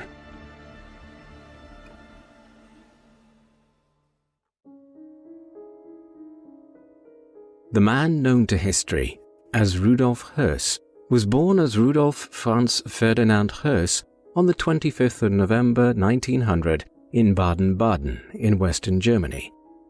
His father was Franz Xaver Höss, a former German army officer who had served in the colony of German East Africa, situated roughly where Tanzania lies today. Later on, once back in Germany, he worked as a senior clerk at a merchant's house which specialized in the importation of tea and coffee. He was a strict, austere individual, one who raised Rudolf, the only boy of 4 children, according to strict Catholic and military principles. Rudolf's mother was Paulina Höss, whose maiden name was Speck. She was a housewife who raised Rudolf and his 3 sisters. The Höss household, which was based in Baden-Baden until Rudolf was 6 years of age, was prosperous owing to Rudolf's father's successful job. And later in life, Höss would nostalgically write about an idyllic childhood in which his horse was his closest companion. In many ways, it resembled a typical upper-middle-class German family of the early 20th century, particularly one that was deeply religious. When Rudolf was around 6 or 7 years of age, the Höss family moved to the nearby town of Mannheim, where Rudolf's education began under a private tutor. This continued for 2 years before he was enrolled in a local elementary school, where he proved himself a capable, though hardly exceptional student. Rudolf's father, in line with the family's extreme Catholic piety, wished for his son to enter the priesthood, and after young Rudolf graduated from elementary school, he was enrolled in a humanities school with a view to potentially entering a seminary in due course. But his father's wish for Rudolf to follow this path was scuppered in the early 1910s, when Rudolf's father died. With the influence which was driving him towards the priesthood removed, Rudolf would begin to gravitate towards a life in the military. Yet this was not an unusual pursuit in early 20th century Germany, a country which was filled with nationalist sentiment. Höss was born and was growing up just as Europe was bubbling over with a vast assortment of tensions and resentments rising between the great powers. Most of this focused on Germany. When the country had united into the Second German Reich in 1871, this severely disrupted the power balance across Europe. Germany was now a threat to Britain, which for long had been Europe's foremost power. As a result, in the decades that followed, a series of military alliances were concluded by the major powers, one consisting of Britain, France, and Russia, and the other of Germany, the Austro-Hungarian Empire, and Italy. These powers would constantly clash in the early 20th century over rivalry for colonial possessions and other matters. Added to this division of the continent into 2 armed camps was a host of other problems, foremost amongst which was nationalist tensions in regions such as the Balkans. where the Ottoman Turkish Empire was collapsing, and both Austria, Hungary, and Russia wanted to step into the vacuum created by Istanbul's political and military collapse. Yet other groupings within the Balkans, such as the Serbs, had other ideas about this. Eventually, it would be the desire of these ethnic people to establish their own states, which would see Europe enveloped in war.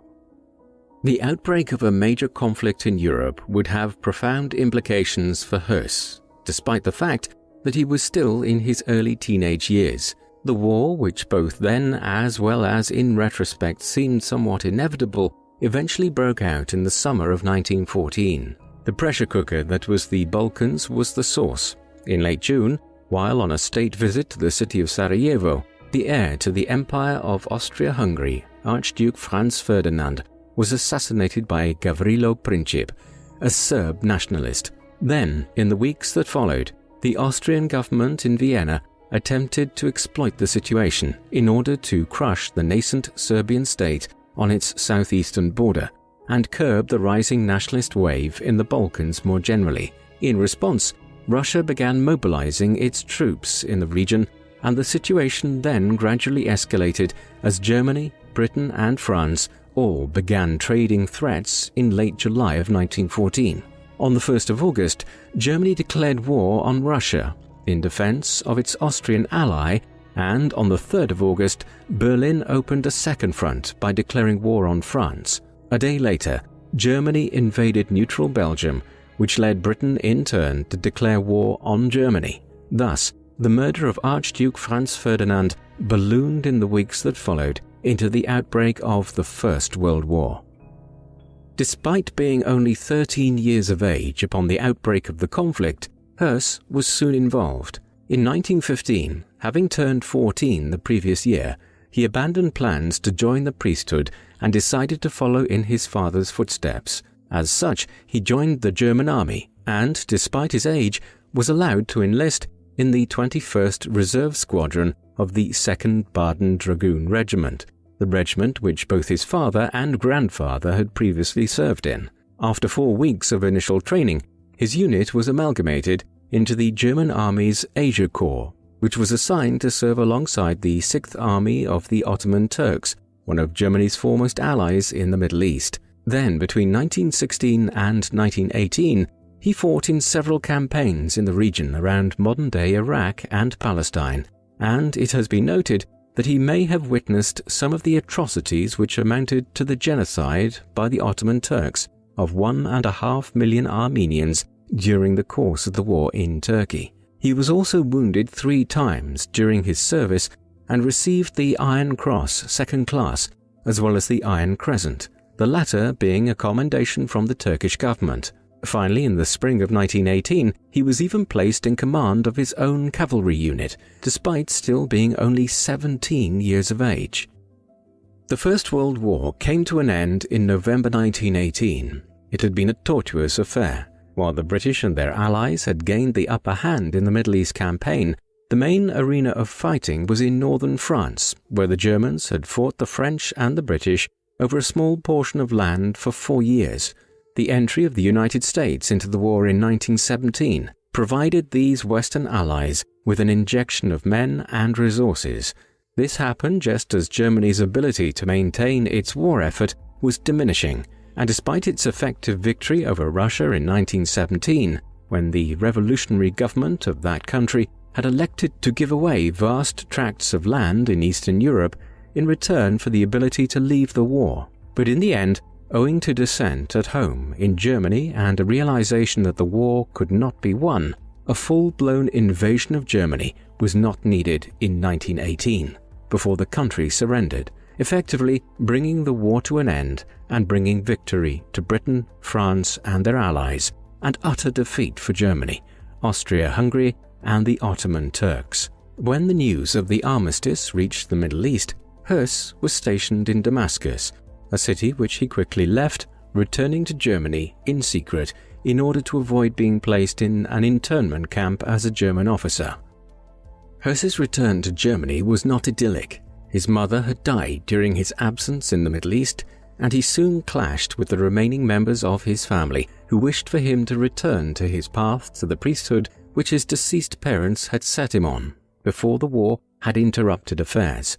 Instead, Hus became a quite disaffected individual, unhappy with the humiliating peace terms which Britain and France had imposed on Germany in the Treaty of Versailles, which had brought the war to an end. And he wasn't alone in his disaffection. In the immediate aftermath of the war, tens of thousands of former German soldiers and officers began forming themselves into quasi-military associations, such as the East Prussian Free Corps and the Steel Helmet League of Frontline Soldiers.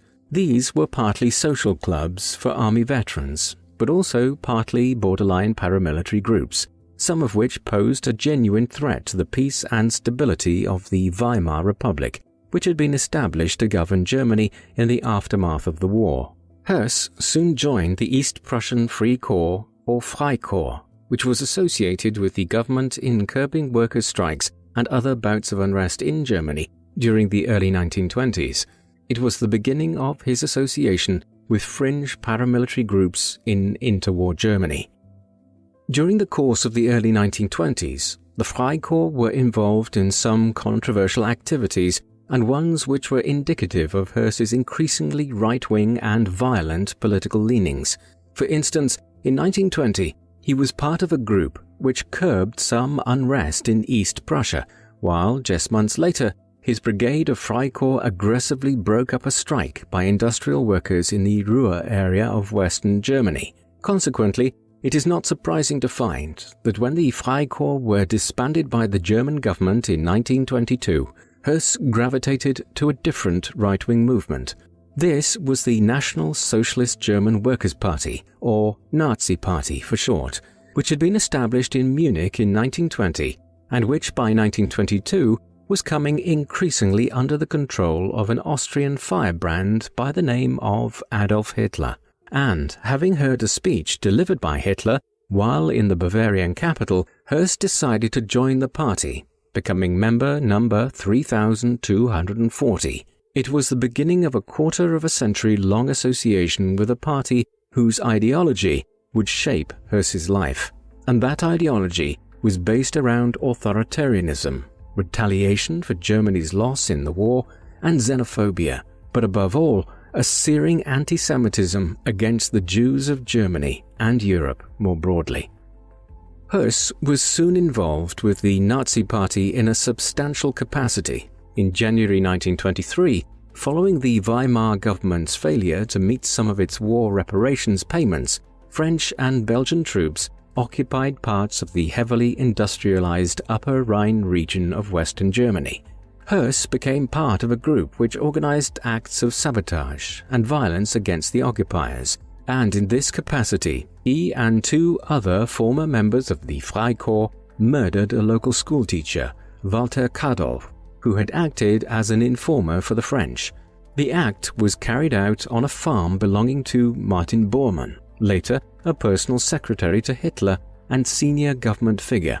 Later, both Hus and Bormann were arrested for the crime, and in March 1923, Hus was sentenced to 10 years in prison for his role in murdering Kadolf. As a result, Hus was unable to take part in an attempted military rebellion or putsch, which the Nazi Party launched in Munich in November 1923. It was a complete failure, and Hitler too found himself imprisoned for several years shortly thereafter.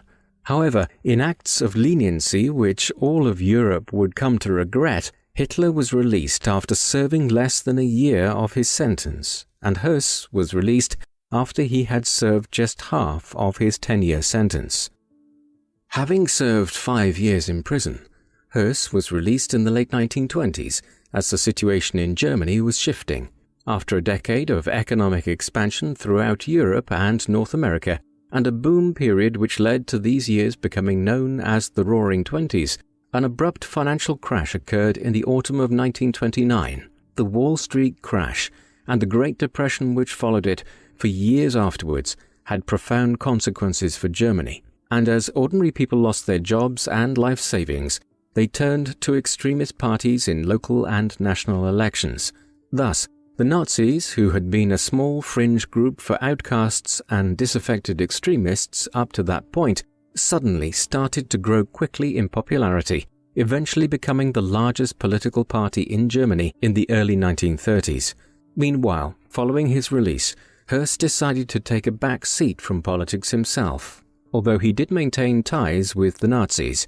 In the immediate aftermath of his release, his main priority was starting a family. Consequently, in the late summer of 1929, he married Hedwig Hensel, whom he had met through the Artemann League, a German rural, agrarian, and traditionalist movement which he had become involved with following his release from prison.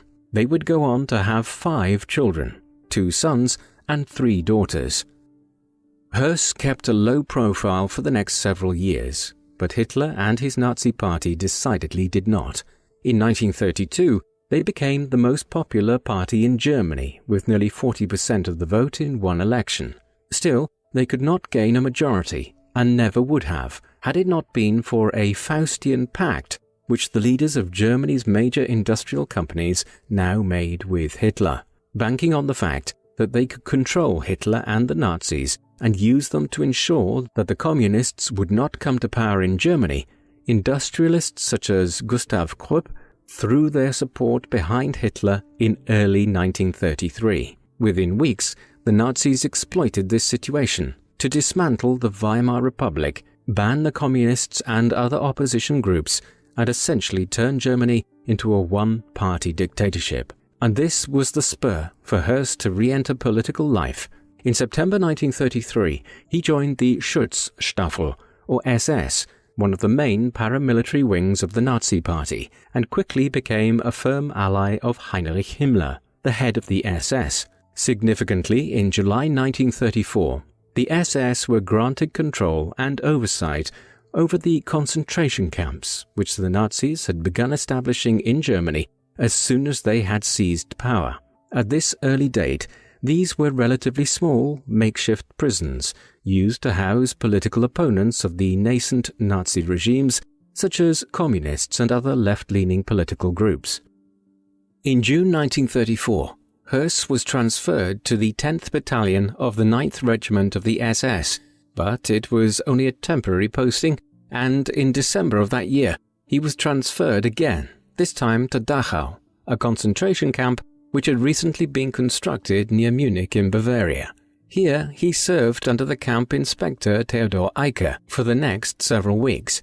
It was Eicke who developed the system of camp discipline, which would subsequently be extended to the concentration camps throughout Europe.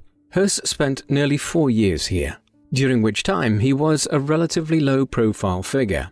However, his experience and the length of time spent there were sufficient enough that when the Nazis began consolidating the smaller concentration camps into bigger camps in the late 1930s, he was transferred to one of these larger internment facilities. This one was just north of Berlin and was called Sachsenhausen. Here, Höss was placed in an administrative role upon his arrival on the 1st of August 1938, and he would soon be promoted to more senior positions, eventually being appointed as Commandant Deputy for Prisoner Affairs there, one of the most senior positions within the camp administration. Simultaneously, he rapidly acquired promotion within the SS, becoming a captain by the winter of 1938.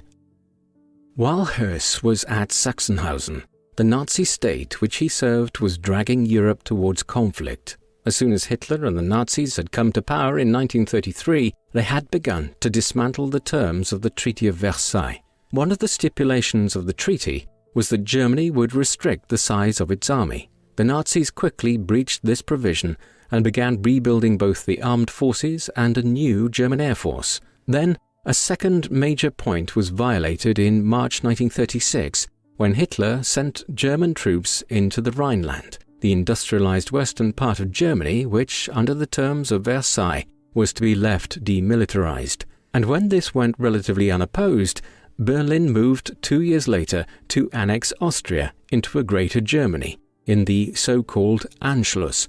Then, by the end of the year, Hitler also pressurized Britain into allowing it to incorporate the Sudetenland in Czechoslovakia into Germany as well. By now, the Nazis were convinced by the constant appeasement afforded them by Britain and France that little would be done to stop them. In the spring of 1939, they were allowed to form Czechoslovakia and Hungary into puppet states. But a few months later, their run of conquests without a shot ran out. When Germany invaded Poland on the 1st of September 1939, the two Western powers declared war in response on the 3rd of September. The Second World War had commenced. Shortly before the outbreak of the war, Höss had joined the Waffen-SS, the more hardcore military branch of the paramilitary organization. He was subsequently sent east into Poland following the conquest of the country, and it is this country that he would become most closely associated with for the remainder of his life. As soon as the German Reich had begun expanding into regions such as Austria and Poland in 1938 and 1939, concentration camps had been established in those countries to house political prisoners and members of those groupings which the Nazi state reserved its naked hatred for, such as Jehovah's Witnesses, Gypsies, and, above all, the Jewish people. The latter were particularly numerous in Poland and other parts of Eastern Europe, as, in the late medieval period, most Western European kingdoms such as England and France had forcibly expelled their Jewish communities, and, as they did, a great many of Europe's Jews had migrated eastwards to places such as Poland, Ukraine, and the Baltic Sea region.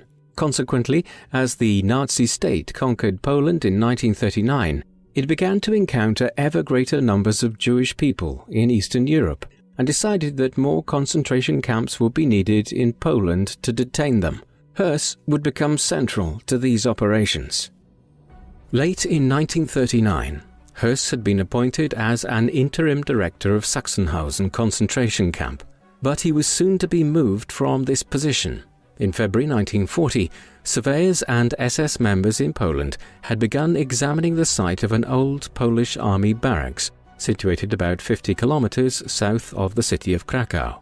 It was in a relatively isolated rural setting, but the former barracks and buildings around it could be used as the beginnings of a major concentration camp.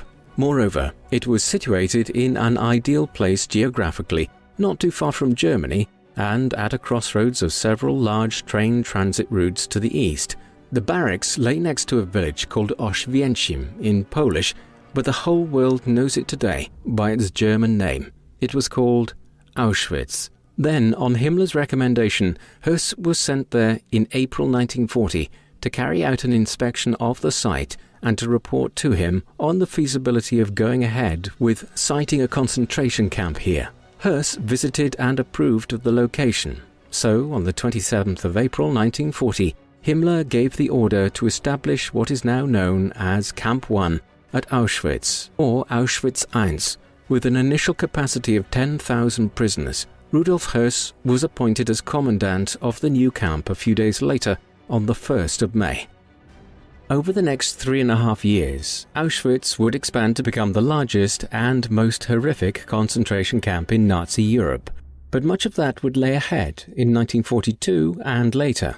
In 1940, Höss began to develop Auschwitz into a medium-sized concentration camp modelled on Dachau and Sachsenhausen, where he had served previously.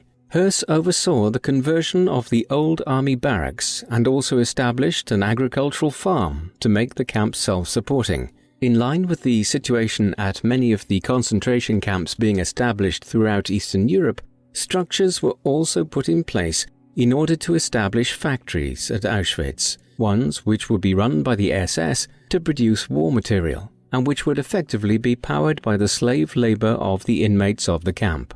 When Himmler visited at the beginning of March 1941, he was impressed with the manner in which Höss had developed the main camp at Auschwitz. As a result, he ordered Höss to expand the camp so that it could hold 30,000 prisoners, as the concentration camp system was expected to come under pressure once Germany invaded Russia in the late summer and autumn of 1941.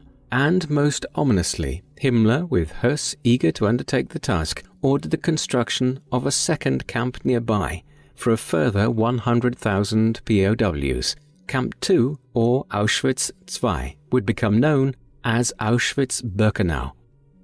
Auschwitz might have remained a typical concentration camp, one of many established by the Nazis throughout Europe, where POWs and political dissidents were held in poor conditions, had it not been for the events of late 1941 and early 1942. Having conquered most of Western Europe, Hitler turned his attentions east towards the Soviet Union in the summer of 1941. A massive invasion of Russia was commenced with in June 1941.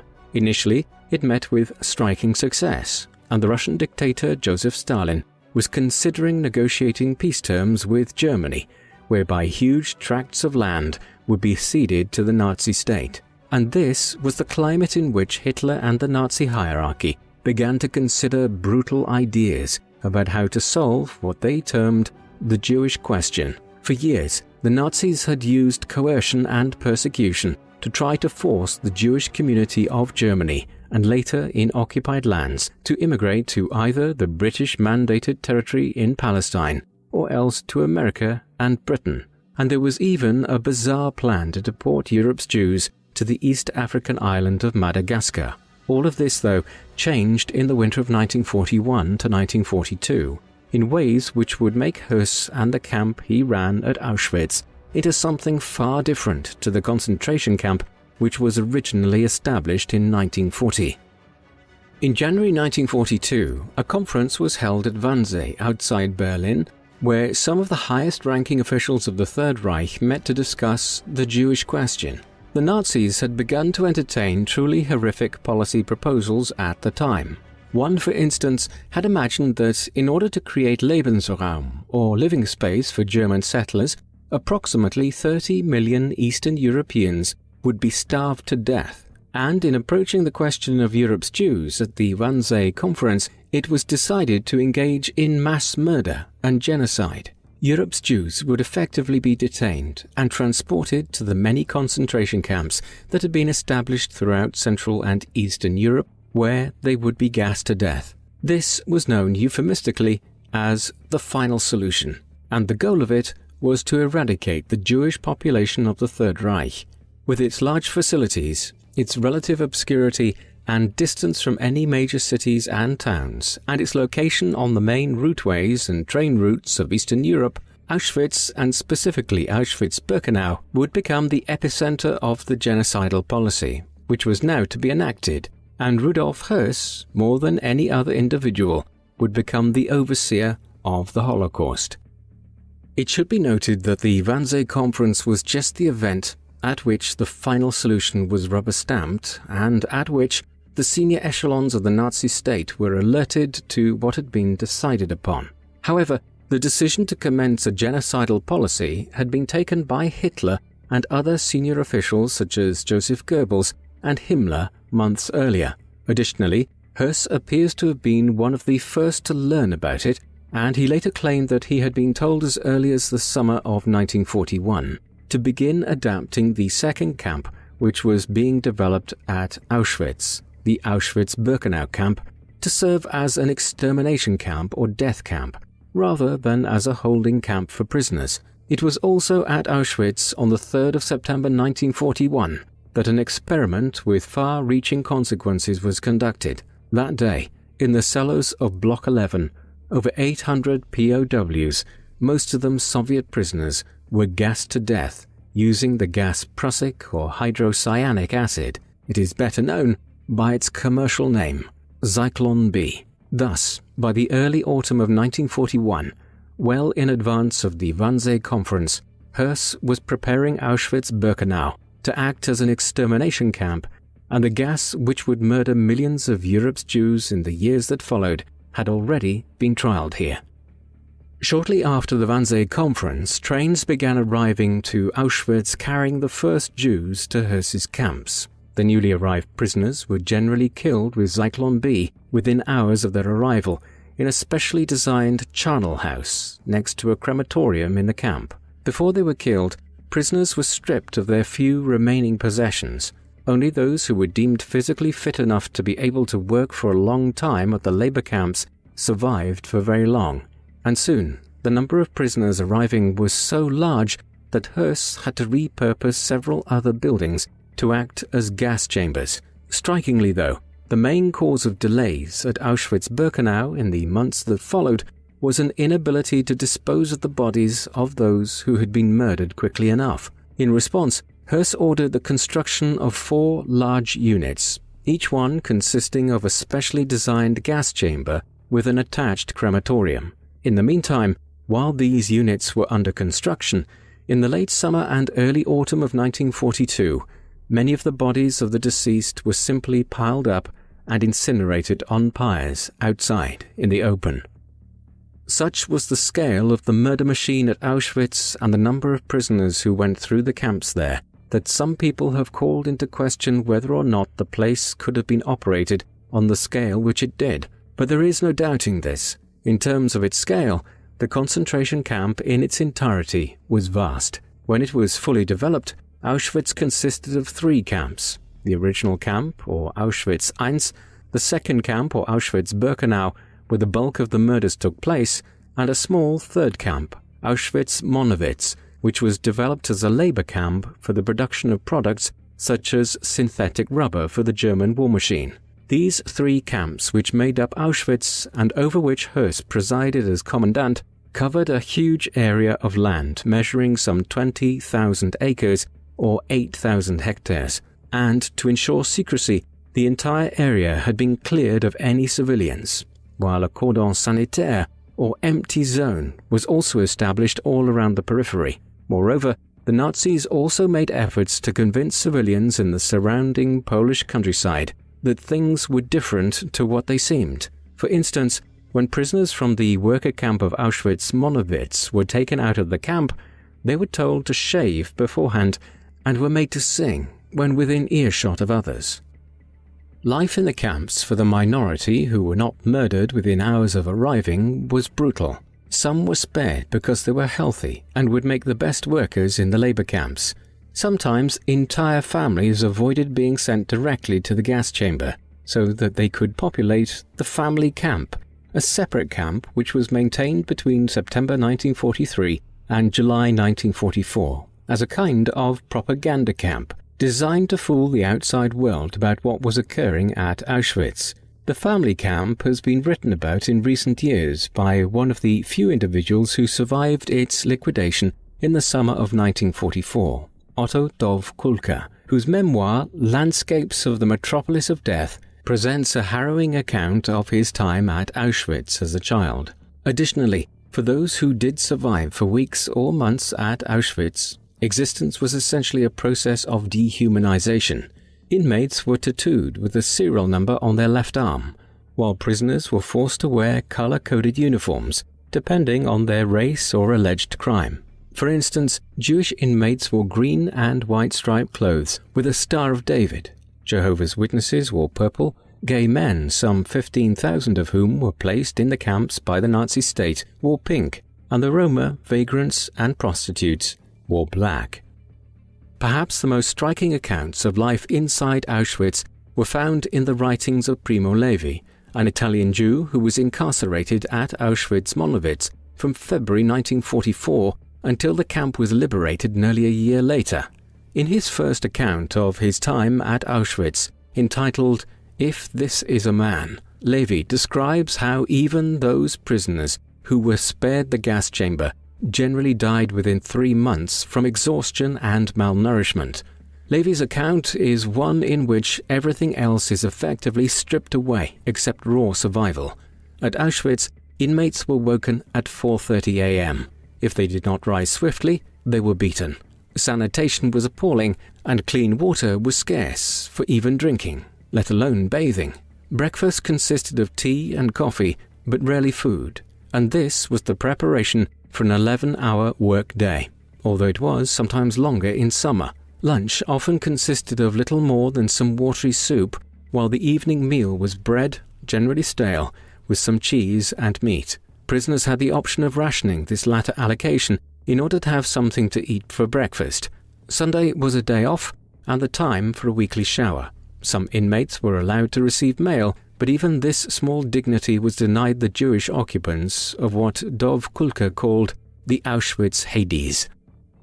The staff at the camp, which was virtually all under the jurisdiction of the SS, numbered just over 6,000 people, nearly all of them men. It was a surprisingly small number when one considers the scale of the mass murder which was carried out at Auschwitz. There was a paradoxical element to life there. For instance, Höss resided there with his wife and young children in a 2-story villa near the commandant's office and the administration building in Camp 1. This highlights the fact that, for all the horrors that could be witnessed in certain parts of the camp, in other areas there was an atmosphere of seeming normality, and this transferred further down the hierarchy. Within Auschwitz I, the main camp, there was a cinema and a theatre for the staff. Former guards have described it as a small town, one with a sports club and where dances were also occasionally held. Other administrators and guards described how the initial revulsion of what was occurring at Auschwitz-Birkenau soon gave way to a situation where they ignored what they were doing and seeing, and simply considered themselves to be cogs in a machine, whilst other guards noted that there was a culture of heavy drinking amongst the SS stationed there. The wider hierarchy of the Nazi state were well aware of what was occurring in Western Poland.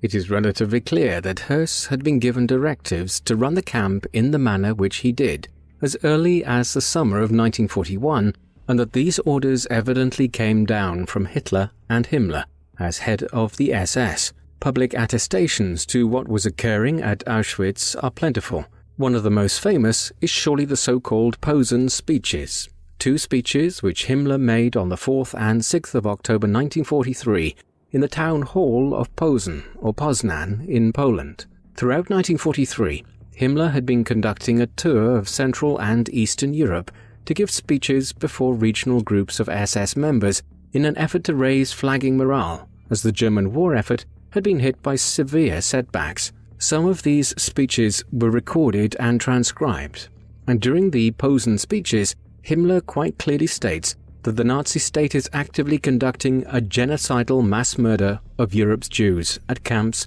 such as Auschwitz.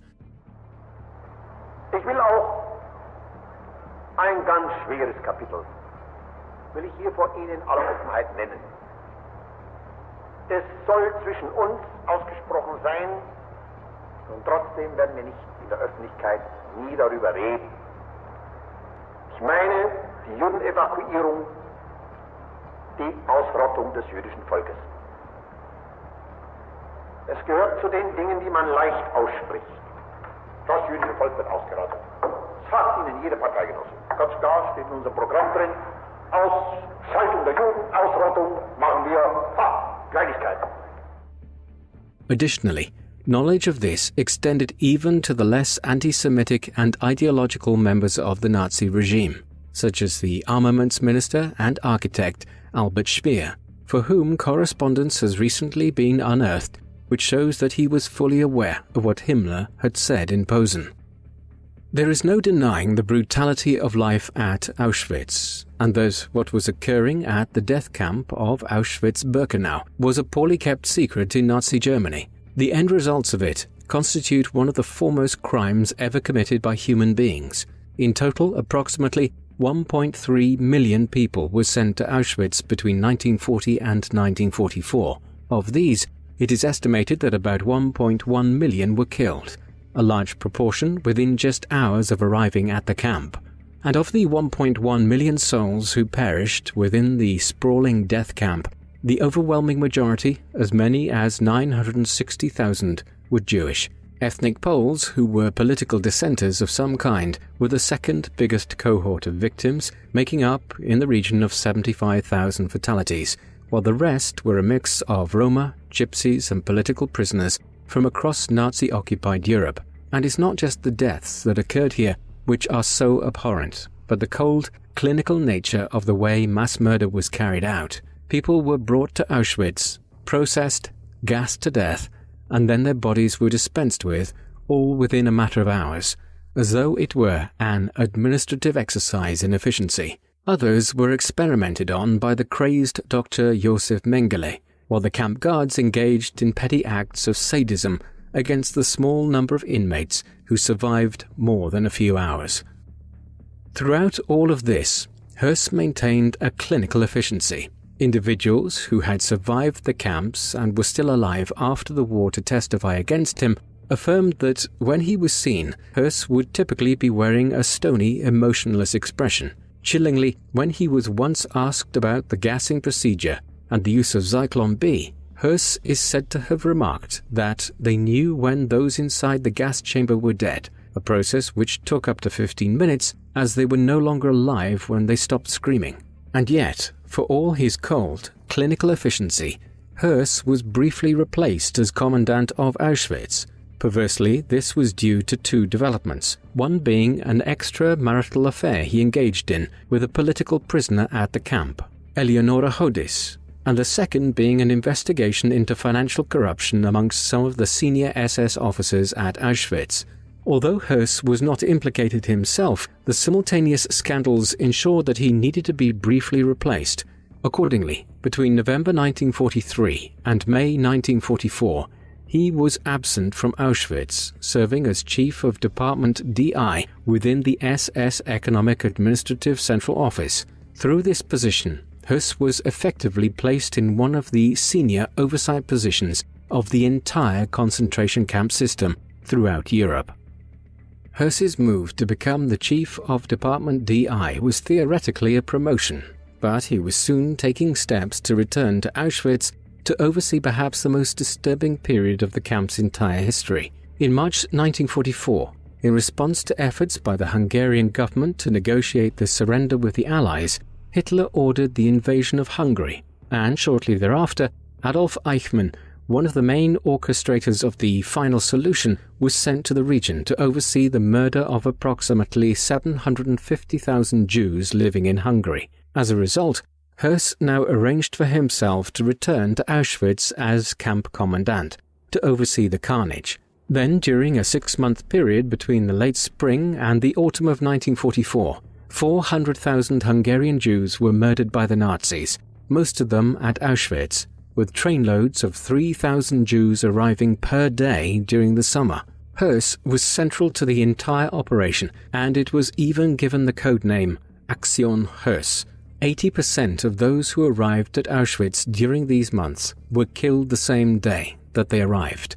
Then, in the autumn of 1944, when this process was drawing to a conclusion, Höss had himself reposted to Ravensberg concentration camp near Berlin, as the Russians closed in on Auschwitz. The horror of what was occurring at Auschwitz and Höss's centrality to it was not going to remain unknown to the wider world for much longer. Even as the scale of the murders at the camp was accelerating, the course of the war was shifting dramatically against Nazi Germany. While the first 3 years of the conflict had seen a succession of victories for Hitler and his allies, the decision to invade Russia in 1941 changed all of this. That winter, the German advance stalled outside Moscow and several other Russian cities, just as the United States was entering the war on the side of the Allies, after an unprovoked attack on the US Pacific Fleet at Pearl Harbor by the Empire of Japan. In tandem, the Axis were largely defeated in North Africa during the course of 1942, laying the way for the US and Britain to open a southern front in Sicily in the summer of 1943. A final cataclysmic conflict between the Russians and the Germans played out around the city of Stalingrad in the autumn and winter of 1942. When the snows melted there, early in 1943, the German Sixth Army had been destroyed and the Russians were on their way west towards Berlin. It was now only a matter of when, not if, they would push into Poland and reach Auschwitz. And with the opening of a new front by the Western Allies in France in the summer of 1944, the Russian advance in the east accelerated. The Allies had information about what Höss and his underlings had perpetrated in western Poland. Throughout the camp's history, there had been several escape attempts. One of these, on the 10th of April 1944 by 2 Slovak Jews, Rudolf Vrba and Alfred Wetzler, was successful, and after a 2-week odyssey across Poland, the pair made it to Slovakia, where they made contact with the Slovakian resistance movement, and there they were able to give a complete report on what was happening at Auschwitz, including the schematics of the camp, information which was subsequently passed to the Western Allies. It was also proposed at this time that Auschwitz should be bombed by the Allies, and it remains a source of some controversy that the United States failed to do so, the American Military High Command having considered it and deemed the concentration camps there a target which would divert too many resources away from the bombing campaign in Western and Southern Europe. Had the Allies bombed the camps, it might have prevented, or at least slowed, the mass murder of nearly 500,000 Hungarian Jews who were annihilated in a 6-month campaign after the Germans occupied the territory in March 1944. The Allies knew what they would find in Auschwitz when they reached there in 1945. Auschwitz was finally liberated on the 27th of January 1945. As the Soviet armies rampaged westwards across Poland in the late autumn and early winter of 1944, Höss and the other camp commanders had gradually began abandoning the camp, Höss electing to take up a position in another camp close to Berlin. Death was the creed of the place until the very end. One of the last acts undertaken by the camp authorities was to lead 60,000 prisoners on a death march on the 18th of January 1945 to Władysław Śląski, and roughly a quarter of these, some 15,000 people, died during the journey, either from starvation and the winter cold or by simply being executed by their captors. Then, those who survived the journey were placed on freight trains to be ferried westwards to other concentration camps further back from the front lines. When the Soviets arrived at Auschwitz on the 27th, they found just 7,650 prisoners, virtually all of whom were sick, malnourished or starving. Unsurprisingly, the reaction of the Soviet troops was one of being startled. Primo Levi would later write that their faces spoke of the feeling of guilt that such a crime should exist, that it should have been introduced irrevocably into the world of things that exist. Those who were still alive were held for medical treatment for days thereafter. As we have seen, Höss had relocated close to Berlin in the autumn of 1944, long before the Russians reached Auschwitz.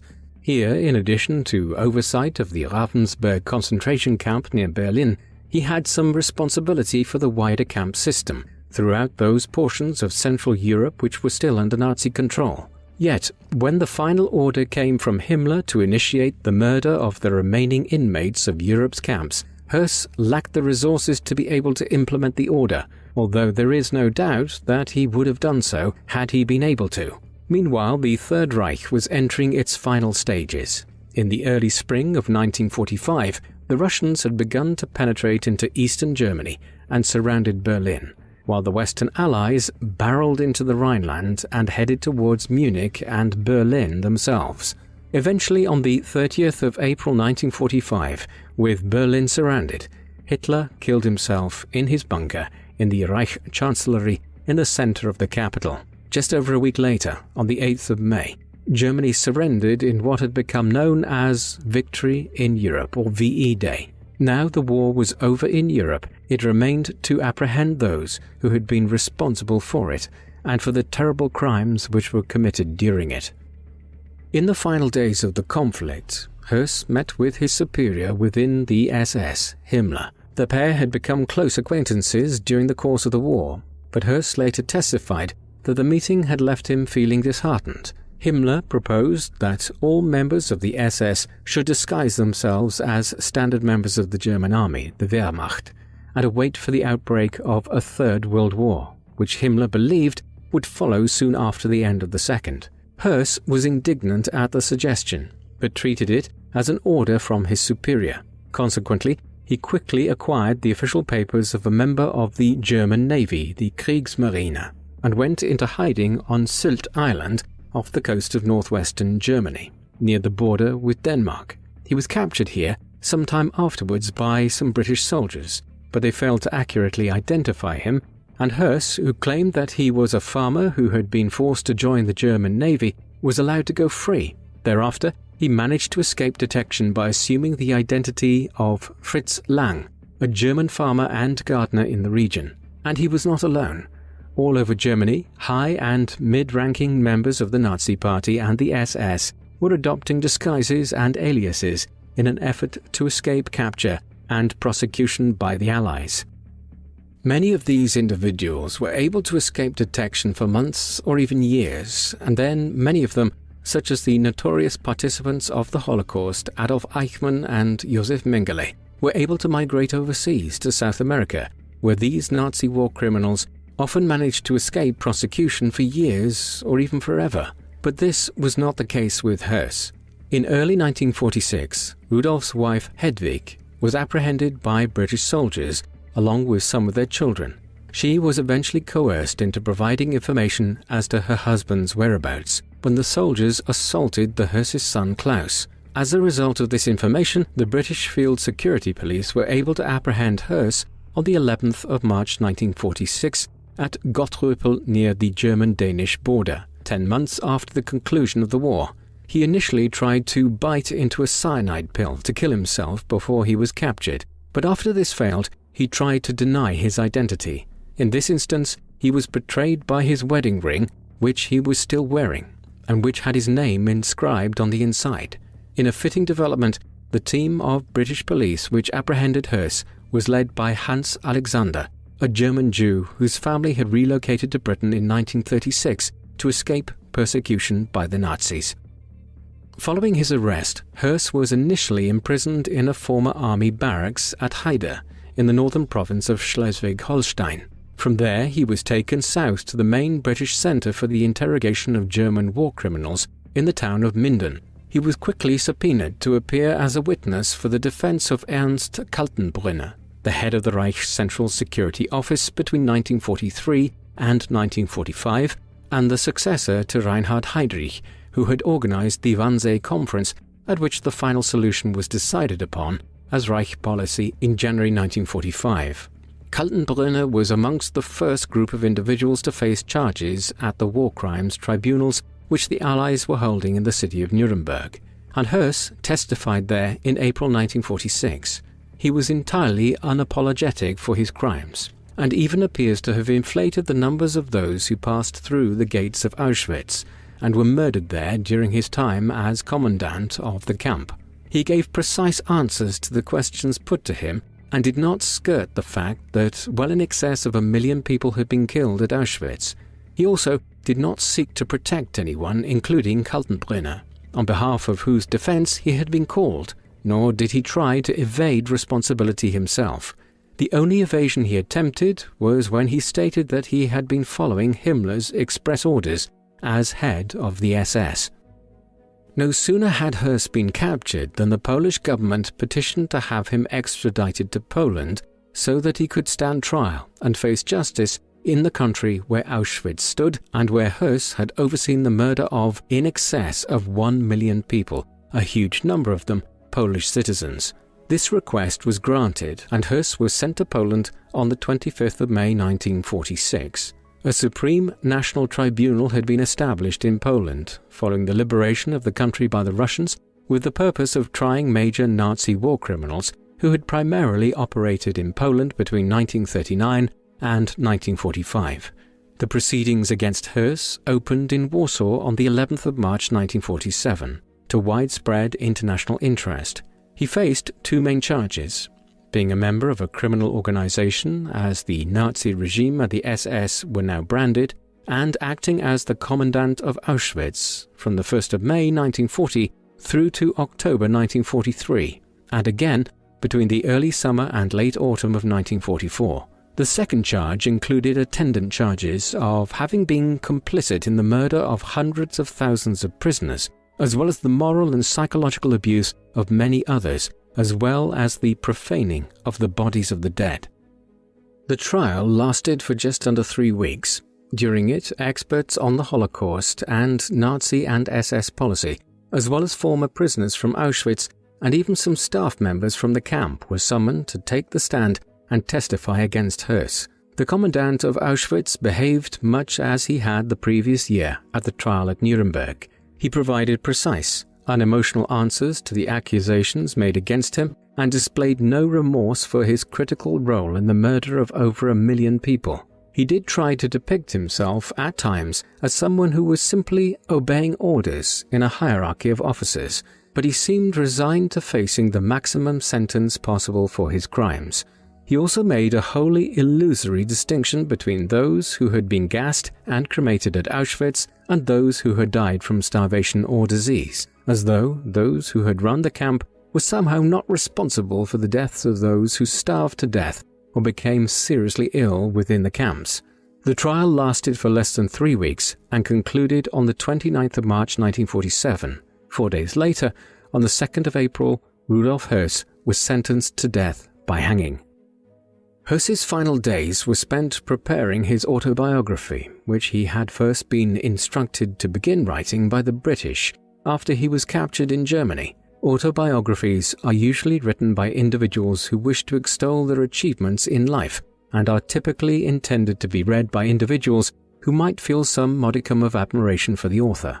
This one is very different in this respect, presenting an account of Höss's own life and also extensive details of other senior members of the SS whom Höss knew and worked with, notably Himmler and Theodor Eicke, whom he had first worked under at Sachsenhausen. Yet despite what we may make of the man himself, the autobiography has a utility for the historian as it is a relatively accurate document, much as he had done when questioned at trial. At both Nuremberg and in Warsaw, Höss made no effort to disguise the truth of what had occurred at Auschwitz and his role in it. As such, we have in his autobiography a first-hand account of how the Holocaust was carried out at its very epicenter and by one of its leading protagonists. Having first been published in Polish, it was soon translated into German and English, and has been reprinted in numerous editions since. Höss would not have long to wait between the announcement of his sentence on the 2nd of April and the execution of it, just 2 weeks to be precise. And shortly before his death, on the 10th of April, the man who had once been viewed as a potential priest by members of his religious family returned to the Roman Catholic Church and received the sacrament of penance. He also asked for permission to send a farewell letter to his family and to return his wedding ring to his wife. Additionally, he was psychologically evaluated, although his examiner, the American military psychologist Gustav Gilbert, could only conclude that Höss was somebody who could appear socially normal, but who was almost totally lacking in any capacity for empathy towards others. 4 days before his sentence was carried out, Höss sent a message to the state prosecutor in which he claimed to have realized that his actions were wrong. Similar thoughts suffuse his final letters to his family. His execution was carried out on the morning of the 16th of April 1947. Perhaps fittingly, Höss was hung just a few dozen yards from the villa where he and his family had lived for several years in Camp 1 at Auschwitz, near the first crematorium that was built there. At 8:10 a.m., he was pronounced dead by the court doctor. And what of Auschwitz itself, the place at which Höss oversaw so much death? Surprisingly, the liberation of the camp in January 1945 did not generate much international media attention that spring, and it was only with the liberation of camps such as Dachau by the Western Allies that the camp system became known to the wider world. But in the years that followed, Auschwitz became the primary symbol of the Holocaust, a result of the camp's high death toll and also due to the survival of many witnesses who could attest to what had happened there.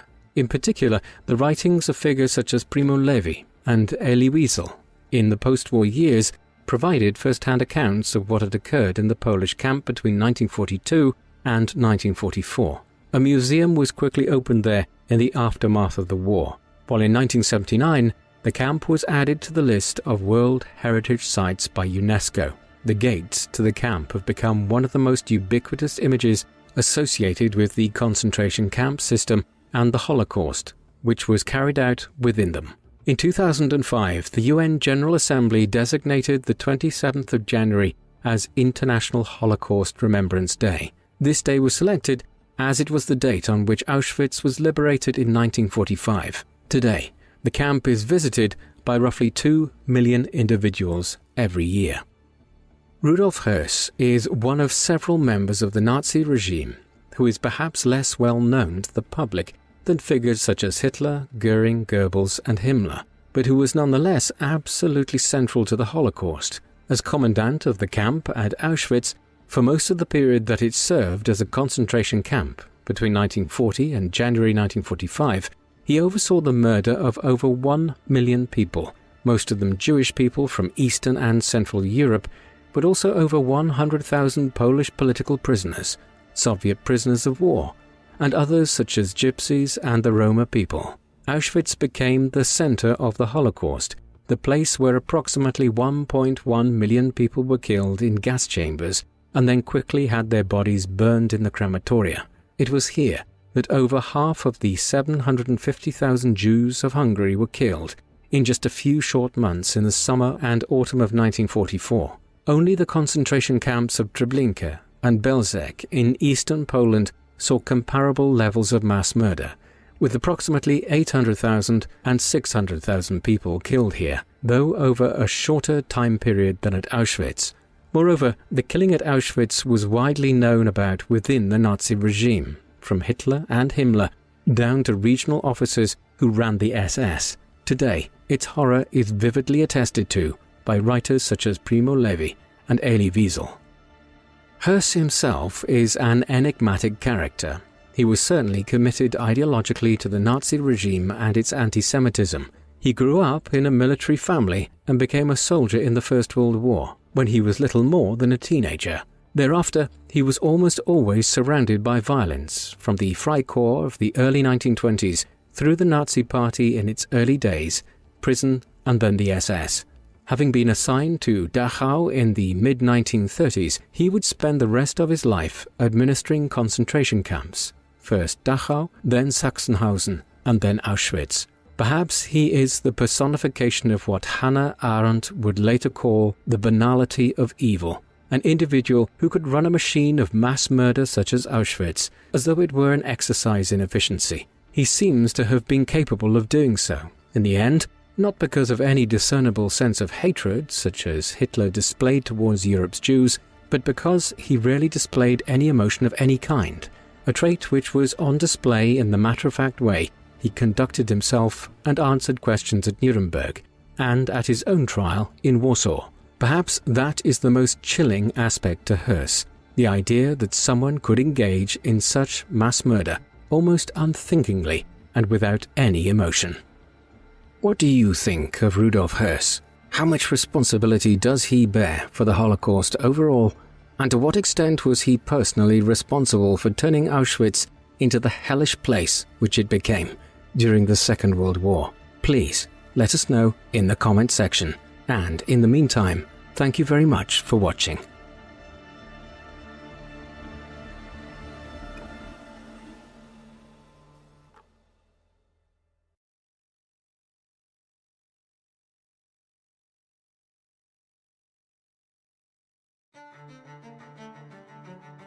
The man known to history as Ernst Kaltenbrunner was born on the 4th of October 1903 in the town of Ried im Kreis in Upper Austria, not far from the city of Salzburg near the German border. His father was Hugo Kaltenbrunner, a lawyer in Ried im Kreis, and his mother was Theresa Udvardi. Together she and Hugo had several more sons. Friedrich, who was born almost exactly 2 years before Ernst, and then Werner and Roland, born in 1905 and 1910 respectively. Ernst's childhood and teenage years were relatively unremarkable. He was sent to the nearby town of Raab in Upper Austria for his primary schooling, but thereafter was dispatched to Linz, one of the biggest cities in Austria, to attend the Realgymnasium. This school had been established under the auspices of the Austrian imperial government back in 1851. Several years before Kaltenbrunner arrived at the school, a child called Adolf Hitler had been a student there. He and Kaltenbrunner's paths would cross again. Another child, who also attended the Realgymnasium in Linz, but at the same time as Ernst, was Adolf Eichmann. The two became firm friends, and their associations with each other would continue through their lifetimes. Kaltenbrunner's childhood was otherwise nondescript, though it is notable that his family home was a nationalist one, firmly believing in the mission of the Austro-Hungarian Empire to rule over a wide range of disparate people across the southern stretches of Central Europe and southeast into the Balkans, where the Austrians had replaced the Ottoman Turks as the major power during the course of the 19th century. Kaltenbrunner came of age in a period of conflict. Long before he was born, the continent's politics had been destabilized by the union of the 30 or so smaller German states into a German empire in 1871. Germany's emergence upset the balance of power in Europe, where it now became the foremost power on the continent itself and a challenge to the British Empire, the global superpower of the late 19th century. By the time of Kaltenbrunner's birth, the major powers were dividing into two armed alliances, one centered on Germany and the Austro-Hungarian Empire, of which the Kaltenbrunners were subjects, and the other eventually comprising Britain, France, and Russia. In the summer of 1914, when Ernst was just 10 years old, war arrived when a regional conflict involving the Austro-Hungarian Empire and Serbia in the Balkans ballooned into a continent-wide war. It soon expanded into the First World War, as other nations such as Japan became involved, and then the United States in 1917.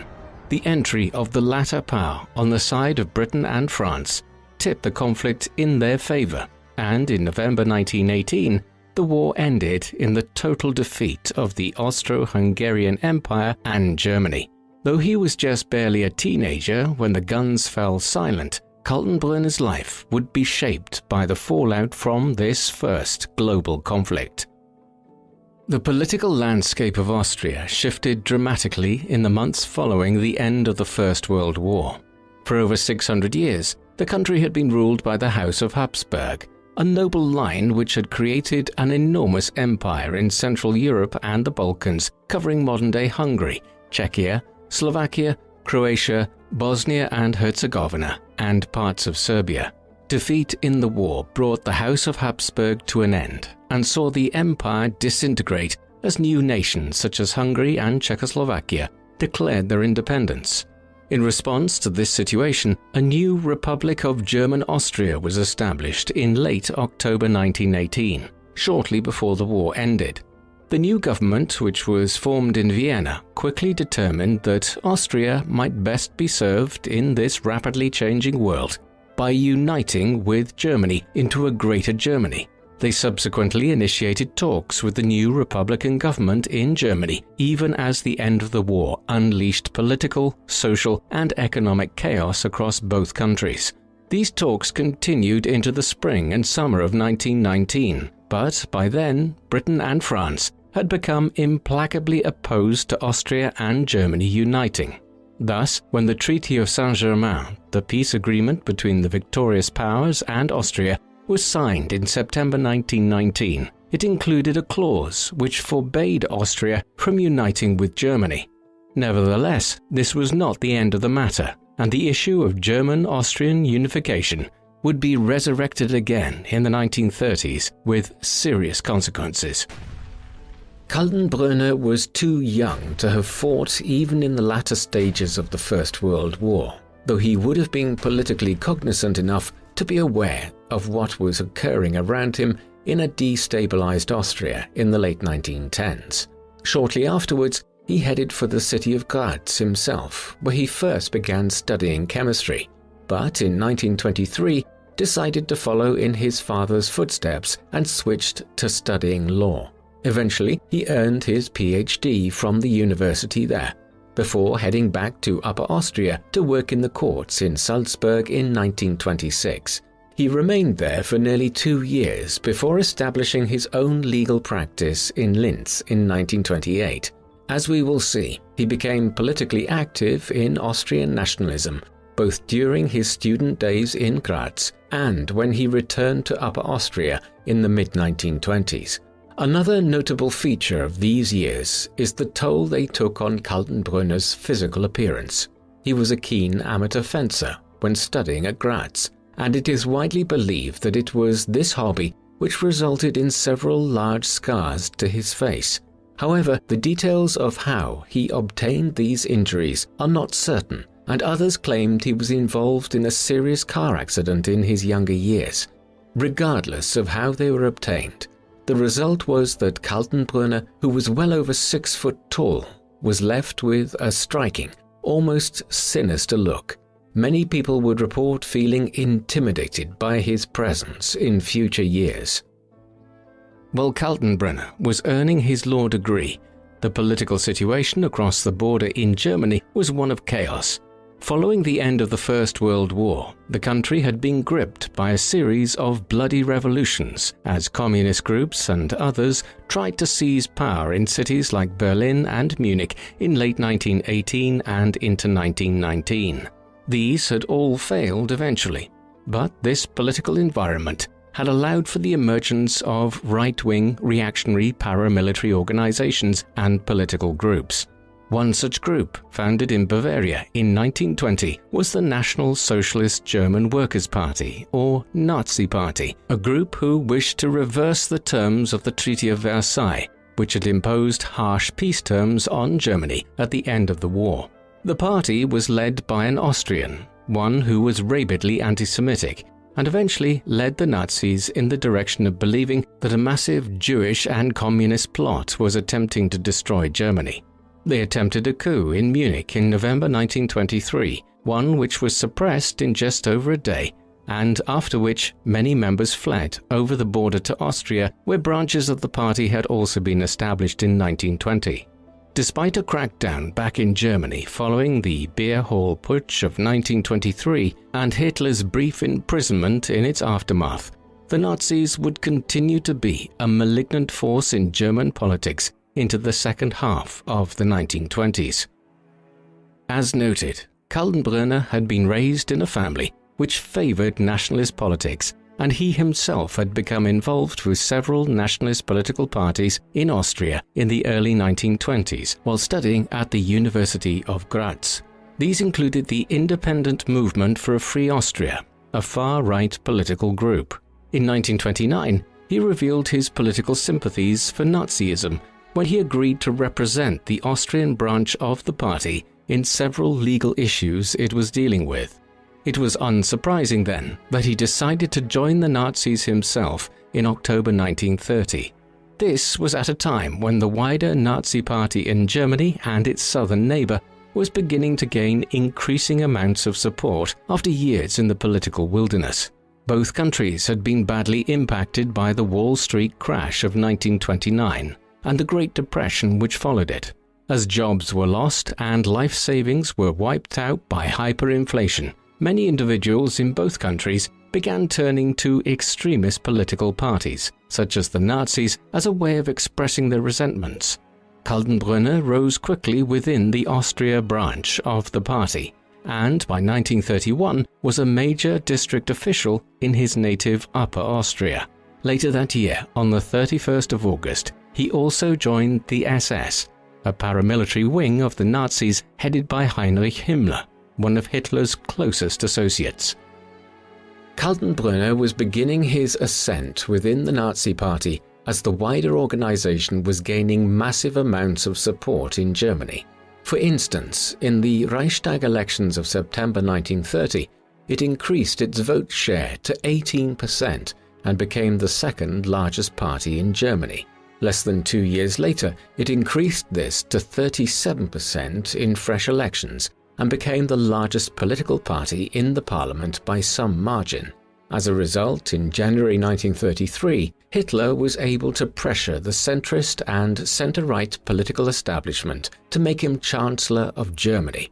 Within months, the Nazis succeeded in completely undermining the democratic process in Germany and turning the country into a one-party dictatorship. The situation was different in Austria. In legislative elections held there in November 1930, the Nazis only acquired 3% of the vote, which translated into 0 seats in parliament. Nevertheless, in the months that followed, the party began to gain favor amongst more and more Austrians, particularly so from May 1931 onwards, when Kreditanstalt, one of Austria's largest banks, declared bankruptcy, rocking the financial system of the Americas and Europe even further and creating enormous economic difficulties in Austria itself. No further parliamentary elections were held in Austria during the early 1930s, and so it is difficult to assess exactly how extensive the Nazi Party's support had become there by the time Hitler became Chancellor of Germany in January 1933.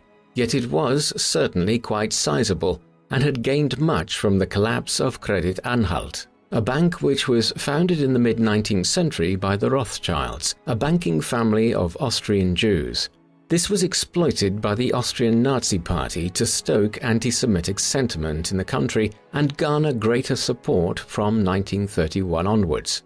Ultimately, though, the growth of Nazism in Austria was curbed in the spring of 1933, just as Hitler and his accomplices were passing an enabling law in Germany to allow them to rule by decree there.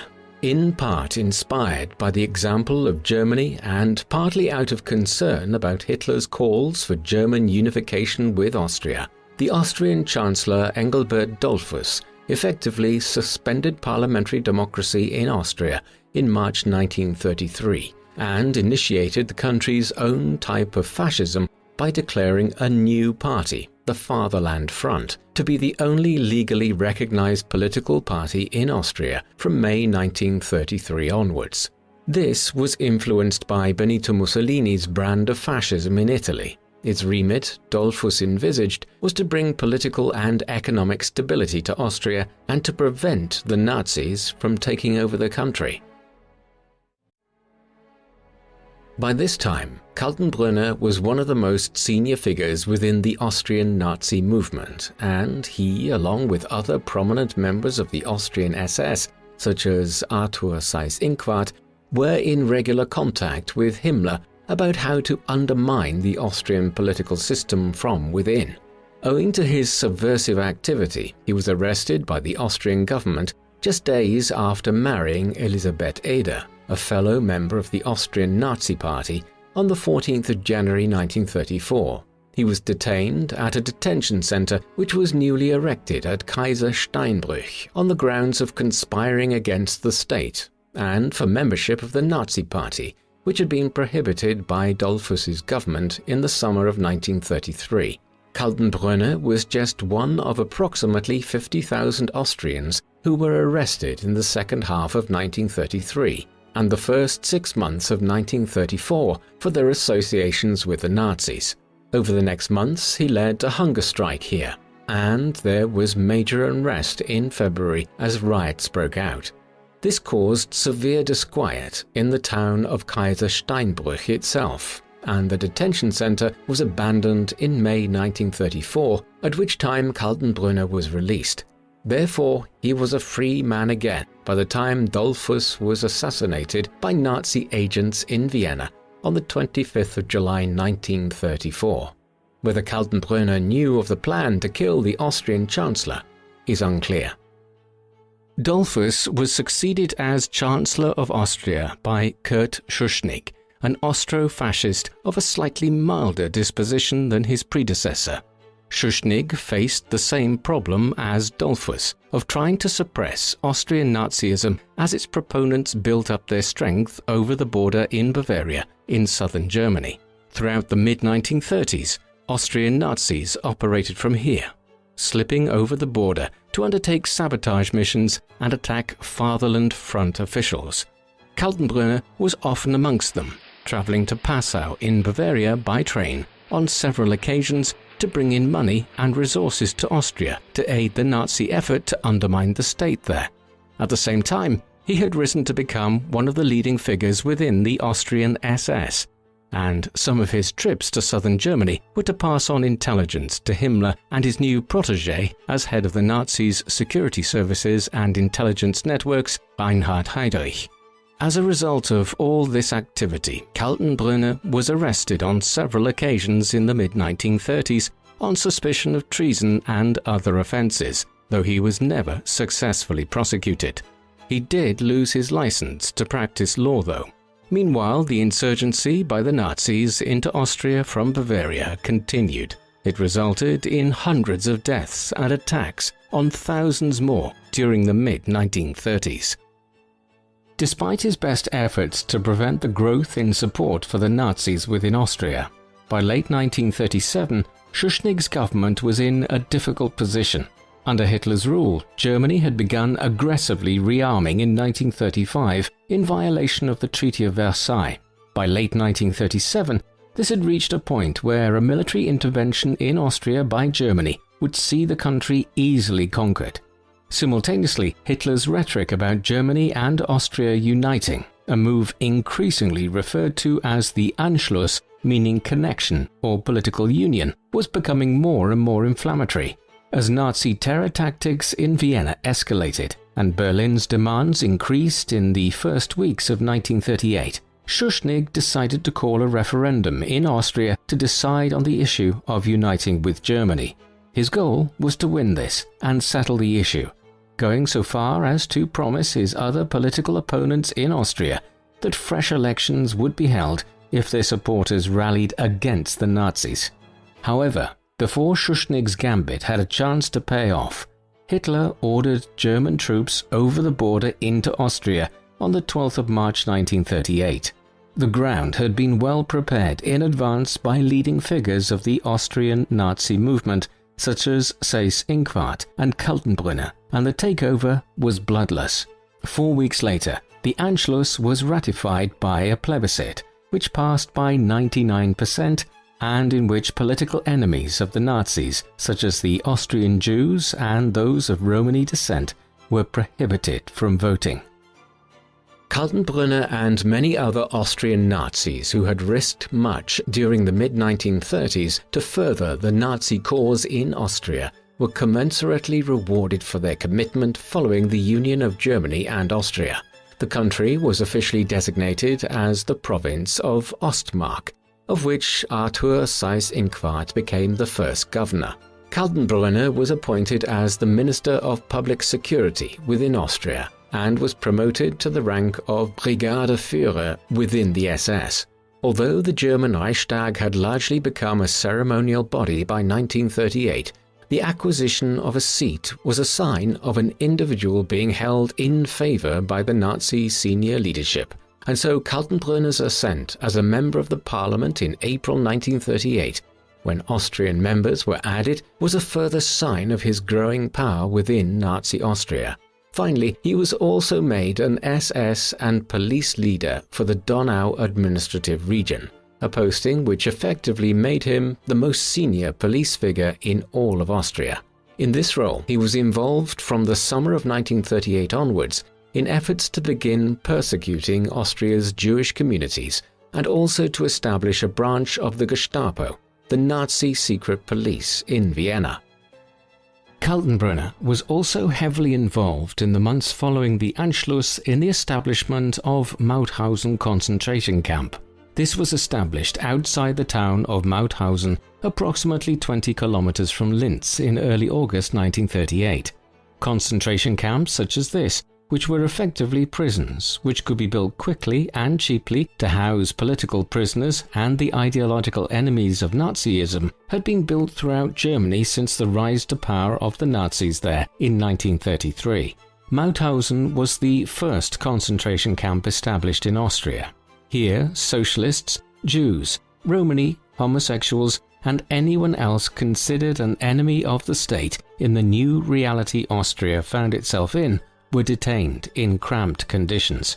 Most were given extremely limited rations and effectively starved to death while they were made to work as slave laborers, mining and building munitions and aircraft for the impending Nazi war effort. Eventually, several satellite camps were established near the village of Güssen so that the entire camp complex could house 85,000 prisoners at maximum capacity. All told, by 1945, some 190,000 prisoners would pass through Mauthausen-Güssen concentration camp, of which it is estimated but nearly half died, owing to the severity of the conditions of the camp, which Kaltenbrunner had a major hand in first establishing in 1938. While Kaltenbrunner was involving himself in the development of the concentration camp at Mauthausen-Gusen, Hitler was bringing Europe ever closer to the precipice of war. The union of Germany and Austria had been prohibited under the terms of the Treaty of Versailles, but there was no appetite for war in Britain and France over the issue, particularly so when public sentiment in Austria had been so broadly in favor of the Anschluss. However, no sooner had swastika flags begun flying over government buildings in Vienna than Hitler and his associates in Berlin began pressing German claims to the Sudetenland in western Czechoslovakia. This was a region with a predominantly ethnically German and German-speaking population, which the Nazis claimed was also rightfully part of the Greater Germany they were trying to create. On this occasion, the British, French, and even Benito Mussolini's fascist government in Italy objected to German claims. However, at a summit of European leaders convened in Munich in September 1938, Hitler managed to convince the British Prime Minister, Neville Chamberlain, that if Germany was granted the Sudetenland, it would be the last territory he would seek. Chamberlain acquiesced, but he maintained to Hitler that any further aggression would result in war. Chamberlain's actions at Munich have typically been seen as a wholly misguided strategy of appeasement, but this unfairly ignores the fact that the agreement bought Britain and France time to begin rearming should Hitler break his promise. They did not have long to wait to see if he would or not. In March 1939, just 6 months after the agreement at Munich, the Nazis effectively dismembered the rest of Czechoslovakia, annexing parts of it and created occupied protectorates out of the rest. The city of Memel in the Baltic Sea region was seized from Lithuania at the same time. Still, Britain and France did not react, but when Hitler began pressing claims to Poland within a short period of time, the situation changed. London and Paris now once again claimed that if the independence of another sovereign nation were threatened, they would have to act. The Germans initiated a false flag operation in an effort to make Poland look like the aggressor in late August 1939. But no one was fooled. Thus, when German tanks and infantry divisions rolled over the border into Poland on the 1st of September, Britain and France responded by declaring war on Germany. The Second World War had commenced. In the course of it, Kaltenbrunner would move from being a middling Nazi official in Austria to one of the most senior figures of the entire Nazi hierarchy. Kaltenbrunner's further ascent within Austria reached a new height in the early summer of 1940 when he was promoted to the position of police president of Vienna. At the same time, he was made an Untersturmführer, or junior storm leader, within the SS, one of the senior officer grades of the paramilitary organization. Kaltenbrunner was now the most senior police figure within Austria. Over the next year, he made considerable strides in expanding the Nazi intelligence services throughout the country in a bid to identify and root out any opposition movement which might emerge there during the war.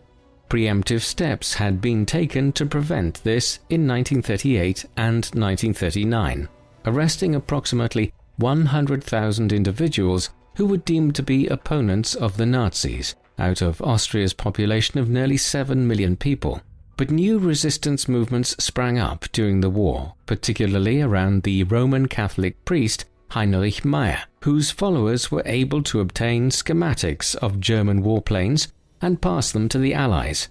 Kaltenbrunner's secret police had limited success in breaking up Meyer's organization, but considerably more in dismantling resistance groups such as the Austrian Freedom Movement, whose most prominent members were eventually identified, tried, and sent to concentration camps. While Kaltenbrunner was expanding his intelligence network and overseeing the policing of wartime Vienna, the wider European conflict was going very well for Germany. The initial campaign into Poland had foreshadowed events elsewhere, as the country was effectively overrun in 4 weeks. By early October, Warsaw was in German hands, and the Poles were effectively defeated. A lull in hostilities occurred that winter, so much so that the people in Britain and France began to talk about a phony war. But this was the quiet before the storm. In the spring of 1940, German tanks rolled over the northern border into Denmark, and paratroopers landed into Norway's main cities and ports, as both countries were brought under Nazi occupation in a matter of days. Then, in May, the long-expected invasion of France was initiated.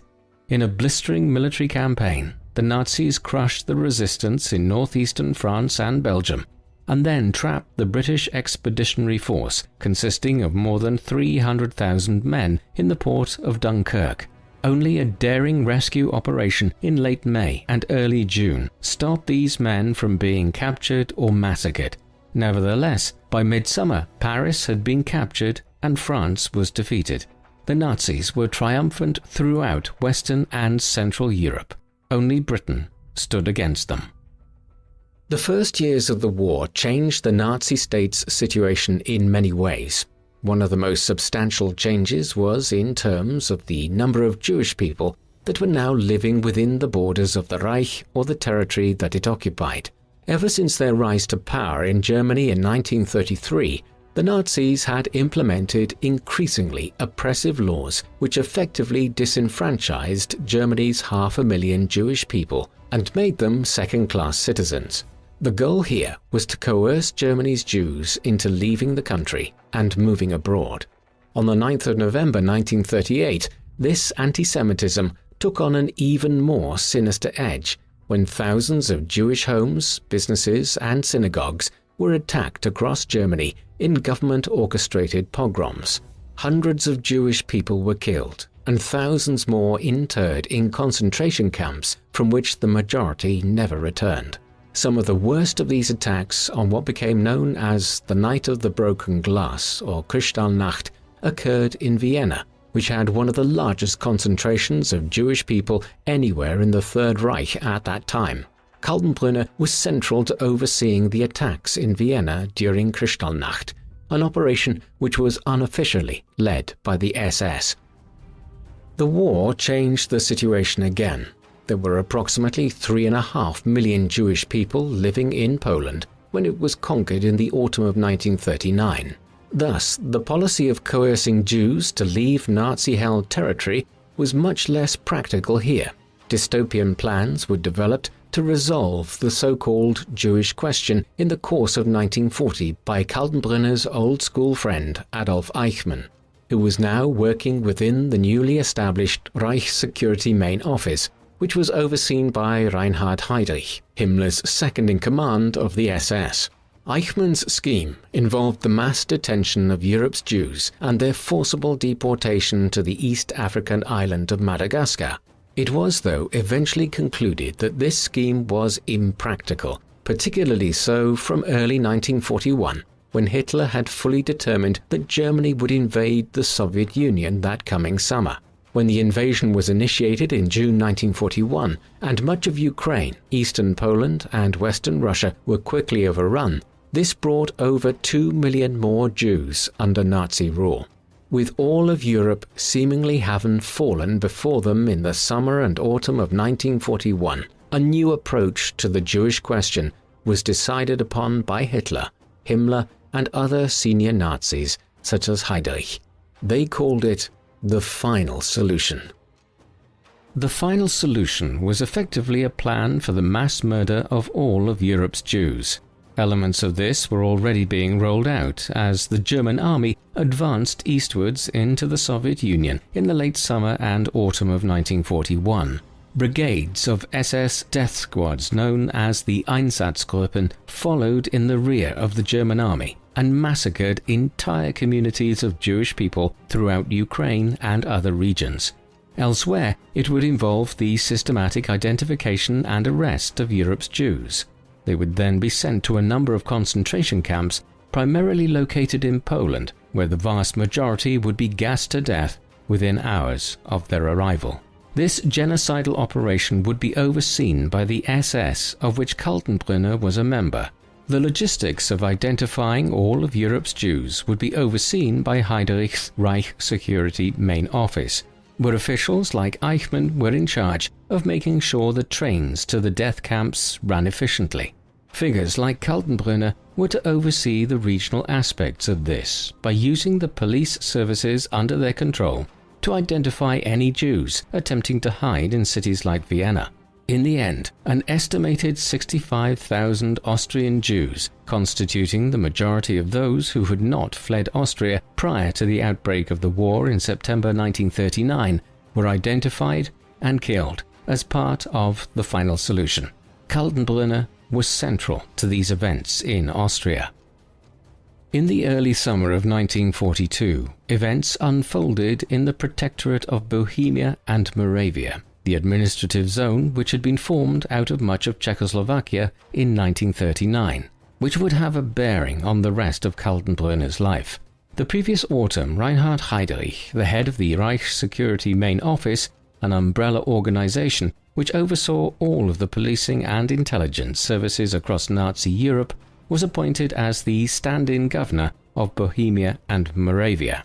The Czech resistance had been growing stronger in 1941, and Hitler had determined that Heydrich, who he once referred to as the man with the iron heart, was the best person to crush the unrest there. Heydrich certainly made inroads quickly, executing hundreds of people within weeks of taking up his position in Prague and arresting thousands. But his actions also aroused widespread animosity, and plans were quickly underway to assassinate Heydrich. It would take months for a plan to be put into action, but on the 27th of May 1942, Heydrich was badly wounded in an assassination attempt outside Prague. He died a week later in hospital, leaving the most senior office in Europe's intelligence and policing services empty. Himmler temporarily stepped into the role as head of the SS, but with his responsibilities in other areas stretching him thin, a successor to Heydrich would eventually be needed. Kaltenbrunner was appointed as the head of the Reich Security Main Office in succession to Heydrich on the 30th of January 1943, after much prevarication on Himmler's part. His appointment was a major surprise to many who did not consider him to be a candidate for a position which effectively made Kaltenbrunner the most senior figure within the SS, other than Himmler himself. Many had expected that Heinrich Müller, the head of the Nazi secret police, the Gestapo, would be given the post. At the same time, Kaltenbrunner also succeeded Heydrich as president of the International Criminal Police Commission, or ICPC, the forerunner of Interpol. As head of the Reich Security Main Office, Kaltenbrunner was now in charge of an umbrella organization which oversaw 7 different departments, each handling various elements of the intelligence and policing services. For instance, the Gestapo was subsumed within Department 4, which also contained the offices run by Kaltenbrunner's childhood friend Adolf Eichmann. Department 6 oversaw intelligence gathering abroad, while other departments handled administration and matters such as standard policing in the Reich and occupied territories. As head of the Reich Security Main Office, Kaltenbrunner became a pivotal figure in the Holocaust of Europe's Jews and other groups such as the Romani, which Heydrich had played an absolutely critical role in initiating during 1941 and early 1942. Several years later, Kaltenbrunner would claim that he was barely involved in the Holocaust and other crimes committed by the regime, that effectively he stepped into Heydrich's shoes when the gears of the genocidal program were already in operation, and that he did not contribute to what was happening in any tangible fashion. This is not true. For instance, it was long after Heydrich's assassination and following Kaltenbrunner's appointment as his successor that the Reich Security Main Office established the policy of Schutzhaft, or protective custody. This directed that anyone who was designated as being in protective custody in Central and Eastern Europe would be quickly transferred to the concentration camp system. Its purpose was to speed up the processing and thus murder of Europe's Jews, Romani and other groups. Moreover, directives to the commandants of the main death camps of Auschwitz-Birkenau, Treblinka, Sobibor, Chełmno, Majdanek and Bierzec to continue the mass executions using Zyklon B and carbon monoxide were received directly from the Reich Security Main Office throughout 1943 and 1944.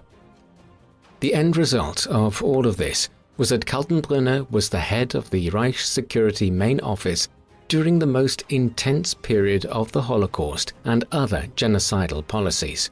While the final solution had been agreed upon by the hierarchy in 1941, and experiments using Zyklon B had been carried out at Auschwitz that autumn, it was not until January 1942 that Heydrich had passed on details of what was to occur to senior Nazi bureaucrats at a conference outside Berlin.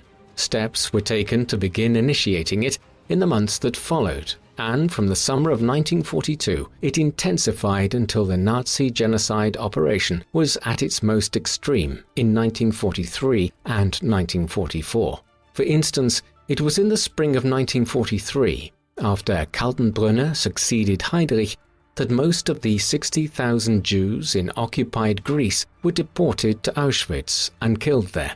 It was in the summer that the Jewish ghettos across the Baltic states and Belarusia were liquidated and all of their inhabitants transferred to the concentration camps and near certain death. Similarly, it was only after Germany effectively took over northern and central Italy in the autumn of 1943, months after Kaltenbrunner became head of the RSHA, that the identification, arrest and deportation of Italy's Jews to the death camps commenced. Kaltenbrunner, whose pronouncements at various points in the 1930s and 1940s indicate his own personal extreme anti-Semitism, described the, quote, eradication of the Jews in Italy as a matter of special interest to him. There is no doubting the centrality of Kaltenbrunner to the Holocaust and the genocide of other groups by the Nazis. In accepting the position as the head of the Reich Security Main Office, in succession to Heydrich, Kaltenbrunner was placing himself in an exposed position, for the war was turning dramatically against the Nazis by the time he was promoted in January 1943. The invasion of Russia had stalled in the winter of 1941 outside Moscow and Leningrad. As it did, the war became a conflict of attrition on the Eastern Front, with the Russians mounting a much stouter defense in 1942. Their sheer numbers made it clear by that summer that Hitler needed a major victory if he was to stave off defeat, but a massive campaign in the autumn of 1942 to try to take the southern Russian city of Stalingrad and with it access to the strategically vital oil fields of the Caucasus did not go as planned. By the early winter, the German Sixth Army had been surrounded by the Russians and was slowly being starved into submission.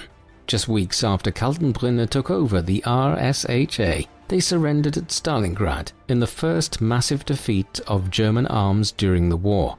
Thereafter, the Russians began inexorably pushing the Germans back westwards, while after defeating the Italians and Germans in North Africa, the Western Allies opened a southern front in Italy in the summer of 1943. It was now a matter of when, not if, Germany would be defeated. And as the defeat of the Nazis became inevitable, people like Kaltenbrunner must have surely known they would have to answer for their crimes in years to come. In his first year in charge of the Reich Security Main Office, Kaltenbrunner became a major patron and advocate for a man who would develop a fearsome reputation amongst the Allies by the end of the war. This was Otto Skorzeny, an Austrian-born member of the SS. Kaltenbrunner recommended Skorzeny for several missions in 1943, and as head of the RSHA, he may have been pivotal in the selection of Skorzeny to lead a special operations mission in Italy to rescue Benito Mussolini from his Italian captors after the fascist government in Rome had overthrown him and offered to surrender unconditionally to the Western Allies.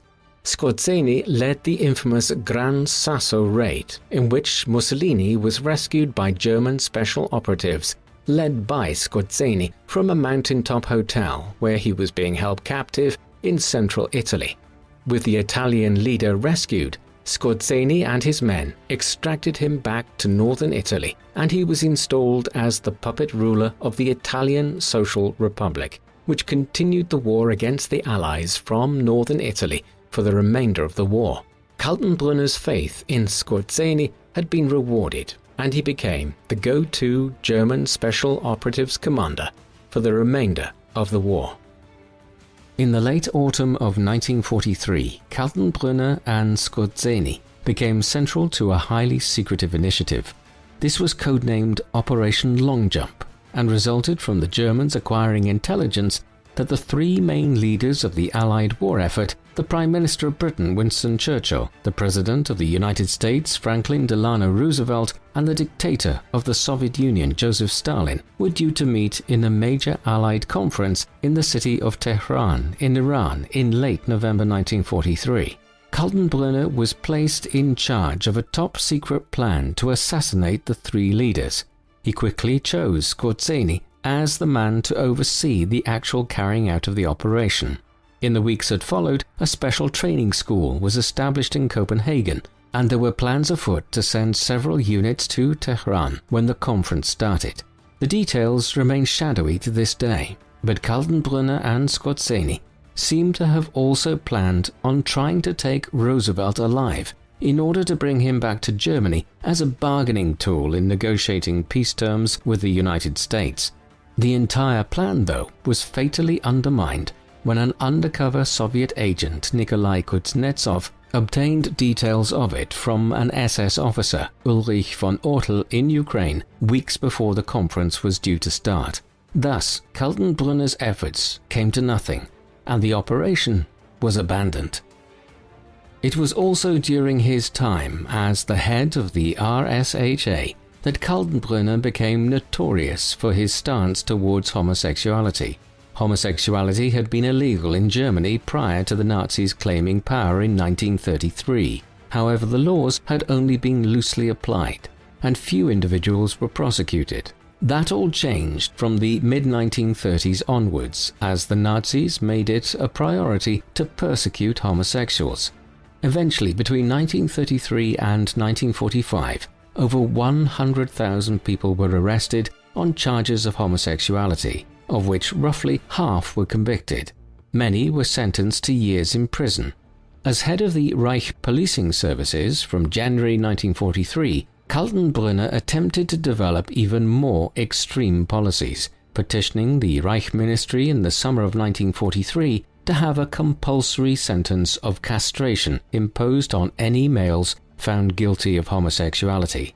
In the end, he withdrew his proposal, not because he had changed his mind, but because it seemed more plausible that the Gestapo could implement this independent of the courts. Additionally, many of those who were so convicted in the months that followed were often coerced into volunteering for chemical castration by telling them that it was a choice between this fate or being sent to the concentration camps. It is estimated that upwards of 800 men who were convicted of homosexual acts were castrated before the war ended. Kaltenbrunner was also one of the central figures in one of the most brutal episodes of the entire Holocaust. This occurred between the spring and late summer of 1944. Early that year, Hitler had decided to take a more interventionist line in Hungary, a country which had been allied with Nazi Germany throughout the war, but one which had played a largely passive role in the final solution and other genocidal policies. There were 750,000 Jewish people in Hungary, so when Germany effectively took greater control of the country in the spring of 1944, a massive campaign to extend the Holocaust into the region was initiated. Kaltenbrunner and his old friend Eichmann were the two pivotal figures in what followed. Indeed, when the Hungarian regent Miklos Horthy was informed at a meeting with Hitler in Austria early in 1944 that Germany was taking greater control over Hungarian affairs, Kaltenbrunner and Eichmann travelled with Horthy back to Hungary on his train. Between March and July 1944, upwards of 400,000 of Hungary's Jews were arrested and sent to the death camps. The vast majority ended up at Auschwitz, where over 2,000 Hungarian Jews were being killed every day in May and June 1944. More would have been killed here at this time if the crematorium had the facility to burn more bodies. Kaltenbrunner was one of the central architects of this industrial-scale slaughter of Hungary's Jews. By the time the worst of the arrests and deportations were coming to an end in Hungary, Kaltenbrunner was called to Berlin. On the 20th of July 1944, there had been an attempt to kill Hitler at his military headquarters in western Poland that was very nearly successful. This had been led by the military commander Klaus von Stauffenberg and involved a network of fairly senior and middling military officers. Their plans to launch a coup in the aftermath of the assassination failed, as a bomb which had been intended to kill Hitler and several other leading members of the regime only wounded the Führer. The revolt was suppressed in the hours that followed. As chief of the security forces, Kaltenbrunner was called to Berlin to lead the investigations into how deep the plot ran. Weeks of investigations led to the arrest and conviction of thousands of individuals, many of them simply for knowing somebody who was implicated in the conspiracy. Eventually, approximately 5,000 people were executed in reprisals, and thousands more were sent into the concentration camp system. For his role in this, Kaltenbrunner was awarded the Knight's Cross to the War Merit Cross with swords, the Blood Order, which was usually only awarded to those who had participated in the Beer Hall Putsch all the way back in 1923, and the Golden Party Badge, an award given to the oldest and most trusted members of the Nazi Party. By now, Kaltenbrunner was at the height of his power within the regime, as his personal standing with Hitler had soared. Thus, in December 1944, Himmler determined to promote him to the rank of General of the Waffen-SS. There were additional reasons for doing so, which were tied to the general course of the war. In the summer of 1944, the Western Allies had opened the long-awaited Western Front in France with the D-Day landings in Normandy. By mid-autumn, Paris and Antwerp had been liberated, and the Allies began building up their forces in the east of France for a drive into Germany that winter. In the east, the situation was even worse. The Russians had pushed the Germans back into Poland by the autumn of 1944, and despite efforts to hold the line both there and in western Ukraine, by the end of the year, they too were massing their armies in western Poland for a late winter offensive into eastern Germany. It was at this juncture that Himmler began awarding SS officers such as Kaltenbrunner the title of General, the hope being that once the war was over, they would be considered military officers rather than police officials, and would consequently be subject to international laws regarding the treatment of military prisoners. Kaltenbrunner was also one of many senior Nazis who, as the war effort became utterly doomed for Germany, tried to establish channels to determine what exact terms German surrender to the Western Allies, rather than the Soviet Union, could be negotiated on. The belief by this time was that the Western Allies would treat Germany far more leniently than would the Soviet Union, a nation which had been left devastated by the German invasion and where approximately 27 million people lost their lives during the war. To that end, late in 1944, he established contacts with the International Red Cross based out of neutral Switzerland. In mid-March 1945, he met with the president of the organization, Karl Jakob Burckhardt, at Vorarlberg in western Austria. These negotiations, however, ultimately led nowhere, though Kaltenbrunner was not implicated for any treasonous behavior in attempting these negotiations, and many senior Nazis had also been seeking to establish what the parameters of surrender might be through various diplomatic lines in late 1944 and early 1945. There was one last desperate act for Kaltenbrunner during the war. On the 18th of April, even as the Allies were spreading out all around Germany, Himmler appointed Kaltenbrunner as commander of the southern armies. By this stage, this involved some disparate forces which were still holding much of Austria and parts of Hungary, Croatia, and adjoining territory. not because the forces here were holding out against Allied attacks, but simply because they faced little hostile action, the Allies seeing little strategic benefit in securing these countries when the real target was Germany and Berlin.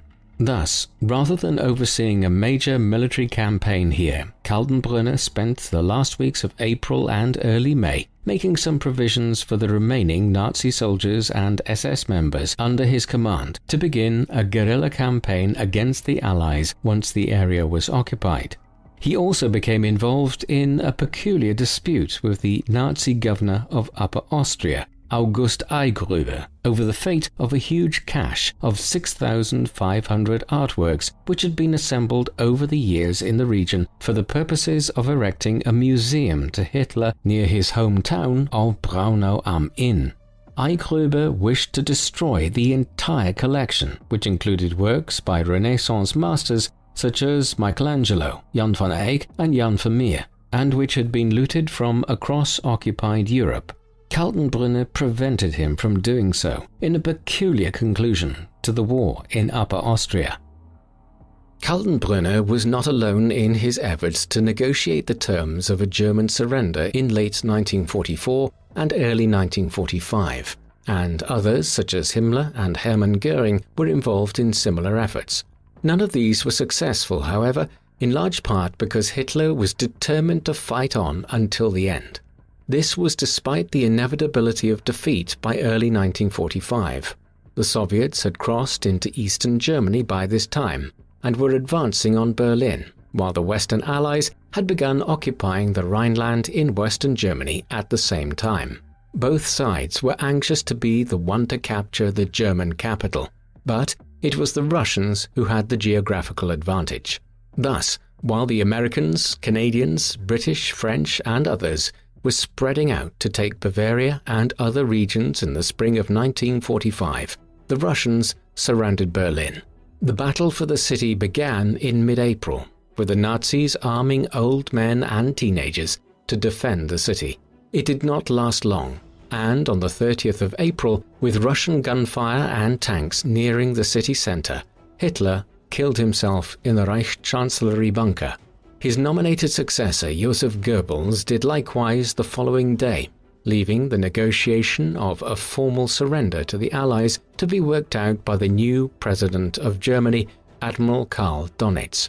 A formal announcement of the end of the war in Europe was made on the 8th of May, 1945. By the time the surrender was formalized on the 8th of May, Kaltenbrunner was on the run. He had briefly flown to Berlin in mid-April for a meeting with Hitler to have his post as commander of the German armies in southern Europe confirmed, and to discuss his strategy for proceeding in the coming weeks, after which he returned to Austria. He was there when news of Hitler's suicide and then the end of the war reached him. As it was clear that high-ranking Nazi officials and senior members of the SS would be arrested by the Allies, Kaltenbrunner eloped with his deputy commander in Austria, Arthur Scheidler, and several other SS members into the Austrian Alps, where they hoped to avoid detection, hiding in a mountain cabin with false identity papers. On the way, Kaltenbrunner threw his official seal as head of the RSHA into an alpine lake, from which it was recovered by a tourist in 2001. The small party of SS soldiers did not operate under the radar for very long. On the 12th of May 1945, they were apprehended and arrested by members of the US 80th Infantry Division after reports had circulated in the nearby town of Alt-Aussee that some men were hiding in the cabin on the mountainside. When they were apprehended, their false identities were soon unraveled. But Kaltenbrunner would not have avoided positive identification for very long anyway. His profile as head of the Reichssecurity main office was too high, and his facial scars too identifiable for him to have avoided arrest. Kaltenbrunner and those he was arrested with would soon face trial. In the closing months of the war, the Allies had keenly debated exactly how they should proceed in terms of dealing with Germany and its people once the war concluded. Sober heads prevailed, ones which argued that to impose blanket penalties and punishments on the German population such as had been done in the form of indemnities after the First World War, would possibly create new resentments in Germany and would also be fundamentally unjust. Many Germans had nothing to do with the crimes of the Nazis, a political party which had only ever received just over 35% of the vote in any national election in Germany. Moreover, ordinary Germans could hardly be held responsible for the atrocities which had been committed at concentration camps which were clandestinely established in occupied Poland.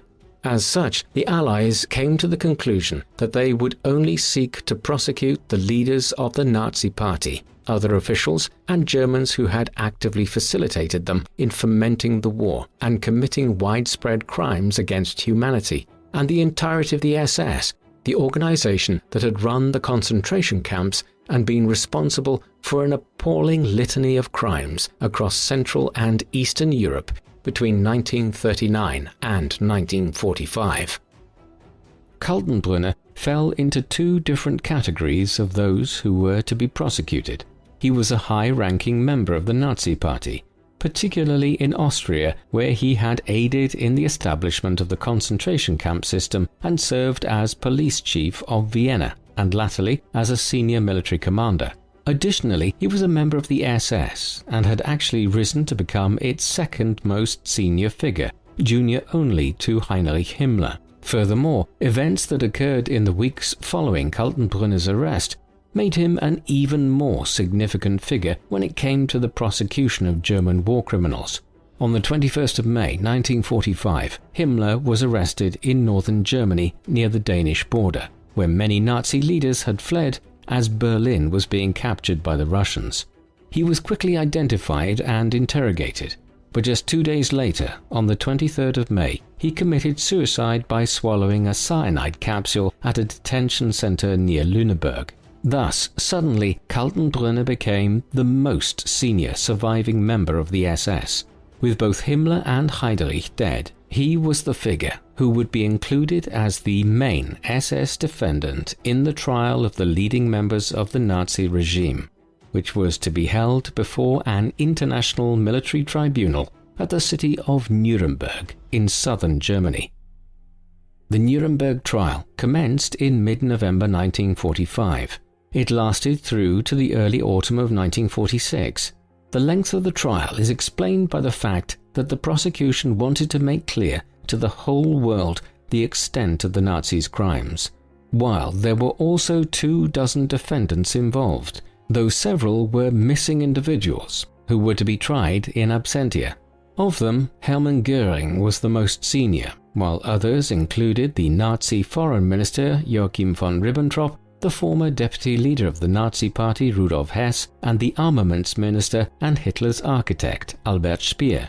Kaltenbrunner was initially absent from the trial, as he received treatment for a brain hemorrhage.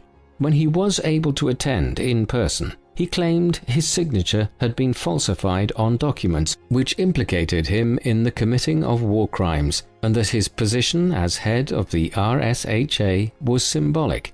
Unsurprisingly, the court did not believe him, and he was found guilty of war crimes and crimes against humanity and sentenced to death. He was brought for execution with the 8 others who had been sentenced to death in the trial on the 16th of October 1946, and Kaltenbrunner's last words before he was hanged were used to further the claim, yet again, that he had no knowledge of the crimes committed by the regime. Afterwards, the bodies of those who were executed were cremated and scattered in the river Isar near the Austrian border. Ernst Kaltenbrunner is something of an enigmatic character. Unlike many of the others whom he stood trial with at Nuremberg in 1945 and 1946, he was a somewhat peripheral figure within the Nazi regime at the outbreak of the Second World War. By way of contrast, Hermann Göring was one of the most senior figures in the Nazi Party and Hitler's declared successor for much of the war. Wilhelm Keitel was the overall commander of the German armed forces, and Joachim von Ribbentrop was the German foreign minister who orchestrated the infamous Molotov-Ribbentrop agreement with the Soviet Union. Kaltenbrunner was a regional SS police officer in Austria in the autumn of 1939. a relatively senior one within the Vienna hierarchy, but not someone who would have been expected to ascend to a major position in the years that followed. His promotion as head of the Reich Security Main Office was owing to a peculiar set of circumstances. Firstly, Reinhard Heydrich, the occupant of the position, was assassinated, the only senior Nazi official to be successfully killed during the war. And then Heinrich Himmler made a peculiar decision to appoint Kaltenbrunner as his successor, despite the availability of some other more likely candidates, such as the head of the Gestapo, Heinrich Müller. Many were surprised that Kaltenbrunner was appointed to the post. Perhaps owing to his rather strange rise from obscurity to become the second most senior official within the SS, Kaltenbrunner has remained one of the most shadowy and little discussed characters within the Nazi regime. But there is no doubting his ideological fanaticism. He was a zealous follower of Hitler, and he proved as ruthless a head of the Reich Security Main Office as Heydrich had been. As a result, the final solution, which Heydrich had overseen the initiation of across the SS-run concentration camps shortly before his death, was energetically overseen by Kaltenbrunner and individuals whom he managed through the RSHA, such as his childhood friend Adolf Eichmann.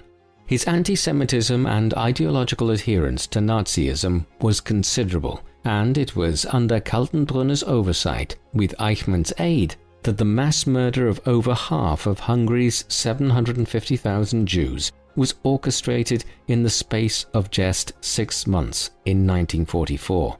Moreover, Kaltenbrunner's outlook in other areas was barbaric, notably his desire to have an official policy of castration implemented across the Reich for those found guilty of homosexuality. Once the war ended, Kaltenbrunner yet again found himself seemingly promoted to a position few would have expected.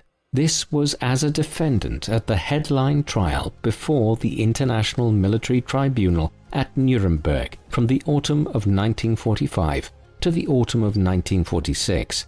With both Himmler and Heydrich dead, Kaltenbrunner was the most senior member of the SS left alive to stand trial. Given his record as head of the Reich Security Main Office since 1943, he was certainly an adequate replacement to be sentenced to death in 1946. What do you think of Ernst Kaltenbrunner? Was he every bit as brutal a head of the Reich Security Main Office as Heydrich, or was he simply a functionary who continued the processes which had been put in place by his predecessor? Please let us know in the comment section, and in the meantime, thank you very much for watching.